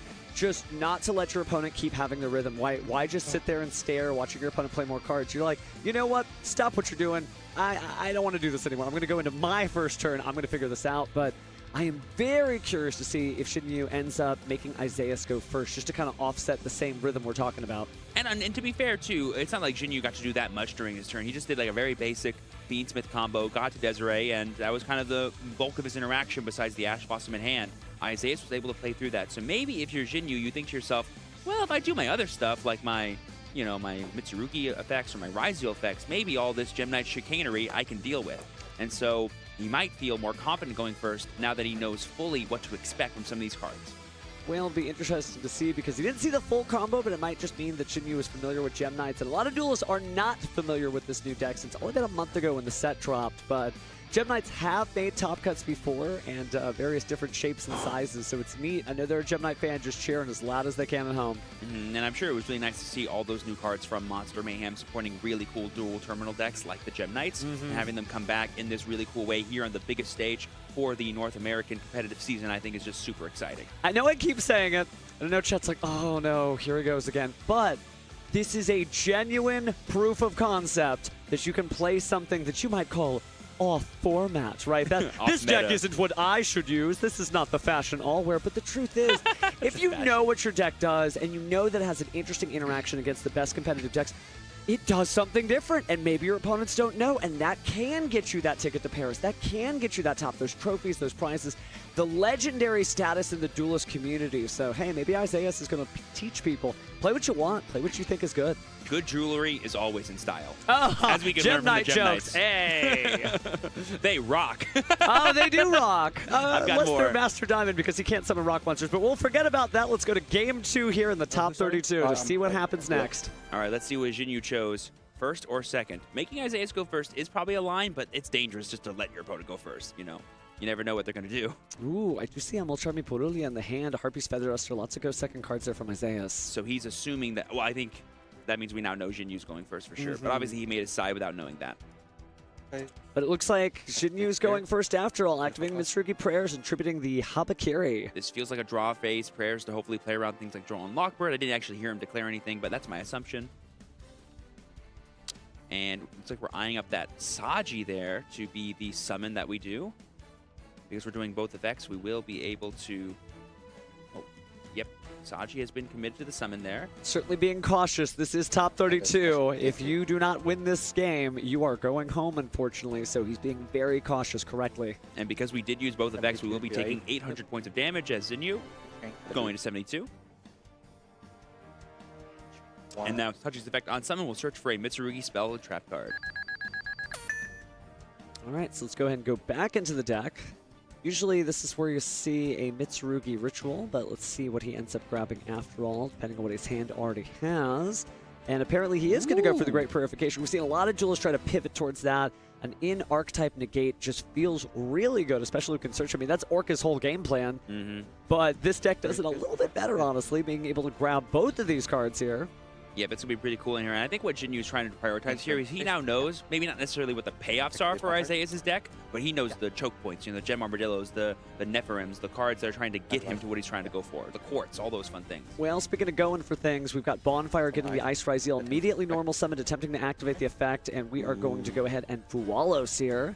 We saw Meowls in the first game sort of maybe put a stymie on Jinyu and give Isaiah some much-needed advantage. If this Fuwalos resolves, that's going to be really tough for Jinyu to play around. He's going to let it go, so we're going to special summon a monster from the deck, and Isaiah is going to get a chance to draw one card as X Ryzeal hits the field. And when you go second, the more cards you draw, the better. And I think I just saw a certain card flash in Isaiah's hand. I won't mention it.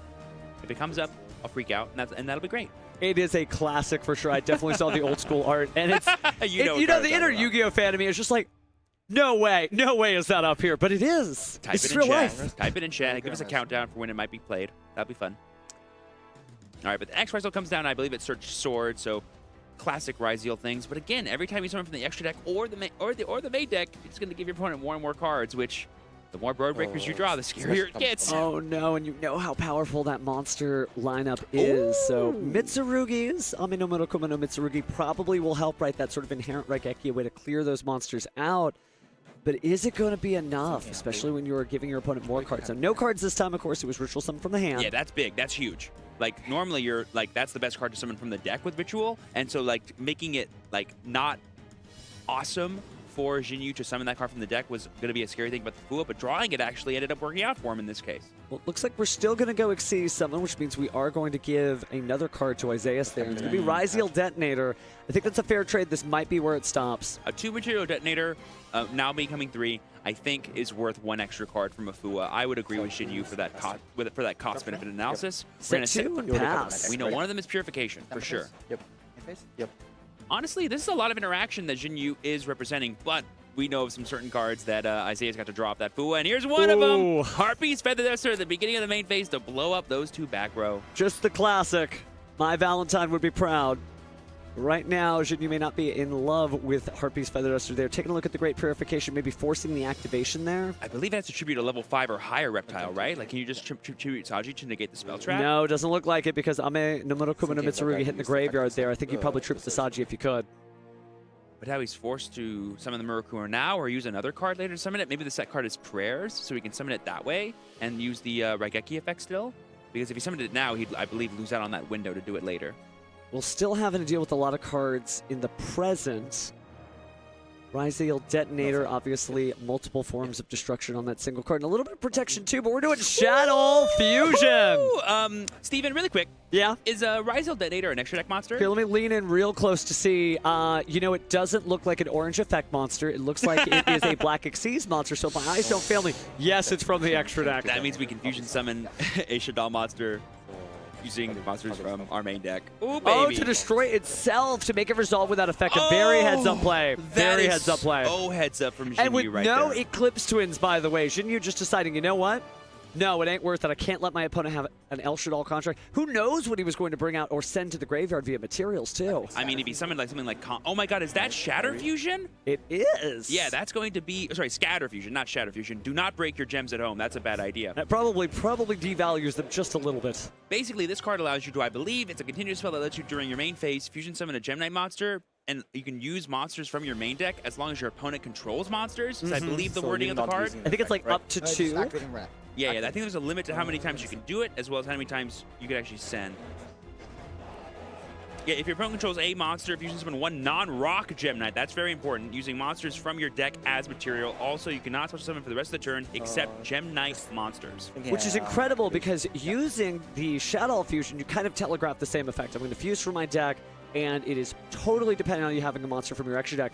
Ryzeal Detonator, of course, detonated itself, but the Scatter Fusion dropping immediately after, that is unfortunate because would it have been easier to deal with these extra fusion monsters if you kept your Ryzeal Detonator? So here we see Mitsurugi Prayers being activated, tributing Saji. Now, if we're using both effects, we will still have a monster in play after all this, but we're not going to be summoning off of it. We're just using it to tribute Saji, and now we're using Saji's effect when tributed to search for a spell trap. So this will make Shadow Fusion not be able to activate. It is a continuous spell, so it has to be in play before it can activate, so he's able to do this with the quick play spell Prayers. But now, how does he summon back out the Murakumo? he's essentially losing out on all of his interaction. Well, better that than the big beefy bodies of the Gem Knight fusions, but this is really interesting. I don't think I've seen much tournament play like this where someone destroys their own monsters in order to prevent the effects activating. Like sometimes we'll see that with things like Triple Tactics Talent, if you could take a Ryzeal detonator, especially with an Eclipse Twins underneath it. But this is totally different. Every time he plays a card where his opponent's supposed to have advantage, and that's what gets him back in the game. Shinryu's like, nope, I don't have these cards. Abandon ship. Yep, and there we see the Nephilim going to search for the Gem Knight Dispersion. That's another fusion spell, and I believe this one also lets you fusion from the main deck. I believe it's fusion summon 1 Gem Knight monster from your extra deck using monsters from your hand or field. Up to 2 monsters from your deck or extra deck can also be used if they are non-rock Gem Knight monsters. I believe Armadillo is a beast, so he's good. Or you could just add 1 Gem Knight monster from your deck or bench to your hand, and any effect that you do for the rest of the turn is halved. So he's actually adding the Gem Knight Armadillo and using the extra normal summon from Nephilim to summon it to the field. I love cards like that. Something that comes to mind is Dark Contact, where the card has 2 different effects, and you can only use each of them once per turn, but you can activate multiple copies in a turn, meaning if you happen to, draw a house of cards, and you feel like, oh no, this has kind of locked me up. No, it has to just play and play again. This is addition. And I think the reasoning for this is I think I saw in Isaiah's hand the regular Gem Knight fusion, which will allow him to fusion summon using the monsters he has in field into a Gem Knight monster. All these fusion spells. He's used 4 different fusion spells in 1 turn. But no fusions have actually appeared on the field, so finally we reach for the extra deck. Gem Knight fusion in 2025 in the year of our Ra. This is insane. And I believe we are using another Nephilim as fusion material here, which is a light monster. And is that... I think that's... Is that just... That's not Seraphonite. That is... Oh, that's Lady Rose Diamond. Oh, wow. I believe that came out in Power of the Elements a few years back, if I'm not mistaken. Yeah, Gem Knights have gotten a lot of support over the years, and you have a great memory because, yep, it did come out in Power of the Elements. So this one, once per turn, the first time a Gem Knight monster be destroyed by a card effect, it is not destroyed. Great effect that reminds me almost of like the Cipher Dragon.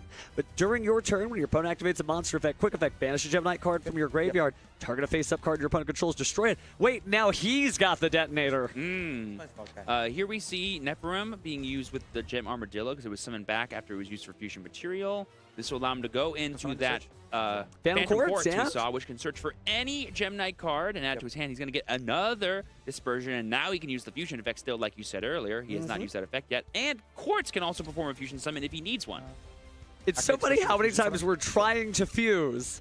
This is happening. He went to Duel Academy, right? He is a fusion expert. He said, you've tried to stop me 3 times in a row, but that's 3 times too many. I'm going to keep fusioning from here on out, and you can't stop me. I believe Shinyu here is just clarifying that you can use either effect once per turn. We're going to be fusioning from the deck, sending off another Nephilim, and I believe, is that... What? I don't know what that other monster was. I think it was... Is that a Nashadal... Quartz effect? Was that a Shadal monster? I think it might have been, yeah. I mean, he must have a Shadal monster in his deck to have a target for Shadal fusion, of course. No, that's... Oh gosh, what's the name of that Gem Knight monster? I believe it's just regular Gem Knight Quartz. And I can show back materials from my discard. That's just main deck Gem Knight Quartz, I believe. Summon any Gem Knight so wild to see it all. And it cannot attack directly this turn. This one cannot attack, or the monster I summon cannot attack directly this turn. Okay. Yeah, that was just regular Gem Knight Quartz. Cool. Fling back. And then that brings out Seraphonite because Nephilim, like I said earlier, is a light monster. So now he has another additional normal summon. So many normal summons, so many fusion summons. Interesting, it doesn't sort of play out with how many monsters we're seeing in the field, but we're finally getting there. So Isaiah drops his 5th monster onto the field. Yep, that's going to be the Phantom Quartz to bring out the Master Diamond Dispersion. This is the monster I mentioned earlier that during the main phase you can send to the graveyard and summon 3 more non-rock Gem Knight fusion monsters from your extra deck. This one cannot attack. So we don't have that handy-dandy button on Master Duel that lets us see the cumulative attack points. We know one monster cannot attack, but this is about to be a huge chunk of damage and just one more monster on the field, maybe swapping out the one that can attack with another. Sure. This may be the battle phase to end it all and move Isaiah and the Gem Knight deck to the top 16. I mean, we already have at least 5,700 life points thanks to the Lady Diamond and Master Diamond. I'm just curious how much attack points Nephilim has. I think it's like 1550. Oh yeah, that's what it was. Okay, great. Yeah, all the like normal Gem Knight monsters have like 1450, 1950, like random amounts of attack. There are diamonds in the rough. Leave them be. Leave them be. But it does look like we're Link summoning. Link. Yep. Gonna send off Phantom Quartz and Nephilim to the graveyard to bring out another Phantom Quartz. I think we're just opening up zones so that way we can summon 3 fusion monsters. Otherwise, we weren't able to do it with Diamond Dispersion. That is Ruby. I believe that they have different names too. That's Topaz. And that is, oh, what's that young man's name? That is, I think it's called... Even the opponent's like, what Gem Knight is that? Is that Aquamarine? I think it's Aquamarine.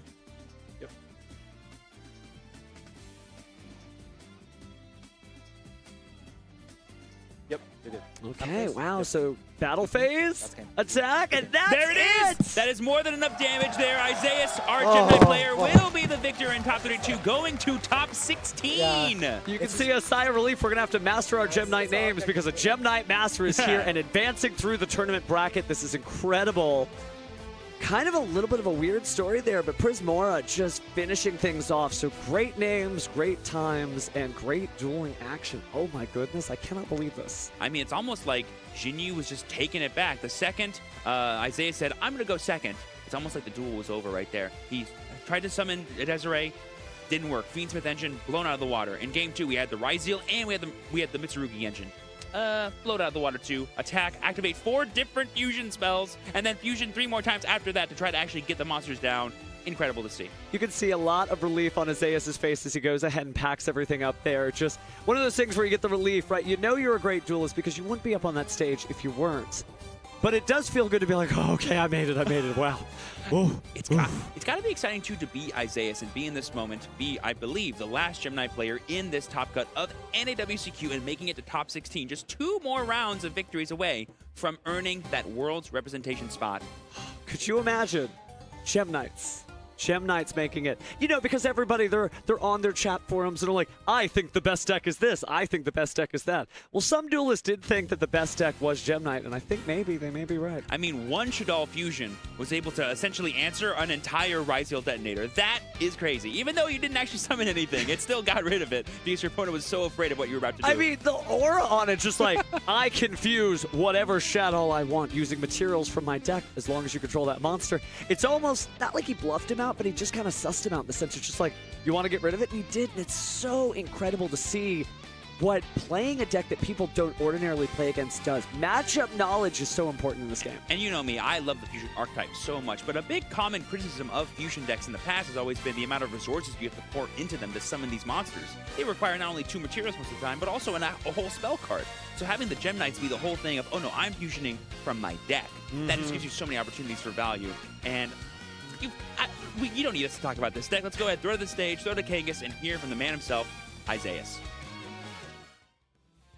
Thank you very much. I'm here with Isaias after your feature match win for the top 32. Congratulations on that. You mentioned before this is your first ever top cut at a major event, so I gotta ask, what was it like being up on stage and winning on stage?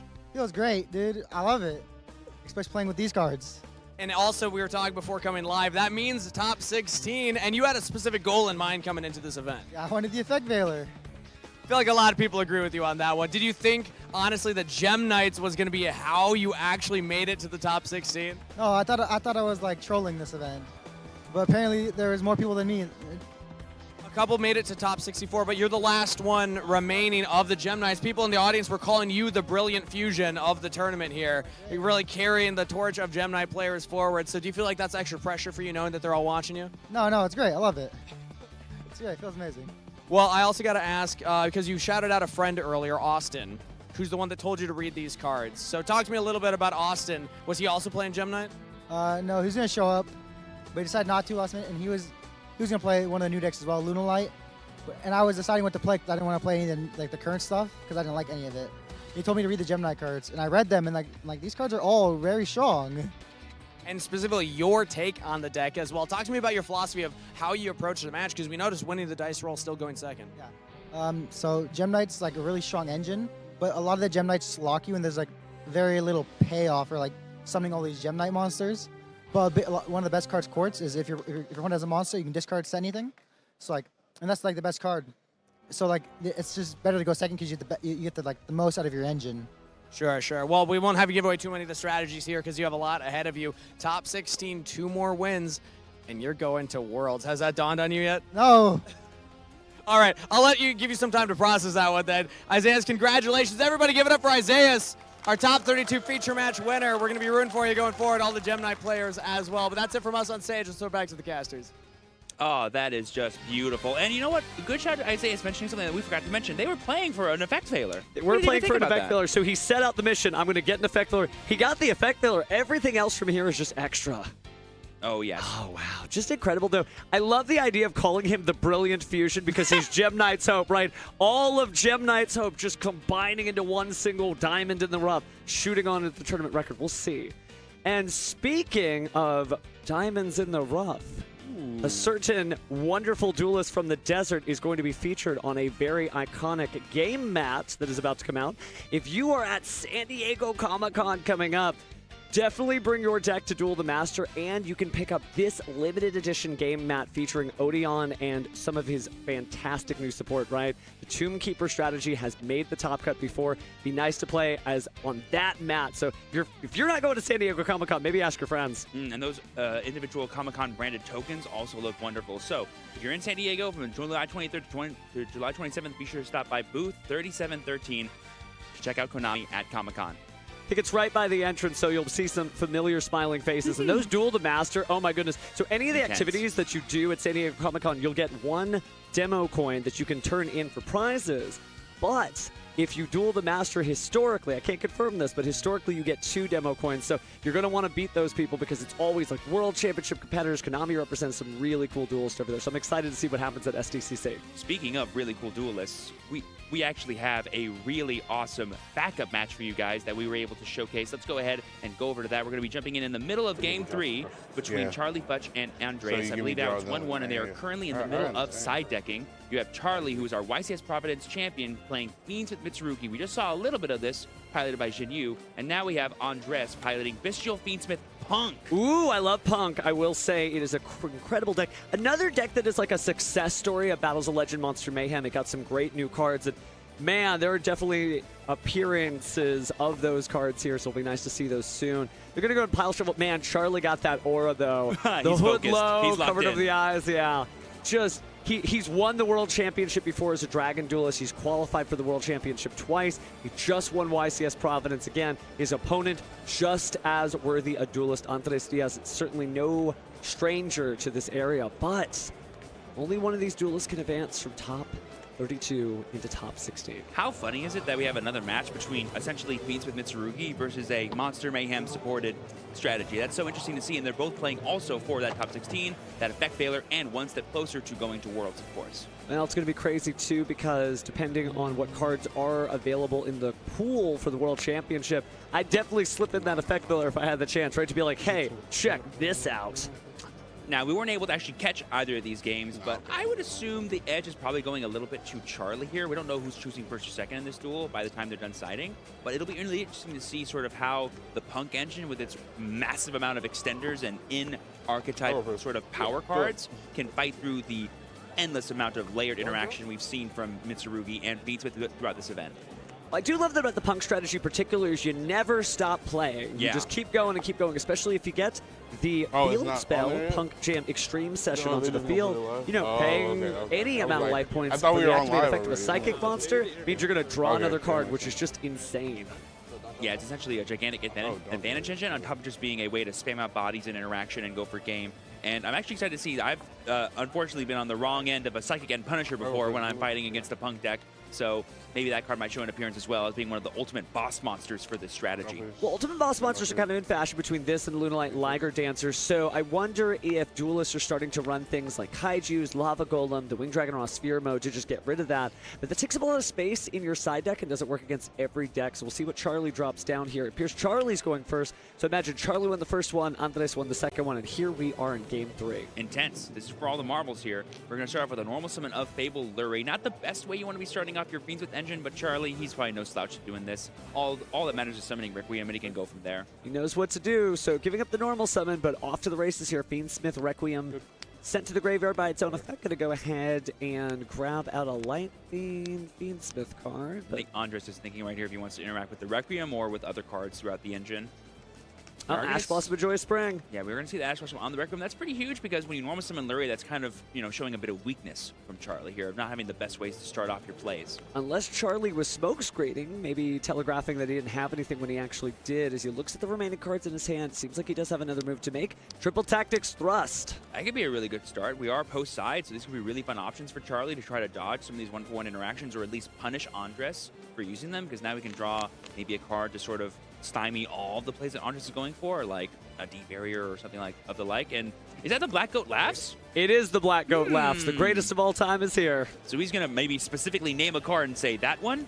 No. Andres taking a quick look at that just to verify. Certainly important, again, even if you are a masterful duelist who made their way to the top cut over thousands of duels, still take the time, go through the process, make sure that you know what you're doing.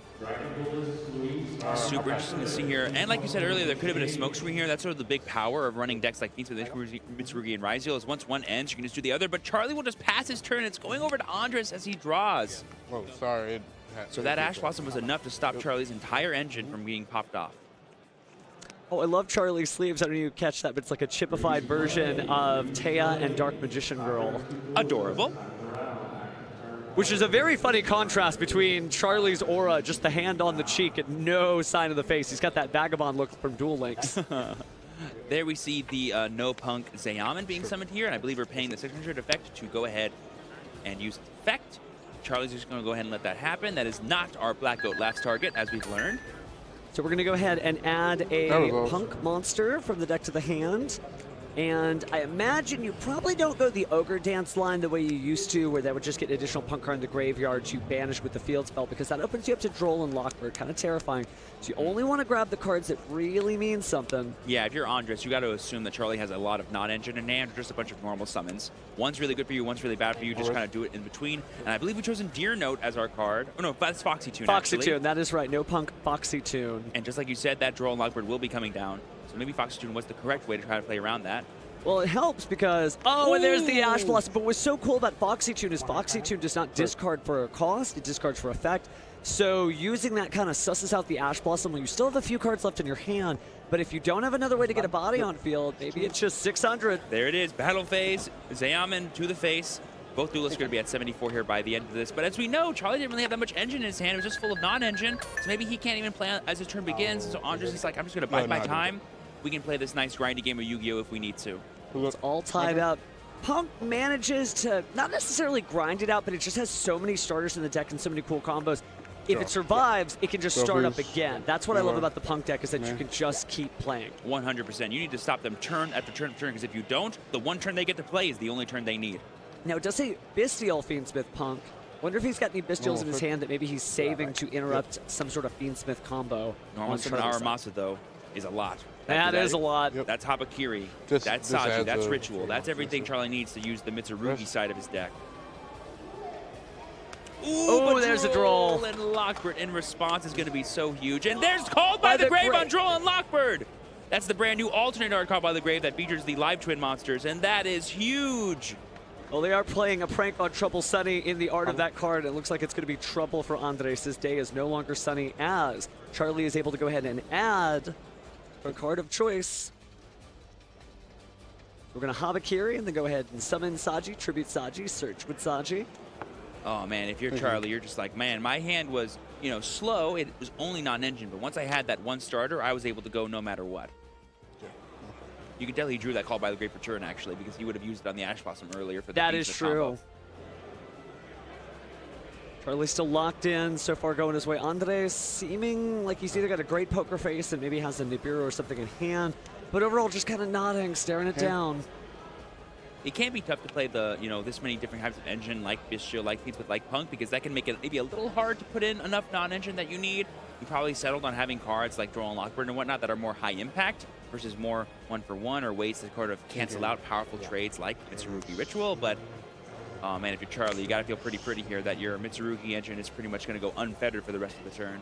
In This is theory. the turn to try to do it, right? In theory, he needs to play as many cards as possible because, well, if you make it to next turn, you may not make it to your next turn. It's also worth noting that I believe we still have Black Goat last, which I believe would stop a Nibiru, if I'm not mistaken. Like, you can use it in response to something and then just say, I'm going to name that card that you just used. Believe so. Speaking of cards, it looks like we just sent the third and less commonly played Mitsurugi to the graveyard. Yeah, Futsu no Mitama no Mitsurugi, which is a really nice enabler for getting extra bodies out both during your turn and during your opponent's turn, and can just sort of maximize the power stealing of the Mitsurugi engine. Yeah, we both have 74. Yeah, but I think we're just making sure we're keeping track of life points here pretty accurately between both players. I believe they are both at 7,400. This is definitely an important time, and you're right. Declare one monster card name, and neither player this turn can special summon monsters with that original name. Special summon. Graveyard. Okay, so Nibiru would still work. Yes, Nibiru would still work. Just want to verify, right? It's in the same way that our very esteemed competitive players just take the second just to pick up the card. You know, pulling up Yu-Gi-Oh! Neuro and be like, okay, do I know what this card does? Yes, I do know what this card does. Good. Well, actually, no. Wouldn't it be worth because you wouldn't be able to summon it? So would you be allowed to activate the effect? You're allowed to. But it's a counter trap that you're activating, right? No, I don't believe. Oh no, it is a counter trap because it wouldn't make any sense if it was. Yeah, it's just a normal trap. And then in the graveyard, you can banish the name of a card and then that effect. That's right. That's right. So it would be effective there. So we lose 800, so it has 0 attack points, effectively taking 24 to the face as Andres. And then I believe Aramasa has, I want to say, has 1,200 attack points, something like that? 38. Yep. So we took in 28 total. Leaving him at 5,000 life points there. 3,800, excuse me. Yeah, the 12 from Aramasa as well. Correct. And so here we have prayers, and I believe we're using prayers still in the battle phase. Not a bad way to do it. Charlie getting a little closer here. Just needs to do 3,800 points of damage. May be able to close it out right here. Well, this might actually be it because the Habakiri will summon itself back. It was properly ritual summoned. It And as long was. as you can search for a card here, you can summon this card back to the field. And that's going to be look at another Andres. 24 plus, I believe, exactly 14. Is Kusanagi 1,400 attack points? I think it might be. Andre seems to know what's up. Give it the thumbs up. Summon, next chain 1, 2. Thinking on target. Charlie, very casual. He was raised on the World Championship stage, so being at the NAWCQ this far in, nothing is different. It's just another day in his life. It has 1,600 attack points, Kusanagi. I just want to make sure we can keep track of everything here. Ritual. So 1 target ritual, 2 Habakiri. No, 1, 2. Oh, 1, 2. And then Yeah, 1 is Habakiri, Okay. and 2 is Kusanagi. So that way he can protect it from any ghost spell shenanigans if we had Yeah. one. But there's the Oh, meows. Could be helpful. He'll get an extra draw. But we're in the battle phase, so I'm not sure what draw he could have to stop this damage from coming down. Anything could happen at the NAWCQ, but I don't expect a battle fader to drop down. So resolve and So ritual comes back, and then Habakiri will let you search and summon. Because we called by the Summon from hand grave already. droll earlier, we are still allowed to search, which means we are still allowed to summon Habakiri. Andre's just sort of hoping that he survives this battle phase. And if he does, perhaps he will be able to make a comeback here, but it also could be the end of his tournament run. It really just depends on what Charlie brings out here. thinking, sorry. Charles making sure he's dotting his I's and crossing his T's here. This is a really big game. This will decide who stays and who goes home. I will add. Sure. Gonna go ahead and grab another Amino Habakiri no Mitsurugi. Not gonna help during the battle phase though. In phase 2. We're going to main phase main 2. phase 2. Was there a reason why you couldn't summon the Habakiri? No, Then I it's missed it. optional. Yeah, I know.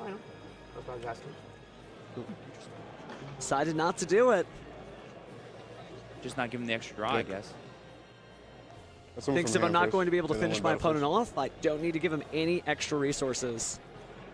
So let's go ahead and ritual summon from the deck there, tributing the Habakiri from the hands.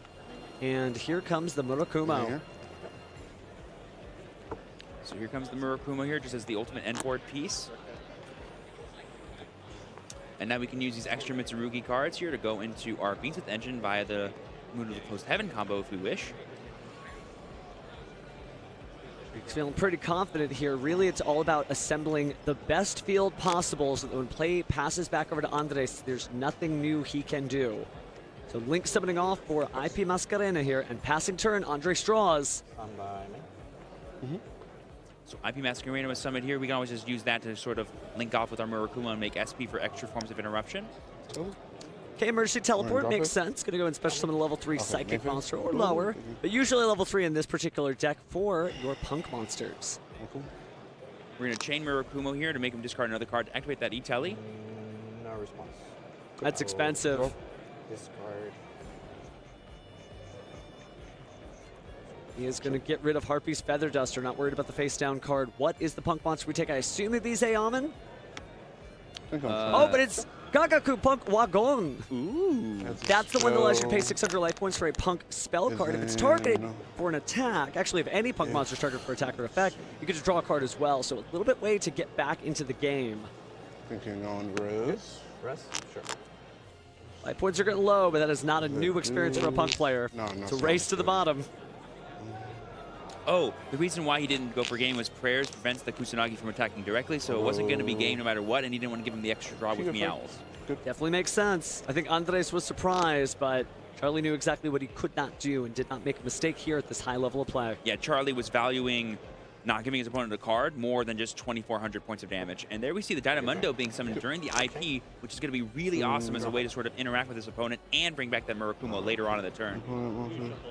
Target's 1 for an attack. Target for card effect. George, good? When your opponent activates card effect, the target the opponent must control. Oh, or Yep, Charlie, you got it. Yeah, this one. So drawing a card. Yeah, okay, that's chaining. Did I? Okay, I don't think I could have. You did. Okay, sure. That goes away. Yeah. Your deck. What's the grade, right? Deck. Dynamundo return from the deck. If it went back to the hand, that'd be fine. You know, you could do something different with it, but that hurts. So let's hope that card that Andres drew does something meaningful. Yeah, because the Wagong does not search on summon. You have to do it as like an ignition, pay the 600 life points. And that is the joy of playing Punk, but there's the handshake. Ooh. Yeah, I don't know why I did that, bro. Charlie was able to fight through the draw lock board, was able to summon, and was able to make Andres concede, being our second top 32 finisher that we got to watch on stream, earning himself an effect failure, and one step closer to that world's representative spot. He's coming back, right? 2018 world champion of the Dragon Ball World Championship. You could probably he wants to be the Yu-Gi-Oh! World Championship for the trading card game. I mean, he wants to grab that brass ring like none other because he's grabbed it before. Oh, yeah. Our current YCS Providence champion and maybe soon to be future top 8 contender now that he has the guaranteed spot in top 16. But huge shout out to Andres no matter what. I imagine sitting across from Charlie is not the most fun match to have. It can be very intimidating. Especially with that hood, right? He is not making any faces other than serious mode, right? He was ready. But no, honestly, great dueling from both sides, trying to hang in there. Great deck choices. Really neat to see Punk get this far into the tournament for sure. And again, it is the success story, although, of course, we didn't see the tournament player playing that, Andres Advance. Still a really good deck. Getting this far into the tournament off of a Punk deck, good stuff. Really awesome to see. I think it just goes to show that these Monster Mayhem inclusions on top of the Duelist Advance cards have been making a really fun format for us here at the NAWCQ. Definitely unexplored. There's a lot of decks left to play, so as we continue through the year, again, we've said this the whole time, only 4 of the duelists remaining are going to make it to the World Championship. We still have to figure out who those 4 duelists are, of course. But that does mean for every duelist, they're not bad duelists, they're just not the duelists that went there. But speaking of duelists, why don't we give a bracket update just so we can see what's going on? Yes, and we already know that Charlie and our friend Isaiah are moving forward, but we have Julian Cohen, someone who's already a world representative, moving on to the top 16, earning that effect failure, and maybe even might, give his spot down to someone else if he keeps winning. Other than that, we have Yuhao and Mario D, also one of our WQ finalists from the other day. We have Craig H and Ruben, our current world champion. Yeah, wow, what stack bracket. We have Aditya D, our former NAWCQ champion, as well as Alexander T, also going to our top 16. And then in the other half of the bracket, we have, of course, Christopher LeBlanc. We have Isaiah, who we saw playing Gem Knights. We have Anthony, Wilfredo, and Zachariah. Wow, just an incredibly stacked bracket, including decks like Gem Knight, Blue Eyes, all kinds of stuff, and the usual suspects, of course, too. But there's some really cool stuff here. I mean, this is an NAWCQ top cut I did not expect. I mean, our world champion, our current NAWCQ champion, our current already world's representative in Julian, and Mario, who's trying to get that run back from losing during the WP on day 0. This is packed full of stories, packed full of players, and it's going to be pretty intense to see, I bet. It shows you that these tournament champions did not just have a lot of luck and just sail on through the tournament. They consistently make it up there no matter what deck they're playing. So duelist experience, that's important. You've worn that duel disc once, you put it on time and time again. You know what to do. You're up in this area. You're in your zone. You're just feeling normal, right? I mean, Charlie was just leaning back in the chair just like, I got it. Oh, what does that do? Nah, I got it. And that's no slight on him. It shows him that he's comfortable in that seat because, again, he's been raised there. So just good stuff, man. Oh, yeah. I cannot wait to see more, and I'm sure y'all cannot wait to see some more either. So don't go anywhere. We'll be back very soon with Top 16.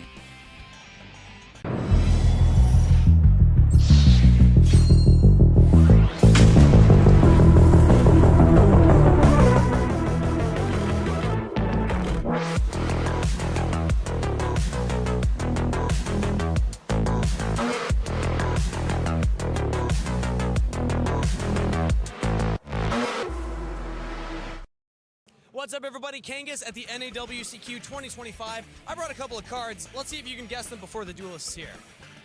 All right, I got John here. John, you have 60 seconds to guess the card before chat. Go. Okay, sounds good. Is it a monster? No. Is it a spell? Yes. Is it released last 5 years? Yes. Is it released last 2 years? No. Is it a board breaker? Yes. Is it Triple Tactics Thrust?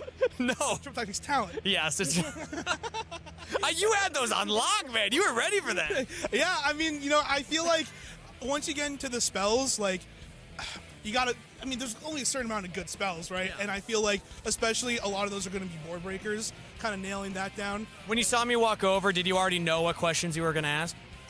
No, but when we were standing here, I definitely gave it a bit of thought. So I was like, I feel like I had to nail it down the most. I think once I got to the spell too, it's going to be a board breaker most of the time, unless it's an archetype card. So that was kind of my strategy. Nearly at 1, I miss it, but congratulations. Absolutely. I love this card, man. I love this card.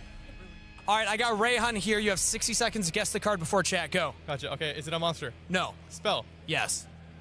Is it a normal spell? No. Quick play? Yes. Is it side decked? Yeah, probably. Okay.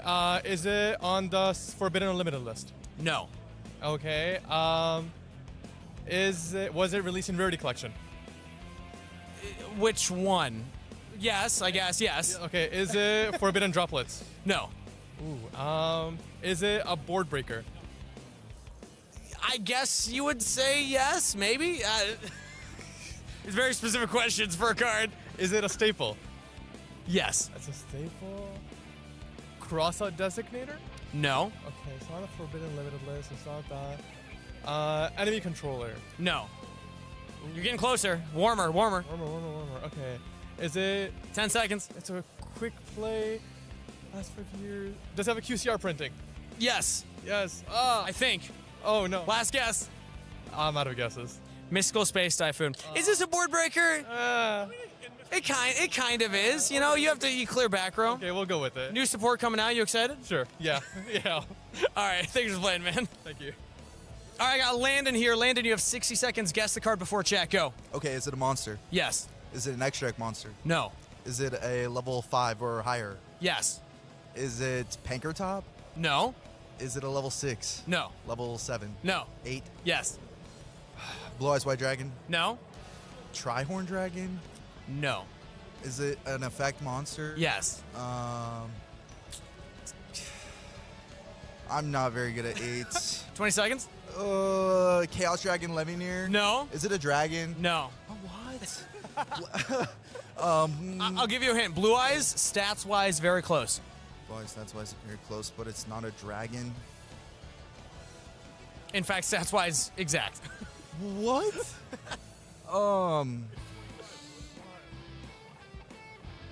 5 seconds? It's not a normal. It's an effect. It's effect monster. People might be side decking it today. They might be. Might be. It. Final guess? For higher. I really don't know, honestly. Lava Golem. Oh.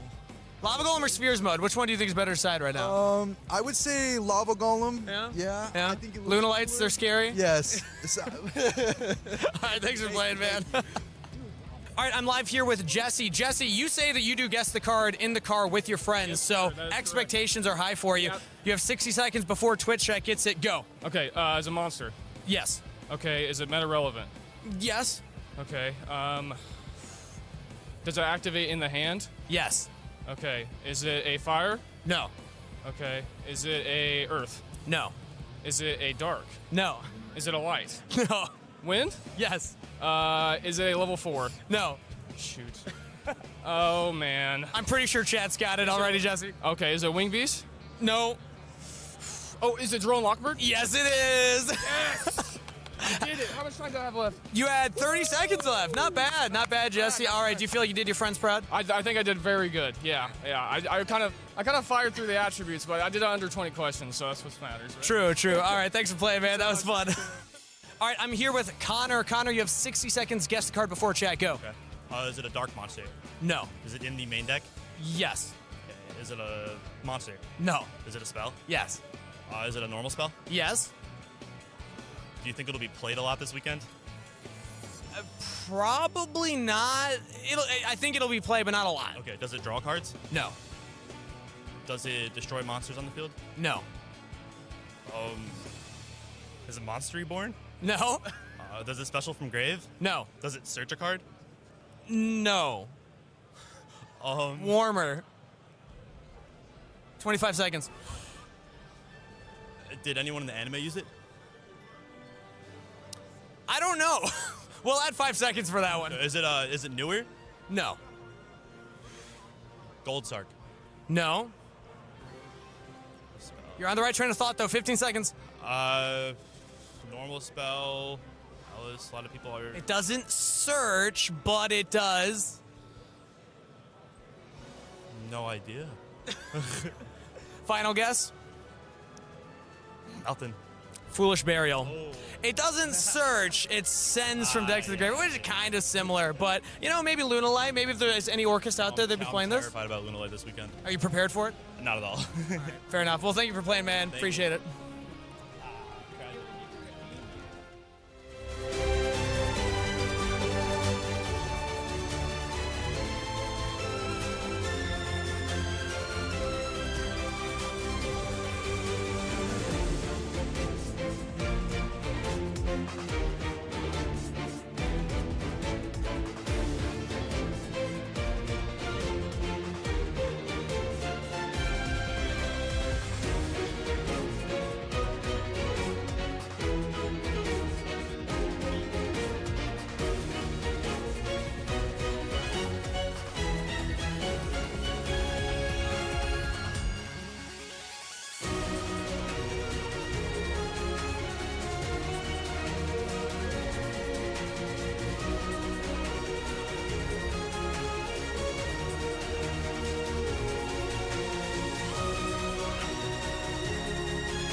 How's my crowd doing?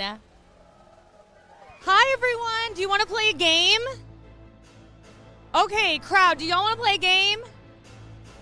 Okay, good. Thank you.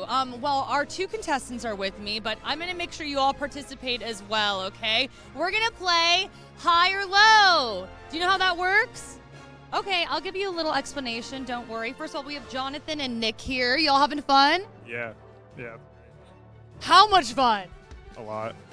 Great answer. Okay, what about you? Are you having a good time? Been a pretty good weekend. I scrubbed out yesterday, but I've been doing rivalry all weekend since, so it's been pretty good.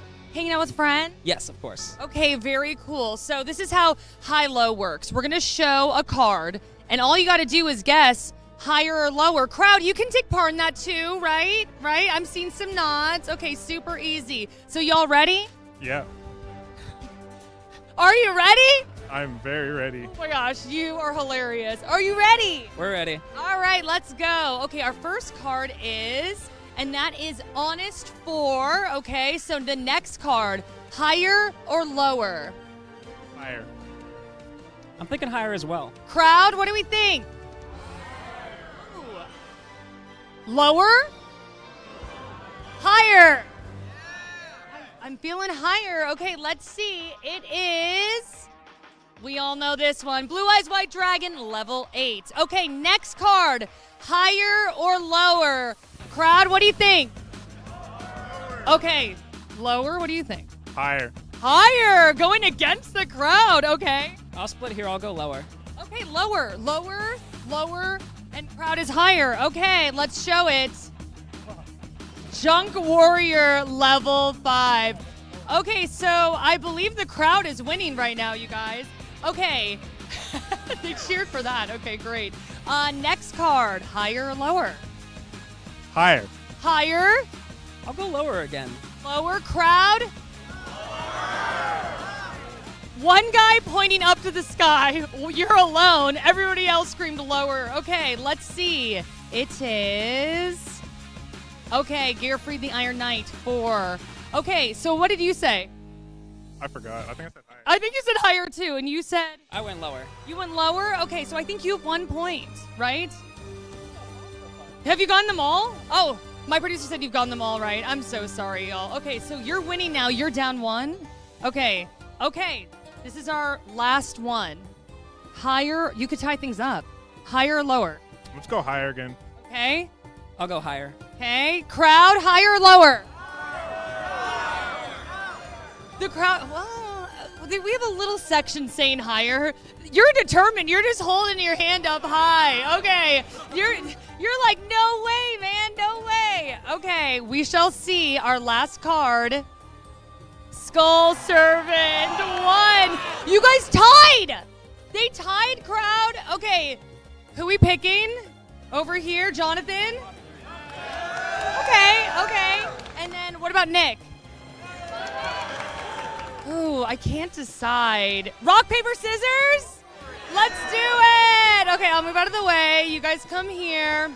Okay, will you guys help me do a little countdown? Okay, ready? Ready? 3, 2, 1. Wait, you guys have to be doing rock, paper, scissors. What did you think I was doing? Just counting down for no reason? Okay, I'm gonna have to watch both of you. Are you guys ready? Okay, crowd, ready? 3, 2, 1. Oh my gosh, paper wins. Okay, can we hear it for our contestants, everybody?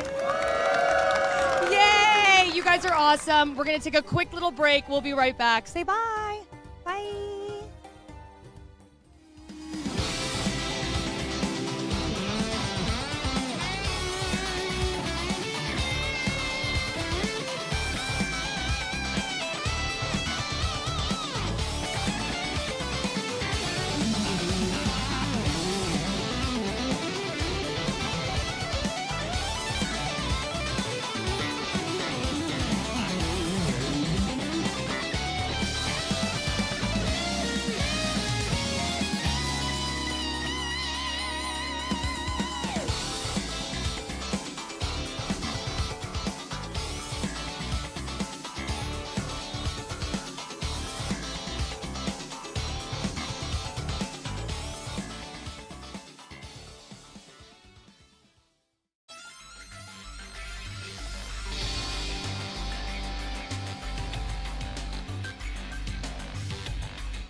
Hello and welcome back, everyone. We finally made it here to the top 16 of the 2025 North America World Championship qualifier. And man, it has been an excellent event. I had a lot of expectations coming into this, but I thought, okay, well, at the end of the day, we all know Raziel and Malice are such dominant strategies, but so many other decks have emerged throughout from the recent releases in Battles of Legend, Monster Mayhem, and Duelist Advance. It really has made an incredible impact on this tournament. But we're not going to keep you waiting much longer. Jackie's standing by with our feature match players. So go ahead and take it away, Jackie. Let's find out who's going to be playing in our top 16 feature match. We had over 2,800 entrants. Now only 16 remain. Our competitors fighting tooth and nail to go as far as they can. Let's begin with the blue chair. Sitting in the blue chair, coming to us from Miami, Florida, we have Ruben P. They are our defending world champion from 2024. Now to the red chair, hailing from Concord, California, we have Craig H. They are a competitive Rubik's Cube player with a personal best of 7.9 seconds. Very impressive from both of them. Who is making it to top 8? Billy Joe, take it away. All right, thank you so much, Jackie. That's right. We have Ruben Peñaranda, who is our reigning Yu-Gi-Oh! World Champion. And he's here in top 16 trying to win the North American World Championship qualifier. He's already going to Worlds, but he wants to get that title under his belt to add to his repertoire of other accomplishments. And meanwhile, his opponent, Craig, here is going to try and do his best to defeat this world champion. I know. Could you imagine winning the World Championship and then coming back the next year and winning the North American World Championship qualifier or wherever the World Championship qualifier is occurring in the region of that current World Champion before then going on to defend your crown at the World Championship? Yeah, it's crazy, but it's definitely some excellent practice on your way to Worlds in Paris, France, for sure. But Craig is going to be in his way here, taking on this world champion. And this is going to be a matchup of the Bestial Adagnister Malice deck taking on Vanquished Soul. We saw that Vanquished Soul mirror match in top 64, and that was an exciting match, very back and forth, and something a lot of, since they got a lot of new support in Duelist Advance, it might not be something you've really seen before, but it was fun to watch. Yeah, absolutely. If the popularity of Vanquished Soul continues to increase, you can expect plenty of mirror matches, especially with some of the potential new releases down the line. But right here, right now, we have two really of the top decks from this weekend. We have Malice, which we've seen in the feature match area. And I've loved watching Malice piloted by top players who have a lot of experience with it, which Ruben definitely is, making it all the way here to the top 16. And then Craig, again, who's made it this far with Vanquished Soul. I think one of the things that's been really evident about the Vanquished Soul players that have made it into the top 64 is they understand the intricacies of the deck. Timing matters so much, and maintaining the attributes in your hand matter so much. So to make it this far into the event, you really must be a master with Vanquished Soul. That's right, and the players between top 32 and top 16 have had their decks checked and re-sleeved, so that's why you see them using these beautiful World Championship qualifier sleeves on both of their decks. They are shuffling up and getting ready. I mean, this is a lot of nerves here for Craig. Probably, facing the reigning world champion, it's kind of scary. But on the other hand, you have to think Ruben has just put in so much work over the course of his career, feature matches, winning YCSs, jump rope competitions. Jump rope competitions, literally winning the world championship. I can't imagine any situation that would bring him any nerves at this point of his career. He is amongst one of the most seasoned duelists in the room today. Oh, yeah, he looks very stoic right here, focused on the goal, and the goal is going to be becoming the NAWCQ champion, but Craig is in his way. I like how they both have other things that they're competitive in outside of Yu-Gi-Oh! We have Ruben with his jump ropes, and Craig, Rubik's Cube, a 7-point-something seconds to solve a Rubik's Cube. That's very, very impressive. I couldn't even fathom. Yeah, it's really exciting, but I can't wait to see these two duelists go at it here in top 16. The winner will move on to top 8 and then be one win away from getting into that top 4 where they'll get the invite to the World Championship. But that is still 2 rounds away, but we're here in top 16. Game number 1 of the NAWCQ here in Indianapolis, Indiana. This being the top 16, also worth pointing out, both of these duelists have earned themselves that ultra-rare copy of Effect Veiler. Definitely, those new prize cards that are added. They've already got their hands, or they're going to get their hands on the card trooper as well. We see the handshake, exchanging the pleasantries, and it's going to be time to duel. And time is up. We're going to move to the next duelist. If I could please have Draw phase. Ethan Senecal. Stand by phase. Main phase 1. All right. Looks like Ruben is going to be leading off the first turn here by normal summoning Malice Chessy Cat. Malice Chessy Cat can allow him to banish a Malice card from his hand to draw 2 cards from his deck. And we'll see if Craig has a response. It does look like he's holding a copy of Ash Blossom and Joyous Spring that could potentially shut off Ruben's turn here if there's no other way to extend onto the field. May potentially shut him off as well. It took a little while to think about that because that fire attribute can be very valuable when he actually starts to begin his plays with Vanquish Souls that rely on having different attributes in their hand to maximize their effects. Yep, and it looks like a Link summon is going to come down next for Ruben. He's going to send that Chessy Cat to the graveyard to summon Ling Karibo. Perhaps now he can combine that with Bestial. You see that his deck type includes the word Bestial. Really what the indicator is for us to incorporate that is the inclusion, really, of a third Bestial. But you mentioned all the cards that Vanquish Soul can have in their hand, and one of those important cards is straight out of Duelist Advance, and that's going to be Vanquish Soul Holly Sue. Craig just has to reveal any Vanquish Soul monster and then special summons the Holly Sue. Now he can reveal a Fire and a Dark to special summon from the deck, but Ruben has Dominus Impulse to stop Craig in his tracks. And now he notes that Borger and Raisin are in his hand. That's, another one of the potential downsides here is that by revealing all these attributes, Ruben knows that there is less potential of hand interruptions. All right, and in this situation, you always need something like a Bestial, but even better, a Malice March Hare is going to banish that Chessy Cat from the graveyard. So he's going to be able to still get to 3 monsters on the field. He's going to pay 300 life points. Chessy Cat's going to special summon back to the field. And this is something that Craig needed to consider because by activating Chessy Cat, that does indicate that there's at least some Malice card in his hand. Probably not Malice in Underground because he would have potentially activated it. But certainly here, March Hare being one of the most ideal cards to have to follow up that Chessy Cat. Yep, going to send 2 monsters to the graveyard to summon Splash Mage. Splash Mage is going to bring back that Malice March Hare, and now a Link summon is going to come down for Malice Red Ransom. Red Ransom on summon is going to add a Malice spell card from the deck to the hand. Previously, could only add that Malice in Underground, and that is going to be what Ruben adds. They also have Malice in the Mirror that they got in Alliance Insight. That's a fantastic card. Yeah, one thing to note, it's clear there that Craig didn't have a Bestial, or else he would have used it on the Splash Mage. We saw that interaction throughout this weekend, that although it might not seem like Bestials line up as ideal cards against the Malice monsters, if the Malice has already been special summoned from the Banish pile, it's actually a pretty ideal target for a Bestial. Definitely. And he's going to send the Red Ransom in the March Hare to the graveyard to Link summon Cyber's Wicked. And next he's going to talk about Malice in the Mirror. He's going to use Malice in the Underground to banish Malice in the Mirror from the deck. And when Malice in the Mirror is banished, you can banish a monster, or you can banish a Malice card from the graveyard, and then add a card of the same type. So if you banish a monster, you'll add a monster to your hand. He's going to banish the Red Ransom with Malice in the Mirror. Now he's going to pay 900 life points to special summon Malice Red Ransom back to the field. And at the same time, thanks to Red Ransom, he'll be able to banish a Cyberus monster from the deck. And now we're finally getting to see Dormouse, who's going to be trying to get into more of those Malice monsters.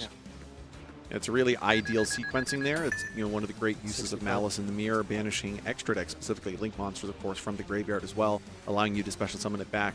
Anytime that this deck can special summon those Link monsters back from the banished pile, the advantage that you accumulate is really quite considerable.